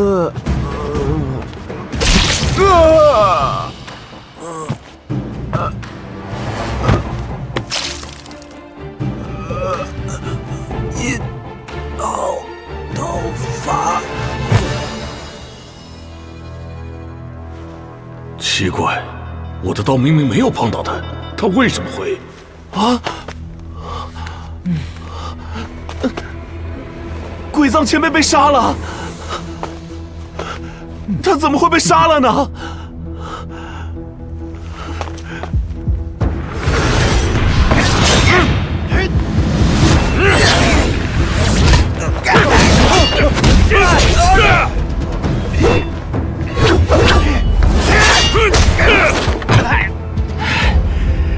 你们看到了吗？这就是石家的厉害！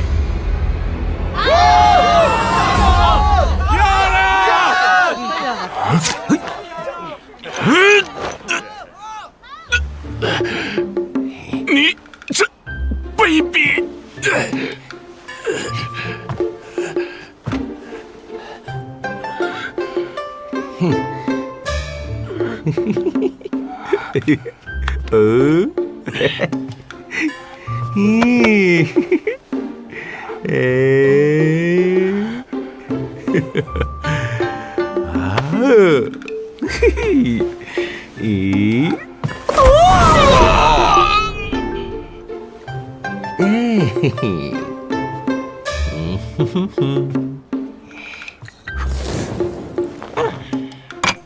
绽放吧，深渊之门！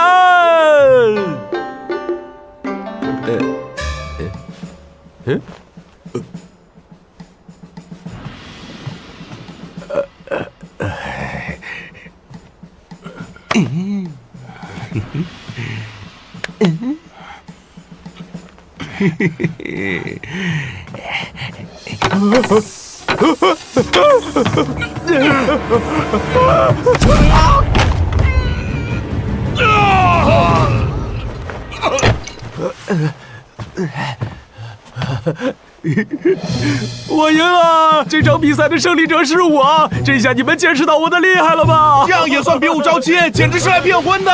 竟然用这种下三滥的手段骗婚的！抗议！卑鄙的矮子！抗议！抗议！卑鄙无耻的矮子，滚下去！鬼藏前辈这种行为，不是太卑劣了吗？不啊，正好相反。鬼藏是我所认识的最圣洁的圣殿骑士。是这样吗？鬼藏身为忍者，他自我的秉性就是忍其他人所不能忍的，这才是忍者的最高奥义。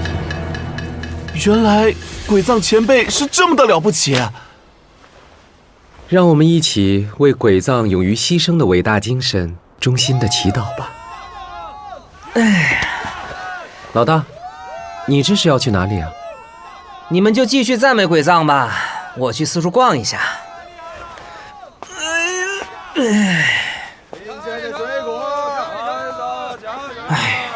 昨晚上对风华说要带他离开梅园，结果……你怎么？我以为你不会来了。怎会？上次的事情是我太过分了，我决定了，我要带你出去。奇怪，我有说错什么话吗？抗议！抗议！抗议！这东方家乡闹哪样啊？抗议！抗议！按照结果来看，同场参赛的4人只剩下这个矮子有作战能力。但就此判他获胜，恐怕会引起民愤，而且这矮子还击败了一个石家人呐。比赛本来就没有限制比武方式，虽然这矮子用不合常理的方式获胜，但这也算实力之一。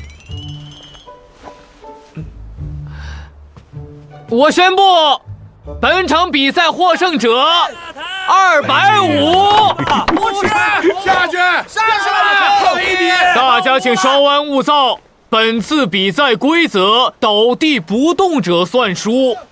250号选手虽然倒在地上，但他仍然在努力地爬动。蓝血神针可是大雪山的信物，这东西你是从哪儿弄来的？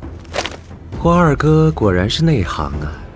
青楼联盟和大雪山有一定的往来，大雪山送了100枚特制的蓝血神针给青楼，这次为了行动方便，我持麦迪奇家的印戒向青楼总部借了几根。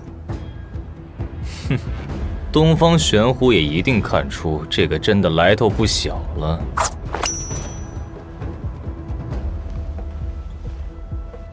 那是当然啊。大雪山可是大陆上最神秘的杀手组织，在正常的情形下，不会有任何人愿意与大雪山为敌的。东方玄虎这个人虽然野心勃勃，但在做法上却显得举棋不定。一方面想要拓展东方家的势力，一方面又不愿意放弃数百年来和平之下的安全，所以尽可能在不得罪任何人的情形下，来实行自己的计划。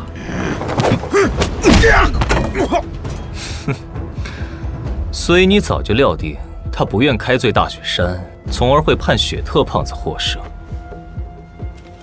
事实不正是如此吗？东方家有这样思维模式的家主，今后是成不了大事的。那么我想请教一下，在你眼里，什么样的人才能成就大事呢？这个嘛，不用多久，我想我们都能看到。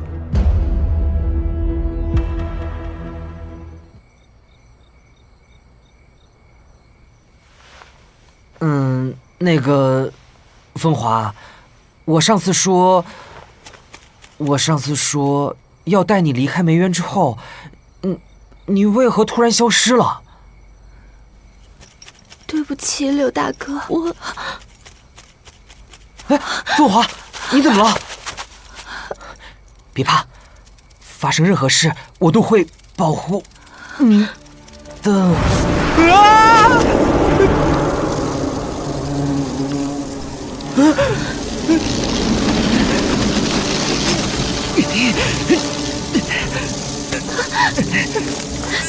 这群飞蛾是怎么回事啊？是长老，长老们找来了。啊！长老们是谁？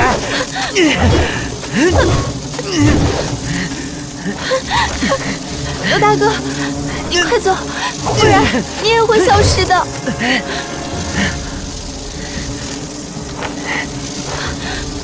凤凰，我知道你不喜欢血腥味，但这把刀可以保护你。我去把这群该死的蛾子引开。凤凰姑娘，你快躲起来！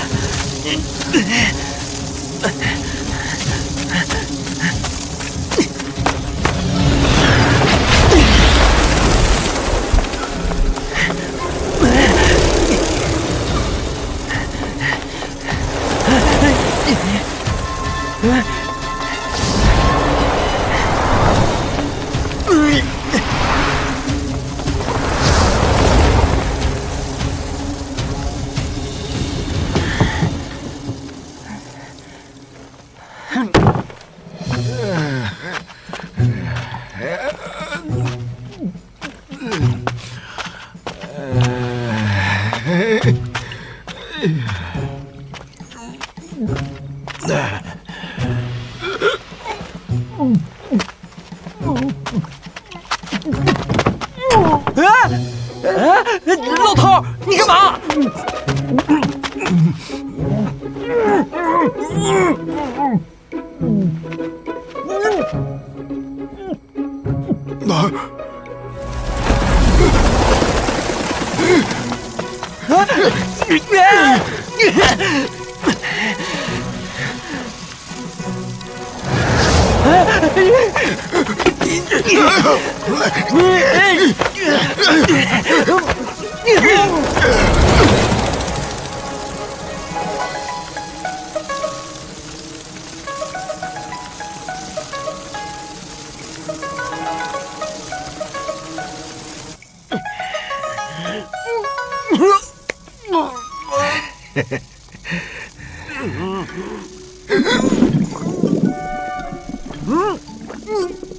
这老头儿，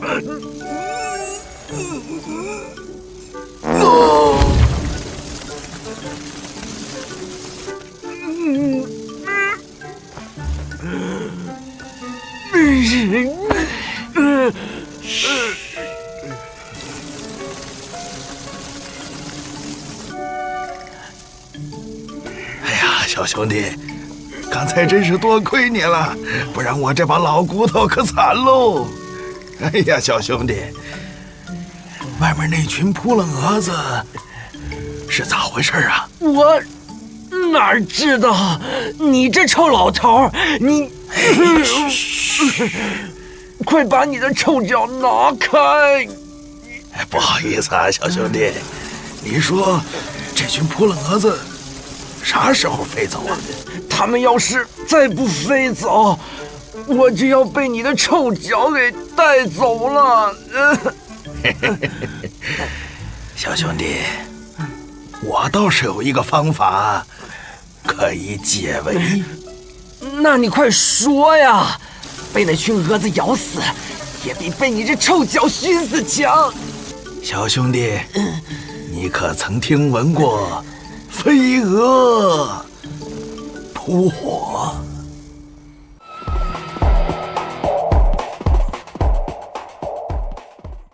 小兄弟，你可曾听闻过飞蛾扑火？哈？听过又怎么样？我现在去哪里给你找火源呀？哎，你看，你可以用内力生火呀。内力？你以为我是东方家那老狐狸吗？我瞧小兄弟你也是习武之人，怎么连这点内力都没有吗？放屁！他们都说我体内有一股雄厚的内力，只不过本大爷还暂时无法驾驭而已。我看看，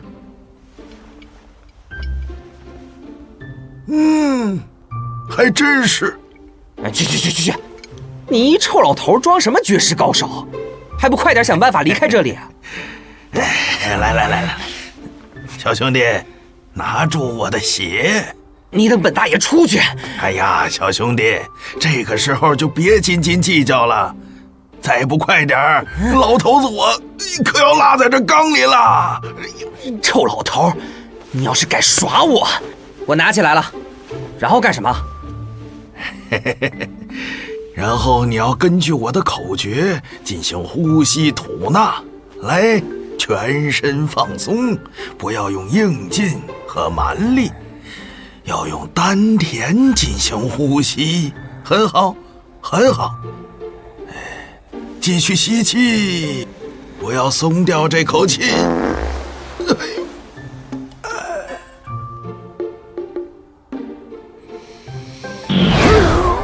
很好，很好，小兄弟。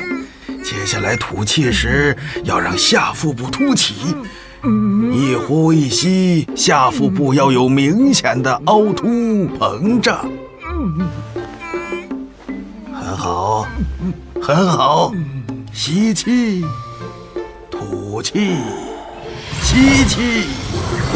很好，成了。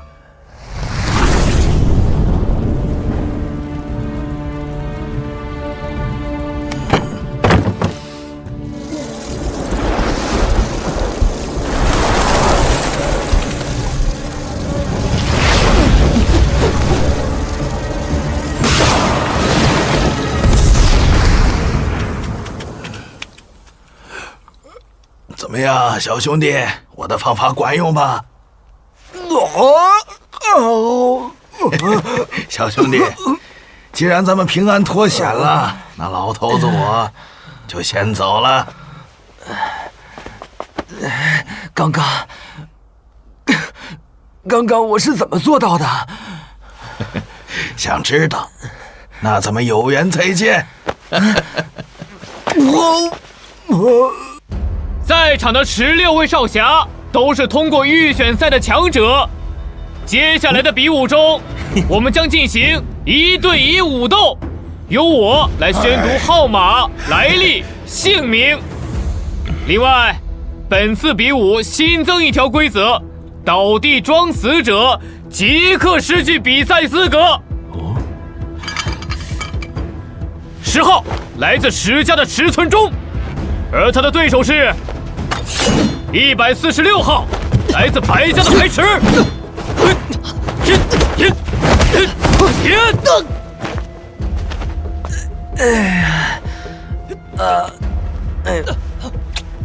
哎呦，头好痛啊！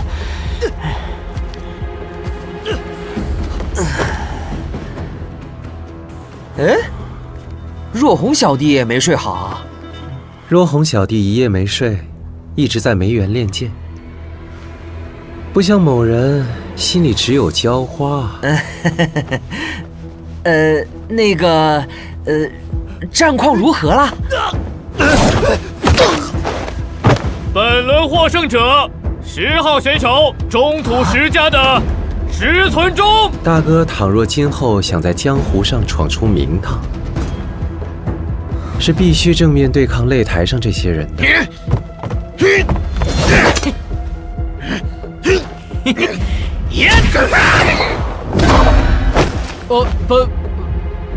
本轮获胜者11号选手，依旧是来自中土石家的石存信。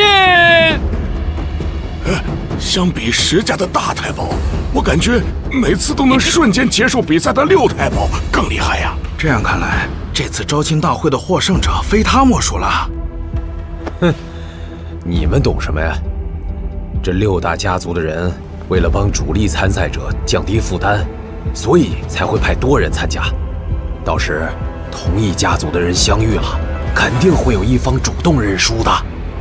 接下来即将出场的是来自大陆西北地区美丽玄京城的统治者，花字世家花风兰。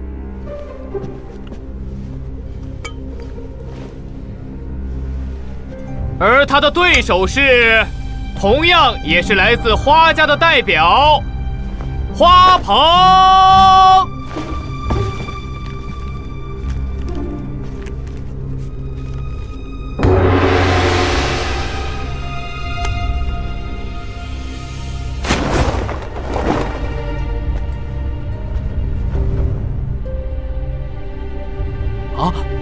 本轮获胜者4号选手，玄金花家的花风兰。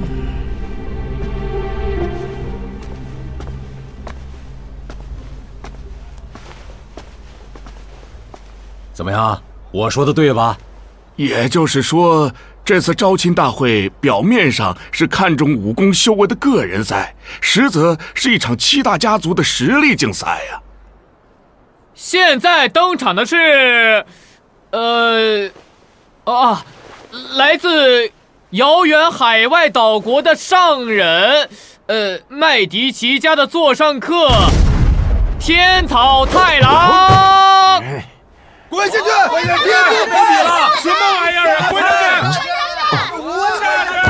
滚下台！老三，前几次骗人的小伎俩已经被禁止了。有雪哪里还有浑水摸鱼的机会啊？只怕一个照面不就给人砍翻在地了吗？放心吧，大哥，我和老四研究了各种秘诀，绝对可以轻松获胜的。大家真刀真枪的，你们那些小伎俩还派得上用场吗？当然可以，武学中的巧招就是用高明的招数骗到对手。既然都是用骗，又何必非拘泥于形式呢？只要最后获胜就可以了。而天草太郎的对手是来自武炼王家的王硕。嘿嘿嘿。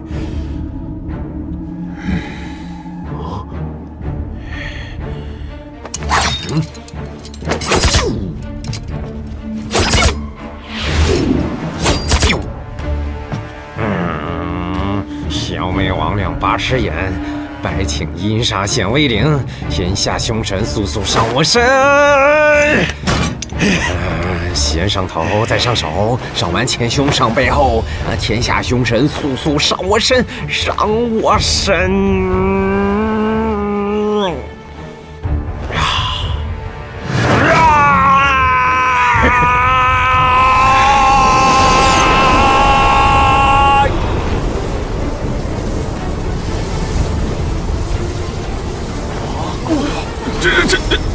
这胖子竟然飘起来了！这难道就是传说中的天位力量？传闻苦练数百年的内力，就能达到人类极限地界巅峰，而进入地界之上天位，就能结合天地元气浮空飞行，甚至可以影响外界环境。举手投足间，便可以产生毁天灭地的破坏力量。不是九州大战之后，天位力量已经在人间界消失了吗？你们看，这胖子不是浮空了吗？想不到这个卑鄙无耻的胖子，竟然是传说中的天位高手。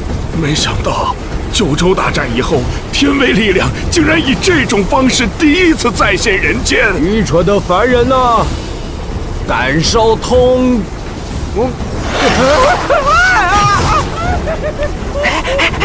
老三，你是怎么让有雪飘起来的？想不到你还会这种魔术啊！大哥，这个以后再说吧。如果现在您不想让老四掉下来摔成肉饼，最好不要打扰我。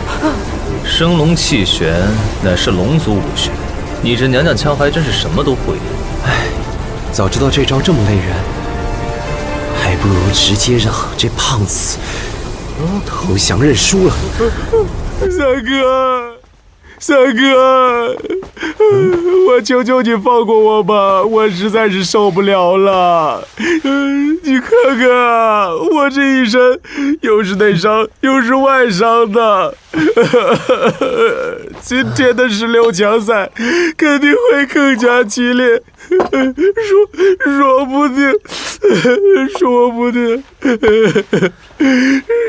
定我就成残废了。我不想下半辈子生活不能自理啊！求求你放我一条命吧！老四，不用这么担心，区16强的小场面而已，轻轻松松就过去了。轻轻松松？你是说我死的轻轻松松吗？今日上台，敌人连你半根汗毛都碰不到，这场比赛就结束了。你别担心，绝对让你来得及参加下一场。我看你是觉得我只要还能喘气就能上场吧？愚蠢的凡人呐，在天位力量面前颤抖吧！嘿，这位朋友，你说啥？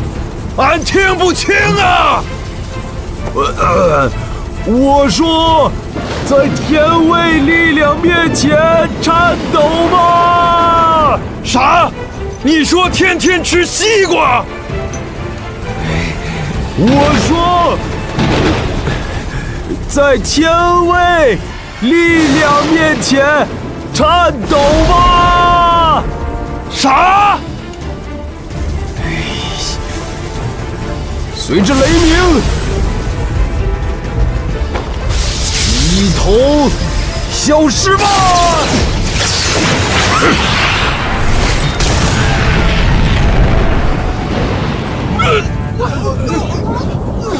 这就是天位的力量吗？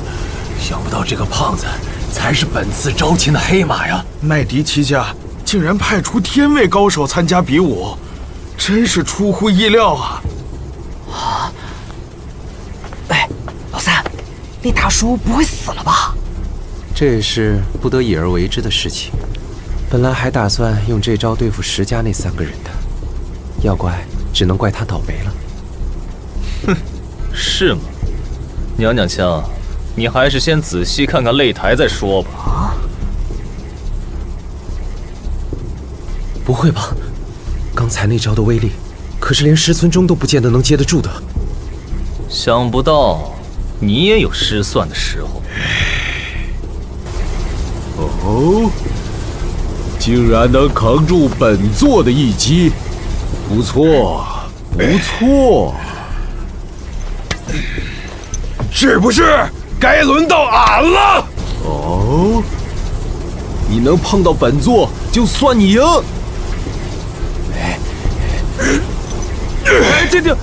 停！暂停！你这人不讲武德，本座还没准备好呢，你就突然出手啊！那么这次，本座真的要使出全力了！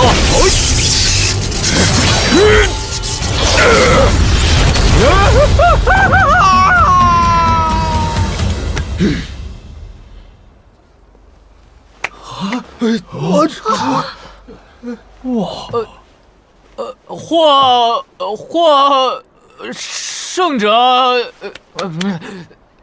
王家代表王硕。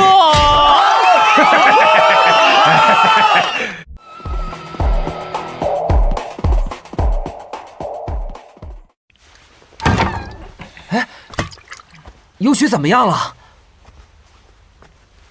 还没找到，估计是飞出暹罗城了。谁来救救我呀！谁来救救我！没想到鬼藏前辈竟然输了。比起鬼藏，现在让我更担心的是接下来的比赛。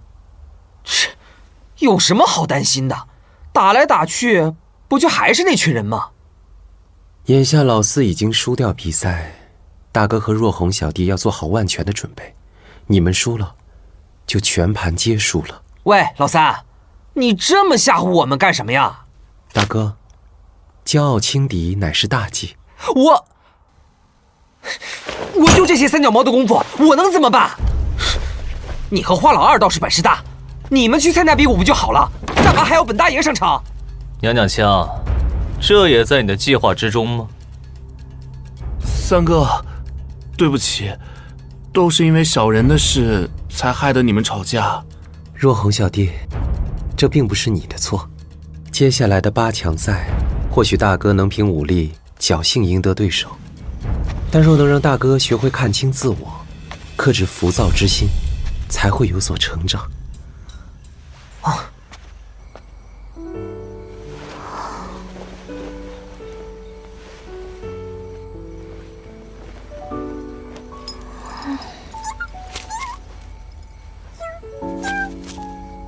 小麻雀，你是没有家了吗？你是没有家了，我是有家，却可能再也回不去了。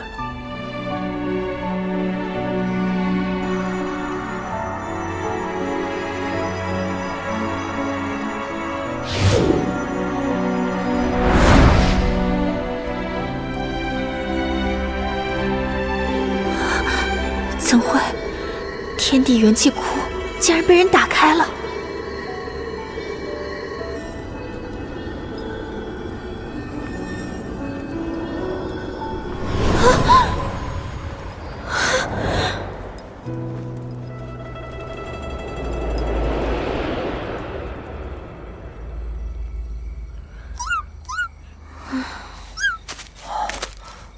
要离开这里，需要连续10天汲取同一个人的内力，可是来人见到我就跑，除了我。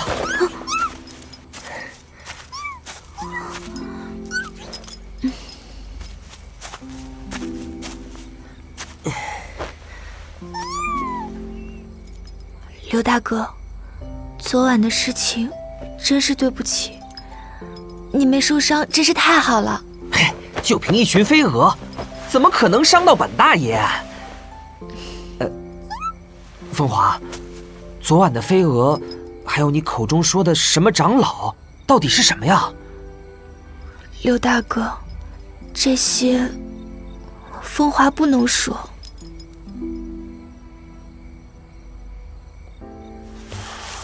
那只有这一个办法吗？能让你离开梅园？风华只是个没用的瞎子罢了，没关系的，刘大哥。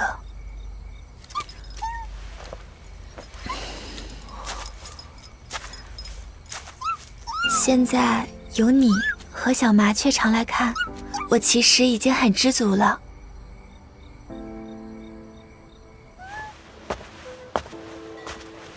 唉，连续10天，那岂不是要等到比赛以后了？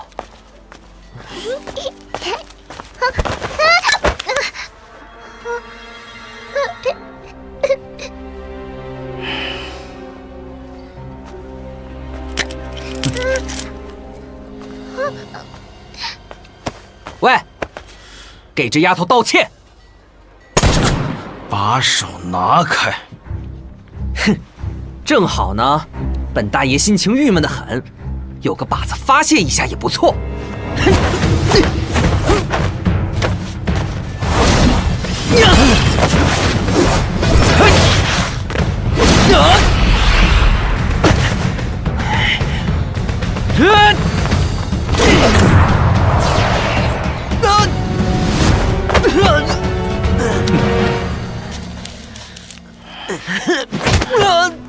乡巴佬，你以为劈坏个擂台很了不起吗？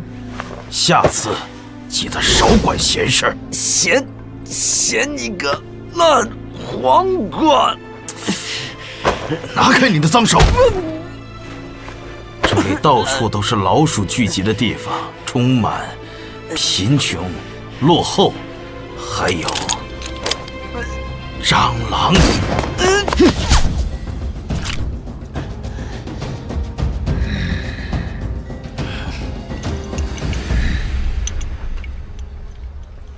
哦，这就是白家研究的太古魔道武器嘛，真有趣。又来了头野猪，所以我才讨厌这种穷乡僻壤。哎，男子汉不该一直趴在地上。大叔，小兄弟，没事吧？刚才还可以，现在就不好说了。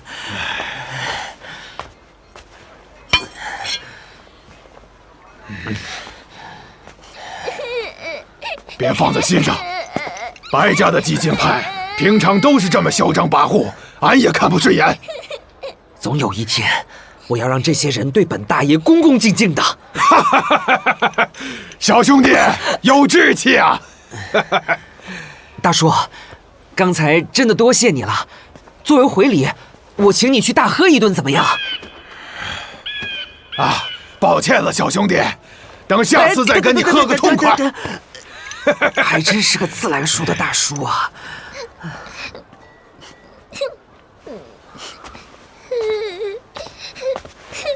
好啦，小鬼，别伤心了，不就是一个烂风车吗？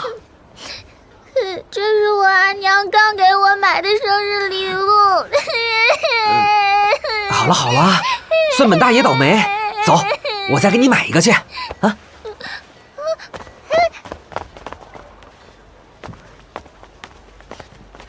嗨，这位仪表不凡、英俊潇洒的大爷，帮忙光顾一下生意吧。那个，你这儿有没有给小鬼玩的玩具啊？当然有，这些您随便挑，我敢保证，这是整个暹罗城里最好的。是吗？我看看，都是些普通玩意儿，也没什么特别的嘛。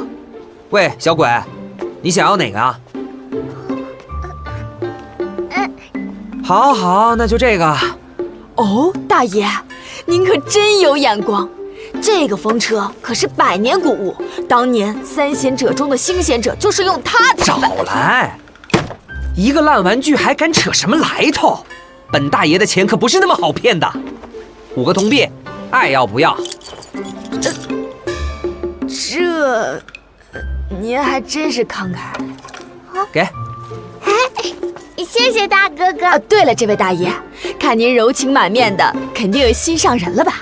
女孩子家的都爱美，您买盒胭脂送她，定能讨她欢心的。这个胭脂盒也不错，就当做那个破烂玩具的赠品送给我好了。啊，5个铜币你还想要赠品？你是强盗啊？说对了，本大爷就是强盗，还是强盗头子。现在抢到你了。哎，老头儿！啊，初见面时是强盗，现在还是强盗。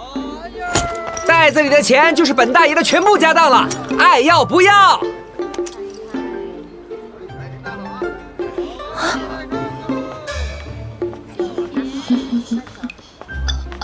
阿仁，我们该回家了。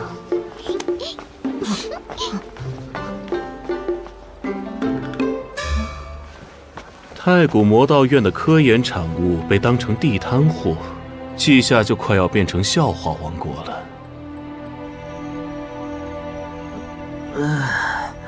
老头儿，今天你得好好给我讲讲，那天那个内力生火，我是怎么做到的？哎，不急，不急，先喝痛快了。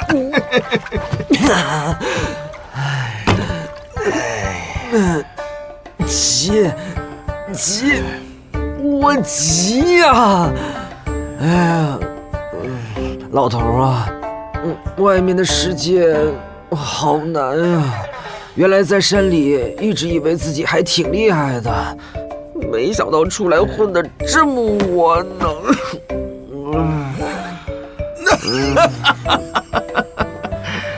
哎呀，觉得窝囊好啊！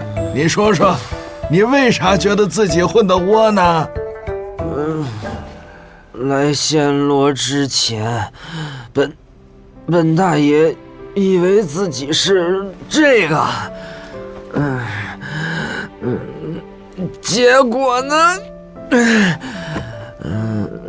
来暹罗之后，跟那些七大家族的高手比，结果我是这个，还天天被花老二那家伙看不起。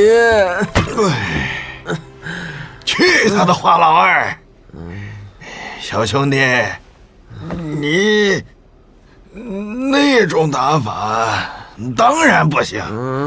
你那种独特强横的内力，要配合特别的内功心法才能发挥出威力。就你那种九流的吐纳术，哪能控制住你体内的强横内力啊？哎呦，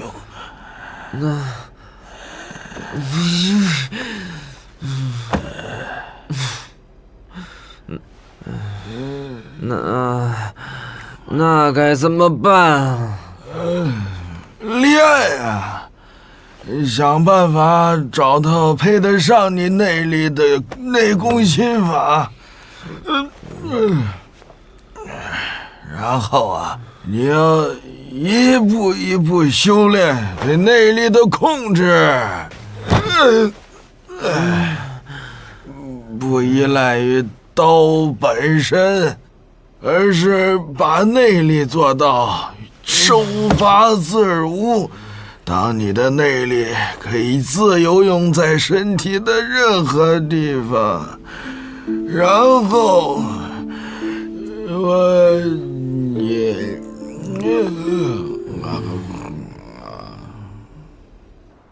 真是烂泥扶不上墙。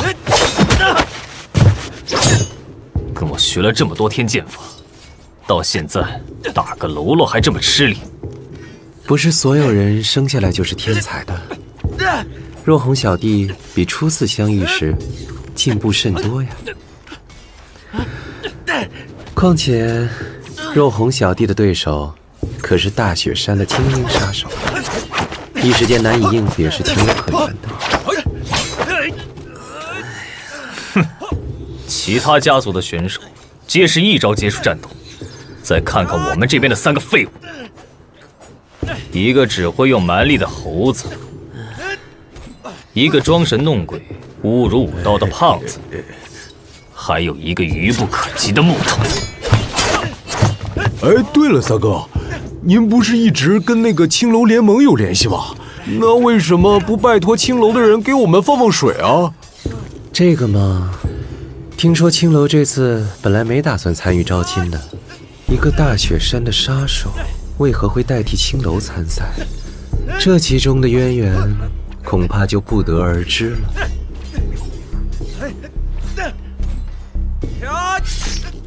看来胜负已分了。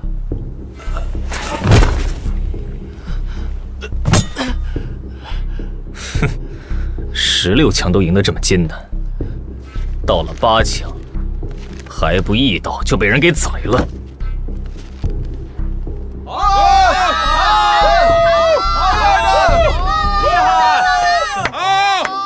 打得漂亮！终于这16强就剩下3个名额了，我看这青楼联盟是来陪跑的吧？哼，要我说，青楼联盟的代表才是最厉害的。你们看他那一袭略微紧身的黑衣，将完美的身材展露无遗。乌黑的秀发像绸缎般光滑，每次手起刀落，没有半点多余动作。棱角分明的面具下，一定藏着一张冷酷英俊的脸庞，真是爱死他了。终于，我们的16强进行到了白热化的阶段。现在场上剩下的2个晋级名额，究竟会来自哪个家族呢？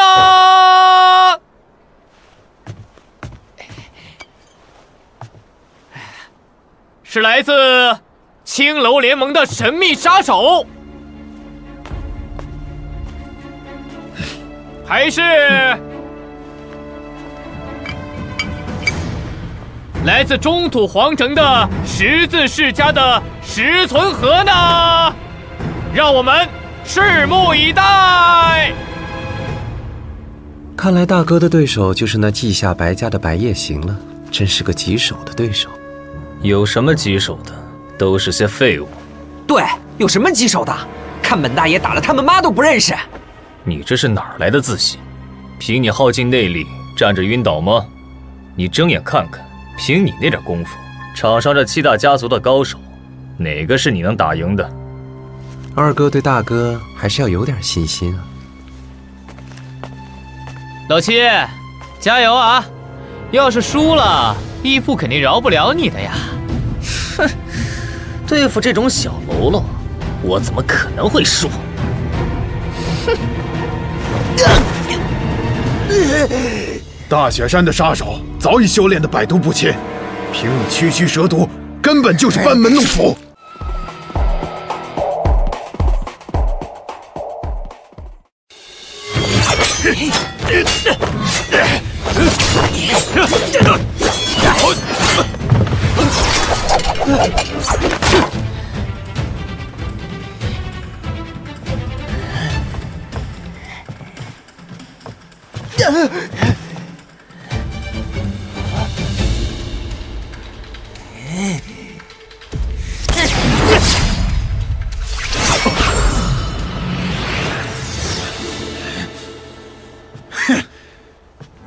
就这种小伎俩，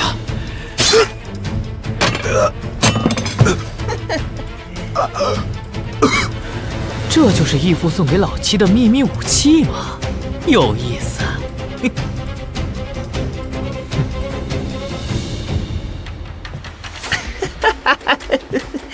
我劝你最好别动。白骨锁心剑一旦沾上你的鲜血，就会自动锁定你的心脏。你动得越激烈，死的就越快。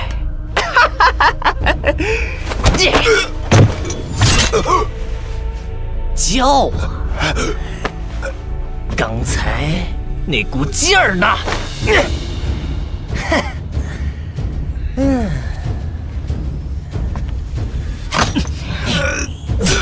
差不多可以收尾了。对不起。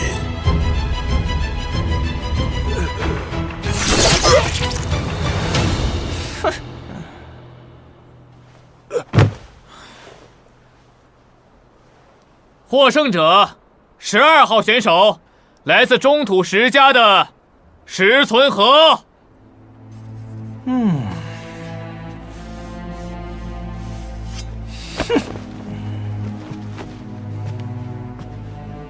石存和这混蛋，真是一点武道精神都没有。哼！唉，石家家主为了这次比武，果然准备得十分充分的。下面进行的是16强赛的最后一场对决，87号来自魔法科技城邦季夏，白家的白夜行选手。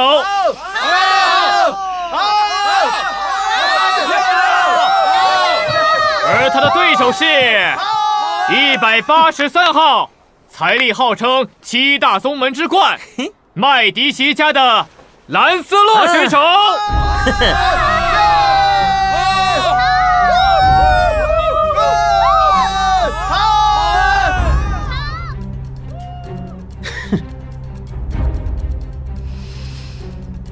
唉，老大遇到白家人，算是抽到下签了。鬼藏前辈何出此言？若红小弟，你这就孤陋寡闻了吧？白家的稷下可是源自2000年前便已建立的文明古国，他的王都稷下城所设的太古魔道研究院，专门研究太古时代遗留下来的武器，研究成果在大陆那可是首屈一指啊！一切就只能看大哥自己的造化了。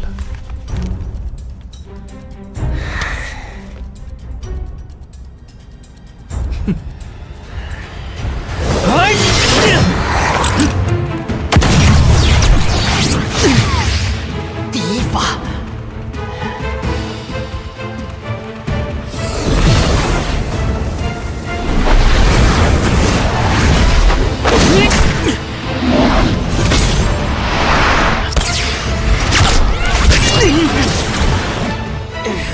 ，3发，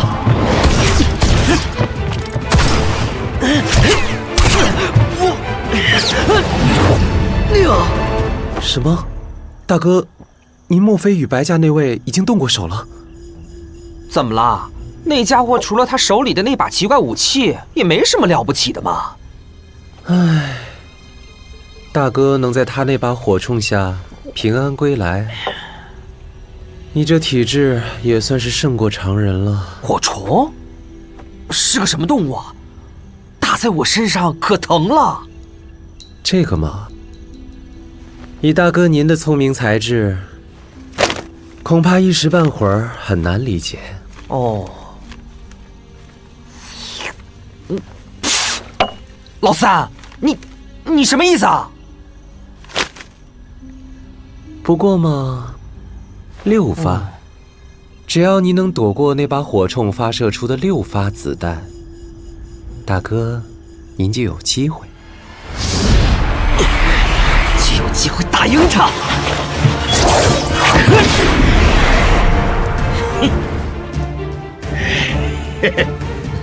不是吧？老大要赢了！不愧是兰斯洛前辈，就连白家的人也不是他的对手。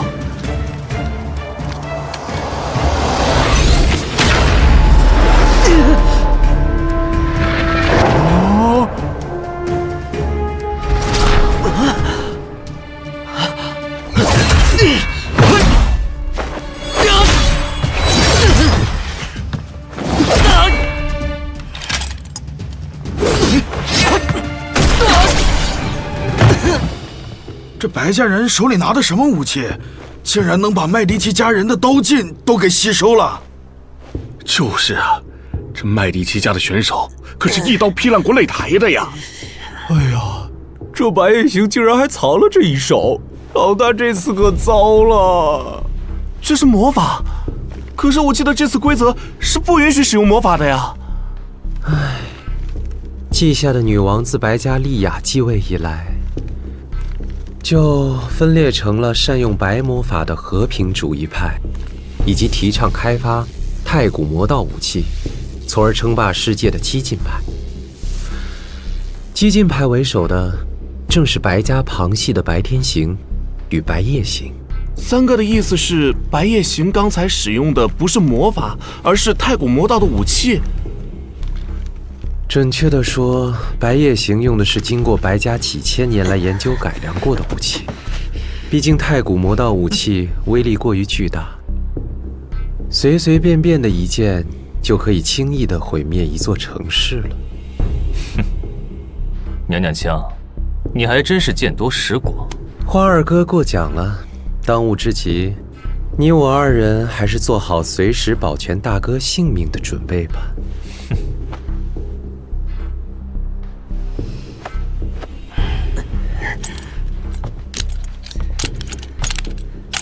乡巴佬，看到了吗？这就是我白家太古魔道的厉害。厉害，你个烂王！谁说你？这蟑螂打断我说话了！击中这只蟑螂体内的子弹，是用一种可以吸收一切能量的特殊金属所致。哦，对不起，我忘了，你们这群乡巴佬把能量称之为内力。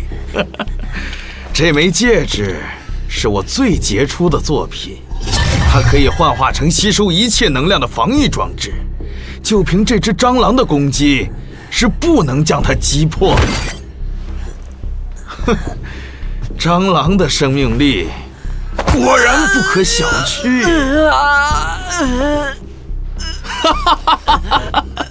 乡巴佬们，臣服于太古魔道的力量面前吧！这就是太古魔道的力量吗？这白家人根本没有弱点呀！要去终止比赛吗？臭猴子，你给我起来！今天你要是敢输给这个白家的，本大爷把你浑身的毛全都给拔光！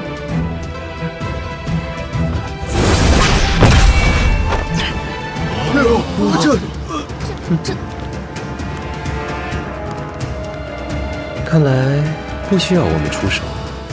大哥这人虽然没有什么优点，但论骨气，是不会输给在场所有人。说的直白点儿，就是老大抗揍呗。你这疯狗，吵死了！等本大爷收拾完这个苦瓜脸，再来收拾你。这才有意思啊！这小子竟然还有力气反击啊！这种自愈能力，难道是……喂，苦瓜脸，干嘛一副便秘的样子？不是你说的吗？蟑螂的生命力很顽强。不可能，不可能！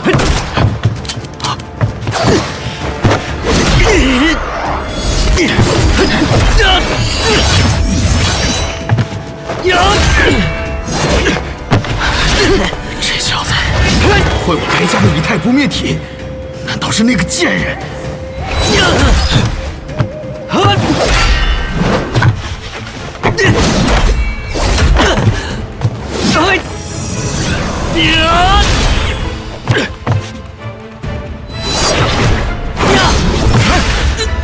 可恶！想打败这苦瓜脸，必须先要解决掉这家伙的盾牌。机会！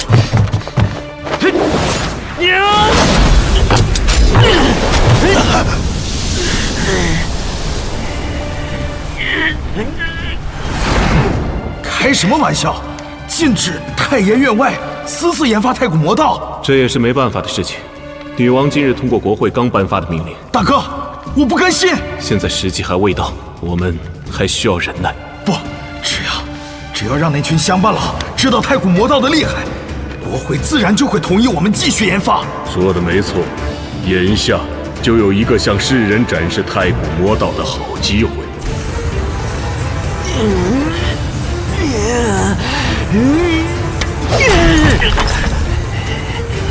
我在，这只蟑螂怎么可能有如此多的能量？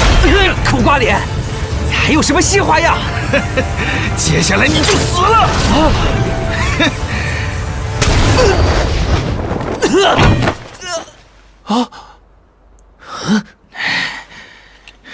只要破坏了心脏，就算是以太不灭体也救不了你。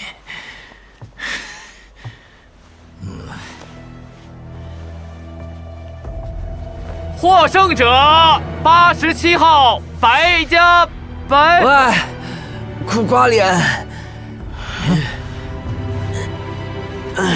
本大爷还能陪你再打一整天。这个胭脂盒本来打算送给风华的，想不到竟然救了我一命。这是太研院的。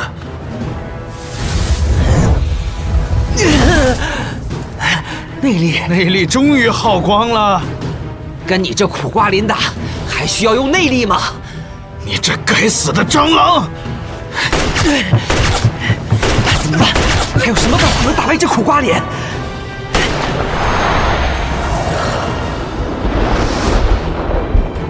对，就是这种感觉。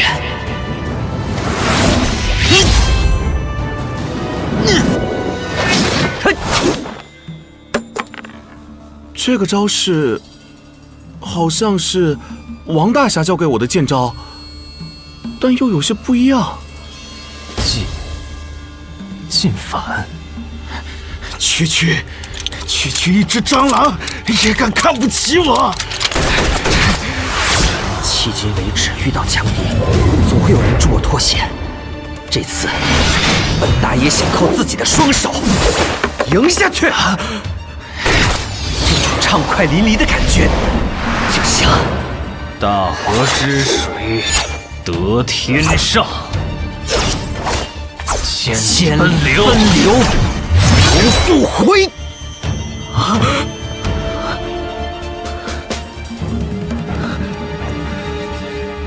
区一只蟑螂，怎么能打赢太古魔道？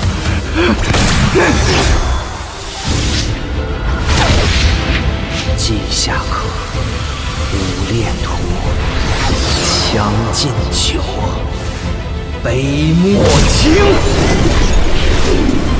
剑舞歌一曲，请君为我倾耳听。区一只蟑螂。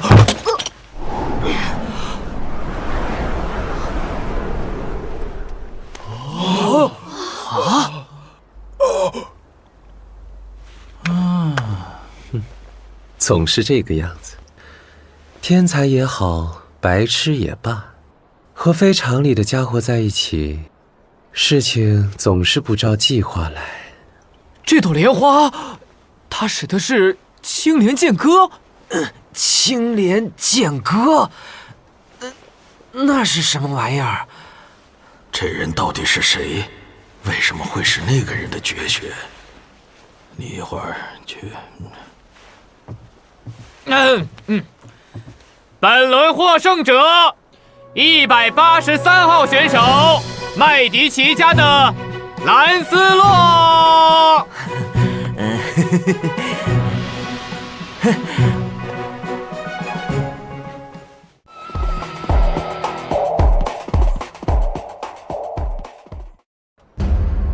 诸位，经过数日的武斗，16强赛已经落下帷幕。让我们恭喜晋级的8位少侠！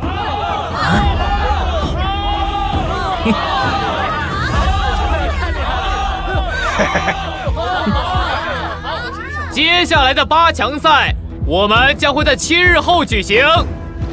在此之前，由我代替东方家主宣布8强赛的分组结果。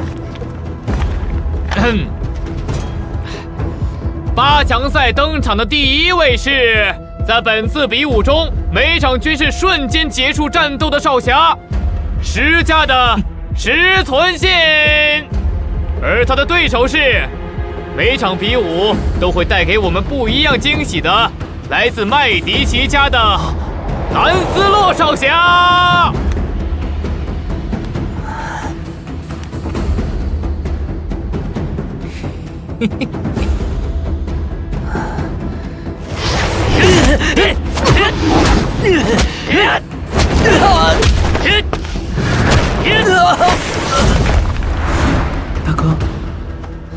大哥，怎么了？我们该走了。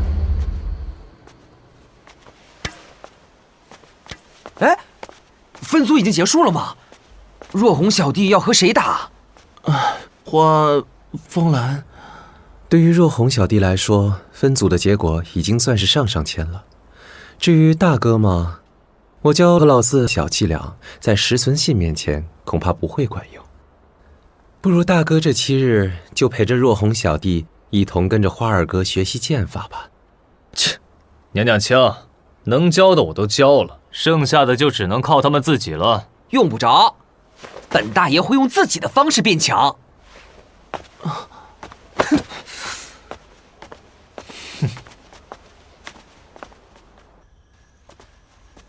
哎，这是怎么回事啊？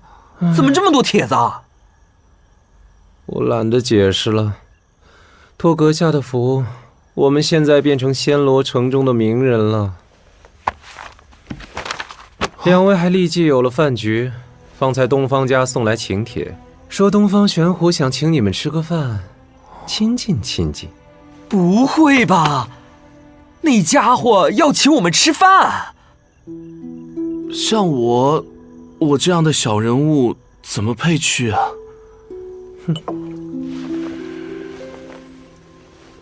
你们可不是小人物啊！东方家邀请的是麦迪奇家代表花家旁支，在中土拥有偌大财势的富家子弟花若红公子和他的从人蓝丝洛，绝没有人敢小觑你们的。富家子弟，反正都是冒充，干脆冒充个大有来头的，岂不是更好啊？喂，老三，这能行吗？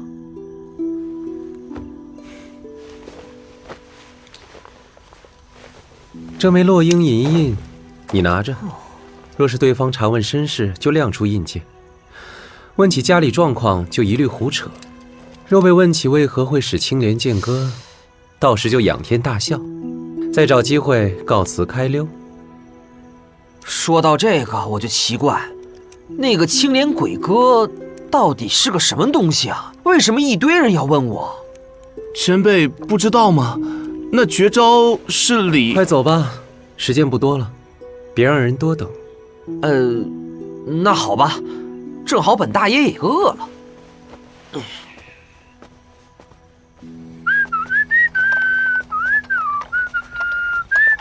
王大侠，花老二，我们要去吃席了，你要不要一起来呀？小心有命吃，没命回来。哎，你就是羡慕。哼！超时勤务，辛苦二哥了。小弟呢，刚好沏了一壶新茶。娘娘腔，我现在开始怀疑你别有企图。别那么多疑嘛，人一多疑就会老得快。今晚我家公子会送证明我们身份的信物过来，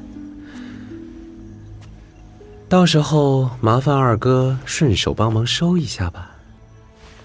哼，你的意思是，堂堂麦迪奇家的家主序列物，会为了你一个门客，亲自前来暹罗送身份证明？我的好三弟，你的面子可真不小啊！哼，花二哥说笑了。序列物公子此次前来，自然是另有目的的。那为什么要我去收？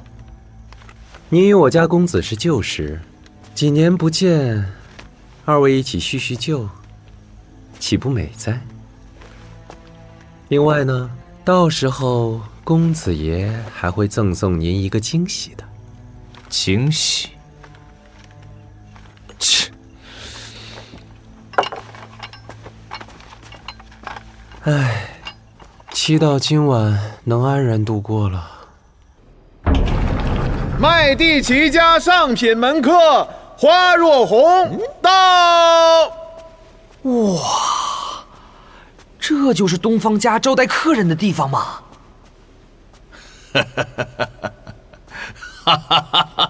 前辈，你看，石家的人也来了。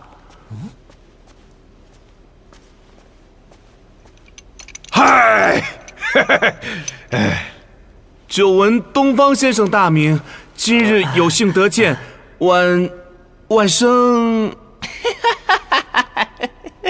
哎呀，这小子当是学堂念书呢，还自称晚生，真是可笑啊！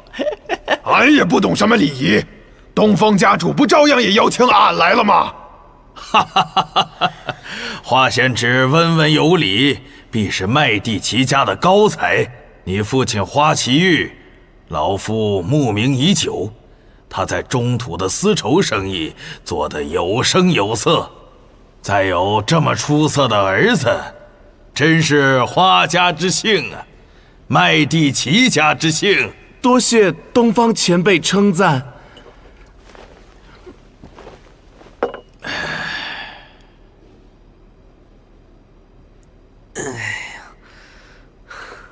贤侄的这位护卫，仪表俊朗，果然是英雄人物，连续2次出手，技惊全场，真是江山代有人才出，好啊！多谢东方前辈称赞。既然有客人一句，那让我们一起举个杯吧。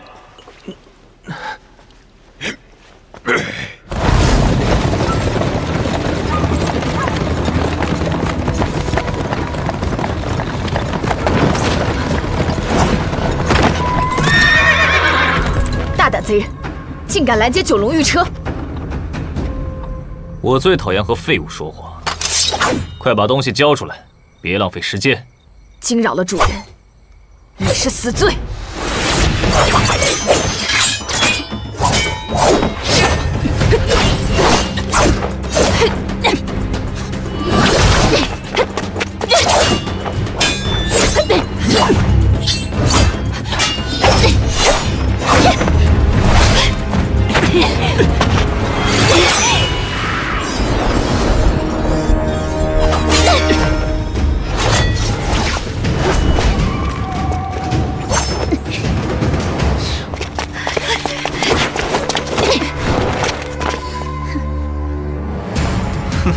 弘毅阵法。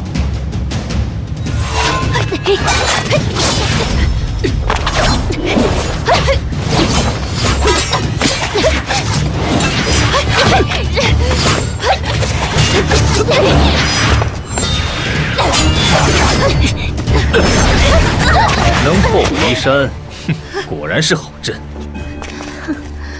大家不要轻敌，他一人之力终究难以与我们4人抗衡。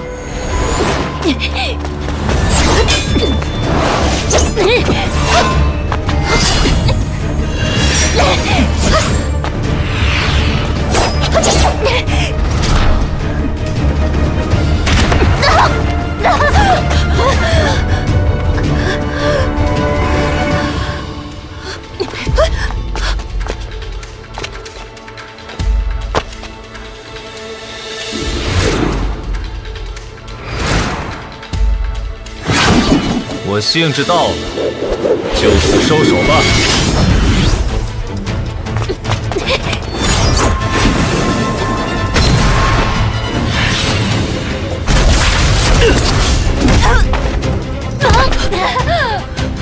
怎么会？组阵以来无人能破的弘毅阵法，竟然抵挡不住他的一刀剑劲！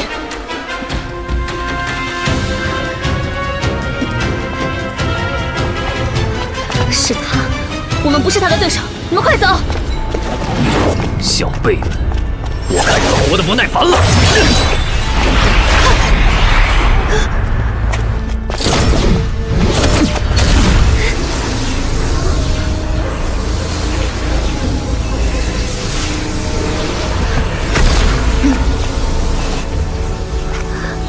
姐姐，你没事吧？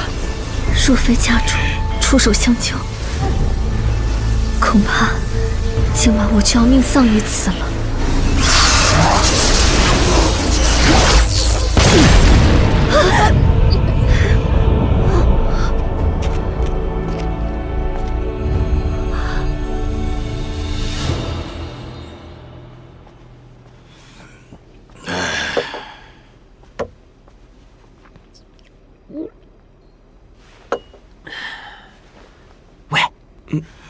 随便胡扯几句，准备开溜了。啊？现在就要走吗？饭菜咱们也没吃几口，这样做会不会很没礼貌啊？礼貌跟命，哪个重要啊？花家公子花风兰到！压轴戏总在最后，重要的客人也是。完了，花家的人要是知道若红小弟的真实身份，之前抢亲了旧账，再加上冒充麦迪奇家使者的新账，今天真是要了命了。这位想必大家早已结识，花字世家的花风兰公子，你们亲近亲近。我靠，这老家伙还故意冲着我们介绍，怕不是有意要挑起矛盾吧？这两位就是麦迪奇家的上品门客。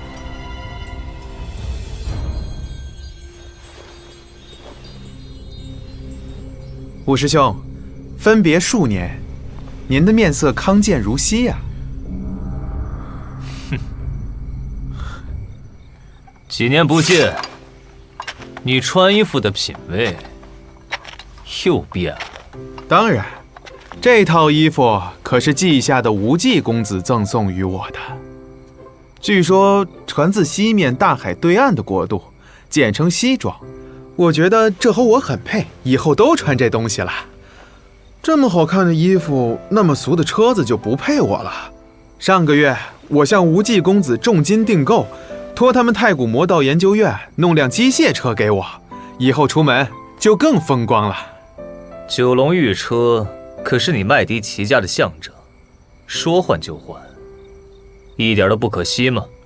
在我看来，勇于尝试新事物，一个家族才能不被时代所淘汰。两位公子，可以用茶了。啊，我与师兄要在这里赏月畅饮，你们先下去吧。是。师兄，请尝尝看。我这次微服出巡，一切力求简便。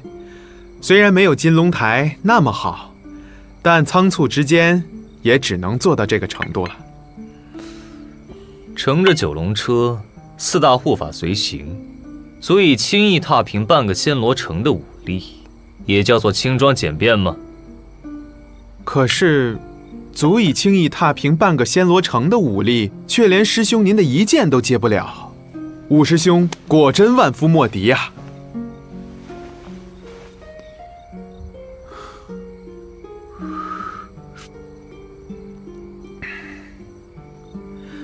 时间好快啊，距离您与师尊的决战只剩1年不到了。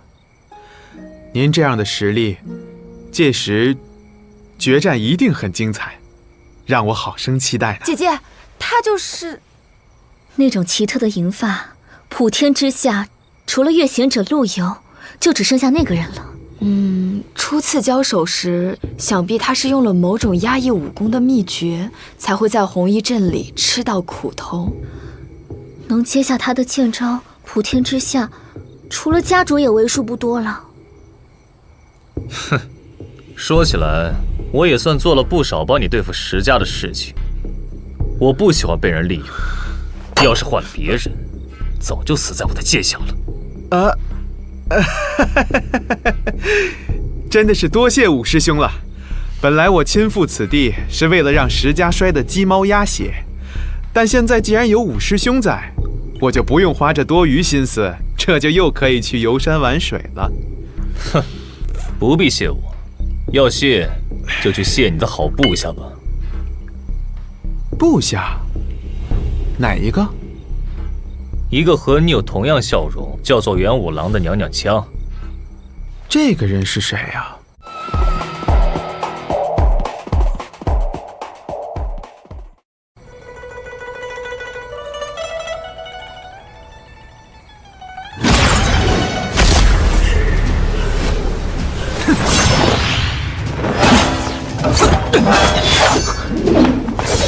花儿哥，您这是又要唱哪一出？只不问。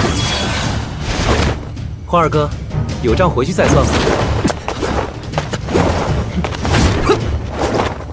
眼下还请顾全大局，速去东方家搭救老大和若红小弟要紧。娘娘腔，我说过，若你再耍小聪明，我的下一剑会结结实实的刺进你胸口。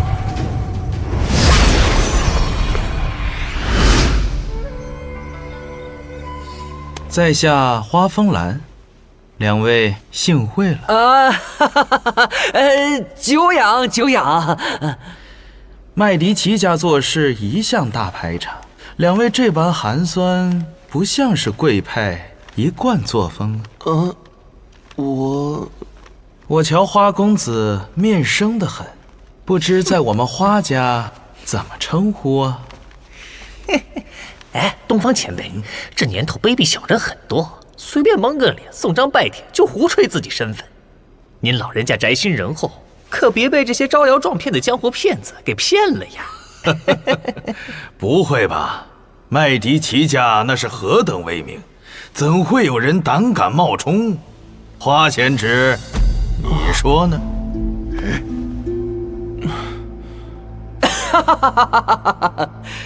招摇撞骗之人的确不少，但恶意诽谤的无耻之徒却更多。东方前辈，您可得小心啊，别让某些人的污言秽语脏了您的耳朵。你拜帖可以有假，这枚麦迪奇家的落英银印可不会假。诸位不妨睁大眼瞧瞧。哼，你这落英银印看着味道不错呀。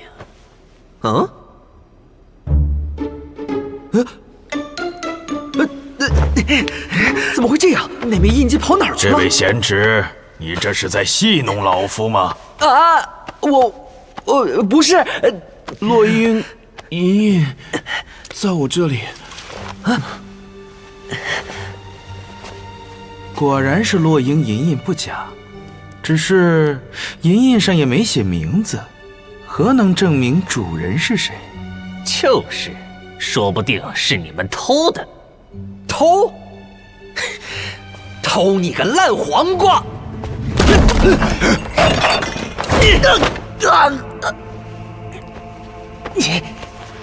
你好大的胆子，竟敢在东方前辈面前当众行凶！各位，此人一再辱及我麦迪奇家，今日本大爷就借东方家厅堂，好好教训一下此贼，让天下人晓得我麦迪奇家不是那么好欺负的。什么麦迪奇家？你分明就是刘！你这玩什么呢？还敢胡说八道！哼！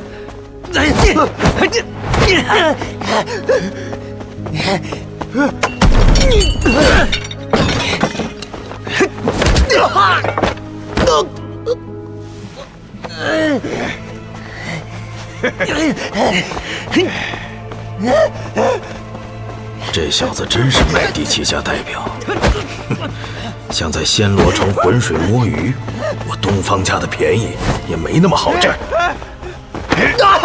谢了啊，大叔。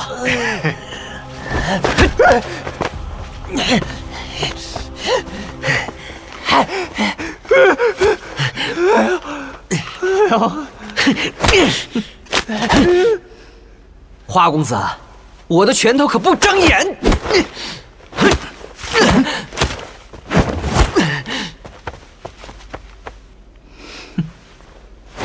野蛮！好烫，身体好像被火烤一样。东方家的，你这是有何指教？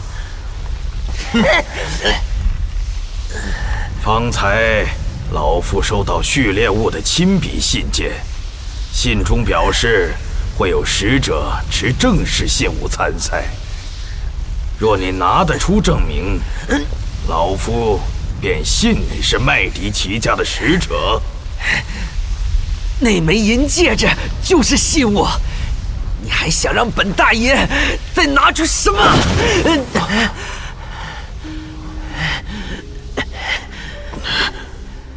这这小子的内力，竟然与我东方家的乾坤大日心法如此相似。小子，你口口声声说自己是麦迪奇家的门客，可老夫从未听闻麦迪奇家的门客会用东方家的内功心法，还会使那青莲剑阁。什么狗屁青莲剑阁？这小子是在装傻吗？青莲剑阁是那大煞星李煜的独门绝学，倘若与李煜扯上关系，那比麦迪奇家正式向东方家宣战更可怕。不过听这小子口气，看来是与那大煞星无关。但乾坤大日心法，难道这小子跟日贤者有什么渊源？哦，既然你想装傻充愣，又没有什么其他证明，那老夫只好请你在毕府多住几日了。谁说没有证明？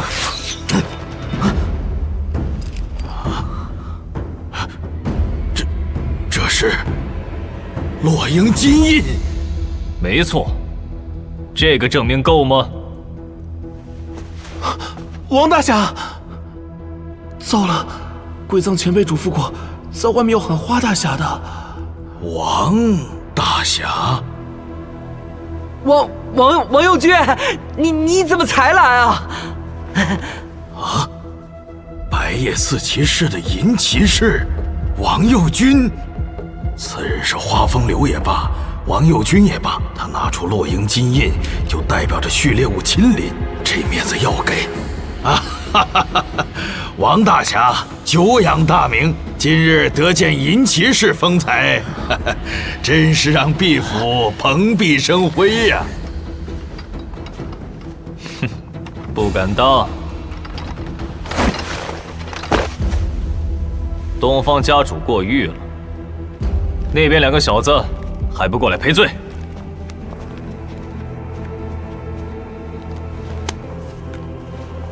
东方家主，王某前来是受了六师弟之托，专程来给他们作证的。六师弟，月贤这路由7大弟子中，王佑君排行第4，序列物排行第6。若是序列物亲自委托王佑君来暹罗帮麦迪奇家对付石家，就不难理解了。落英金印是每代麦迪奇家主随身携带的信物。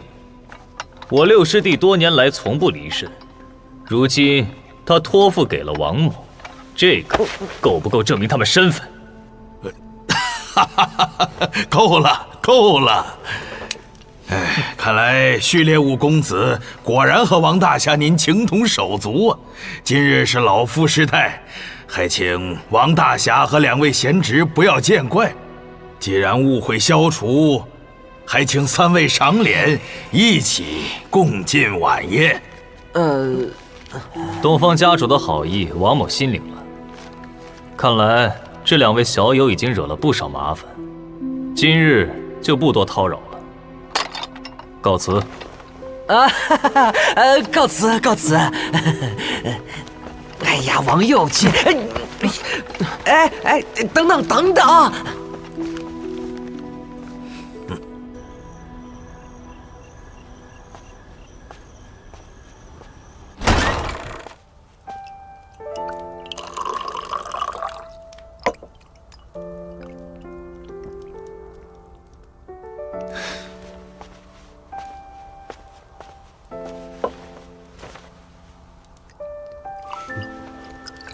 想来大哥和若红小弟已然无恙了。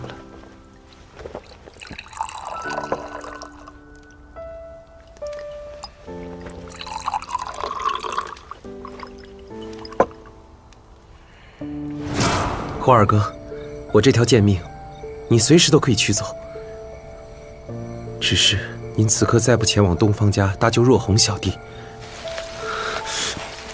恐怕又要上演爱而不得的悲剧了。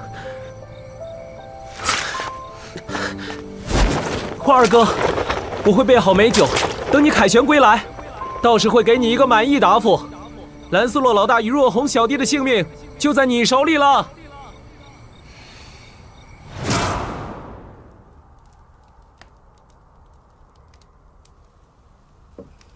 我说娘娘腔，咱们认识也快1个月了，可是为什么现在这一刻，我突然发觉自己好像完全不认识你？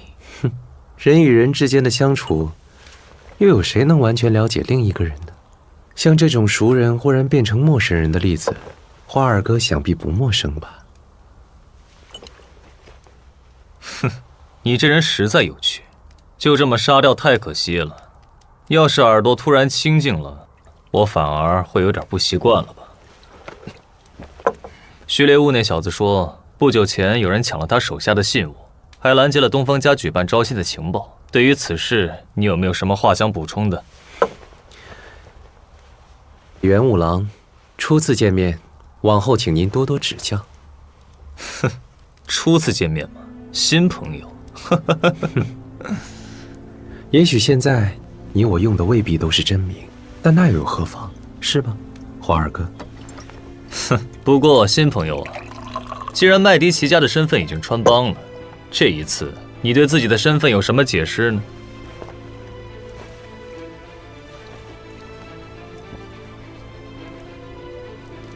花二哥认为平凡如我会有什么出身背景呢？我猜不出，你这娘娘腔武功路数太匪夷所思了。不仅熟知白鹿洞的独门绝技，甚至还通晓一些早已在九州大战时失传的武功，又会魔法密咒。你还是自己公布答案好了。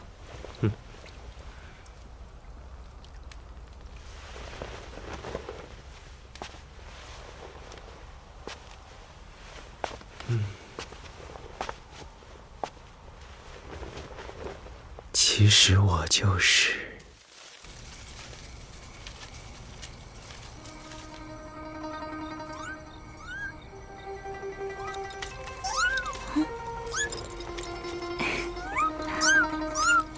你是想问我那晚为什么会突然消失吗？那晚柳大哥说的话我很开心，但又感到害怕。倘若长老们知道此事，恐怕会对柳大哥不利，所以我选择了逃避。我想如果不再见他，就不用面对这种困惑了。我对柳大哥他，即便柳大哥他要帮我，也要等他打完比赛。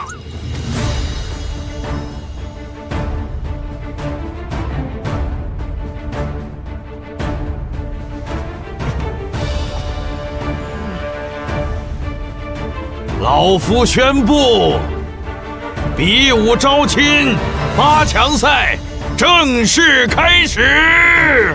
嘿嘿，臭猴子，这次可算是有机会让我可以跟你好好的打上一场了。哼，你这条疯狗还是这么有精神啊！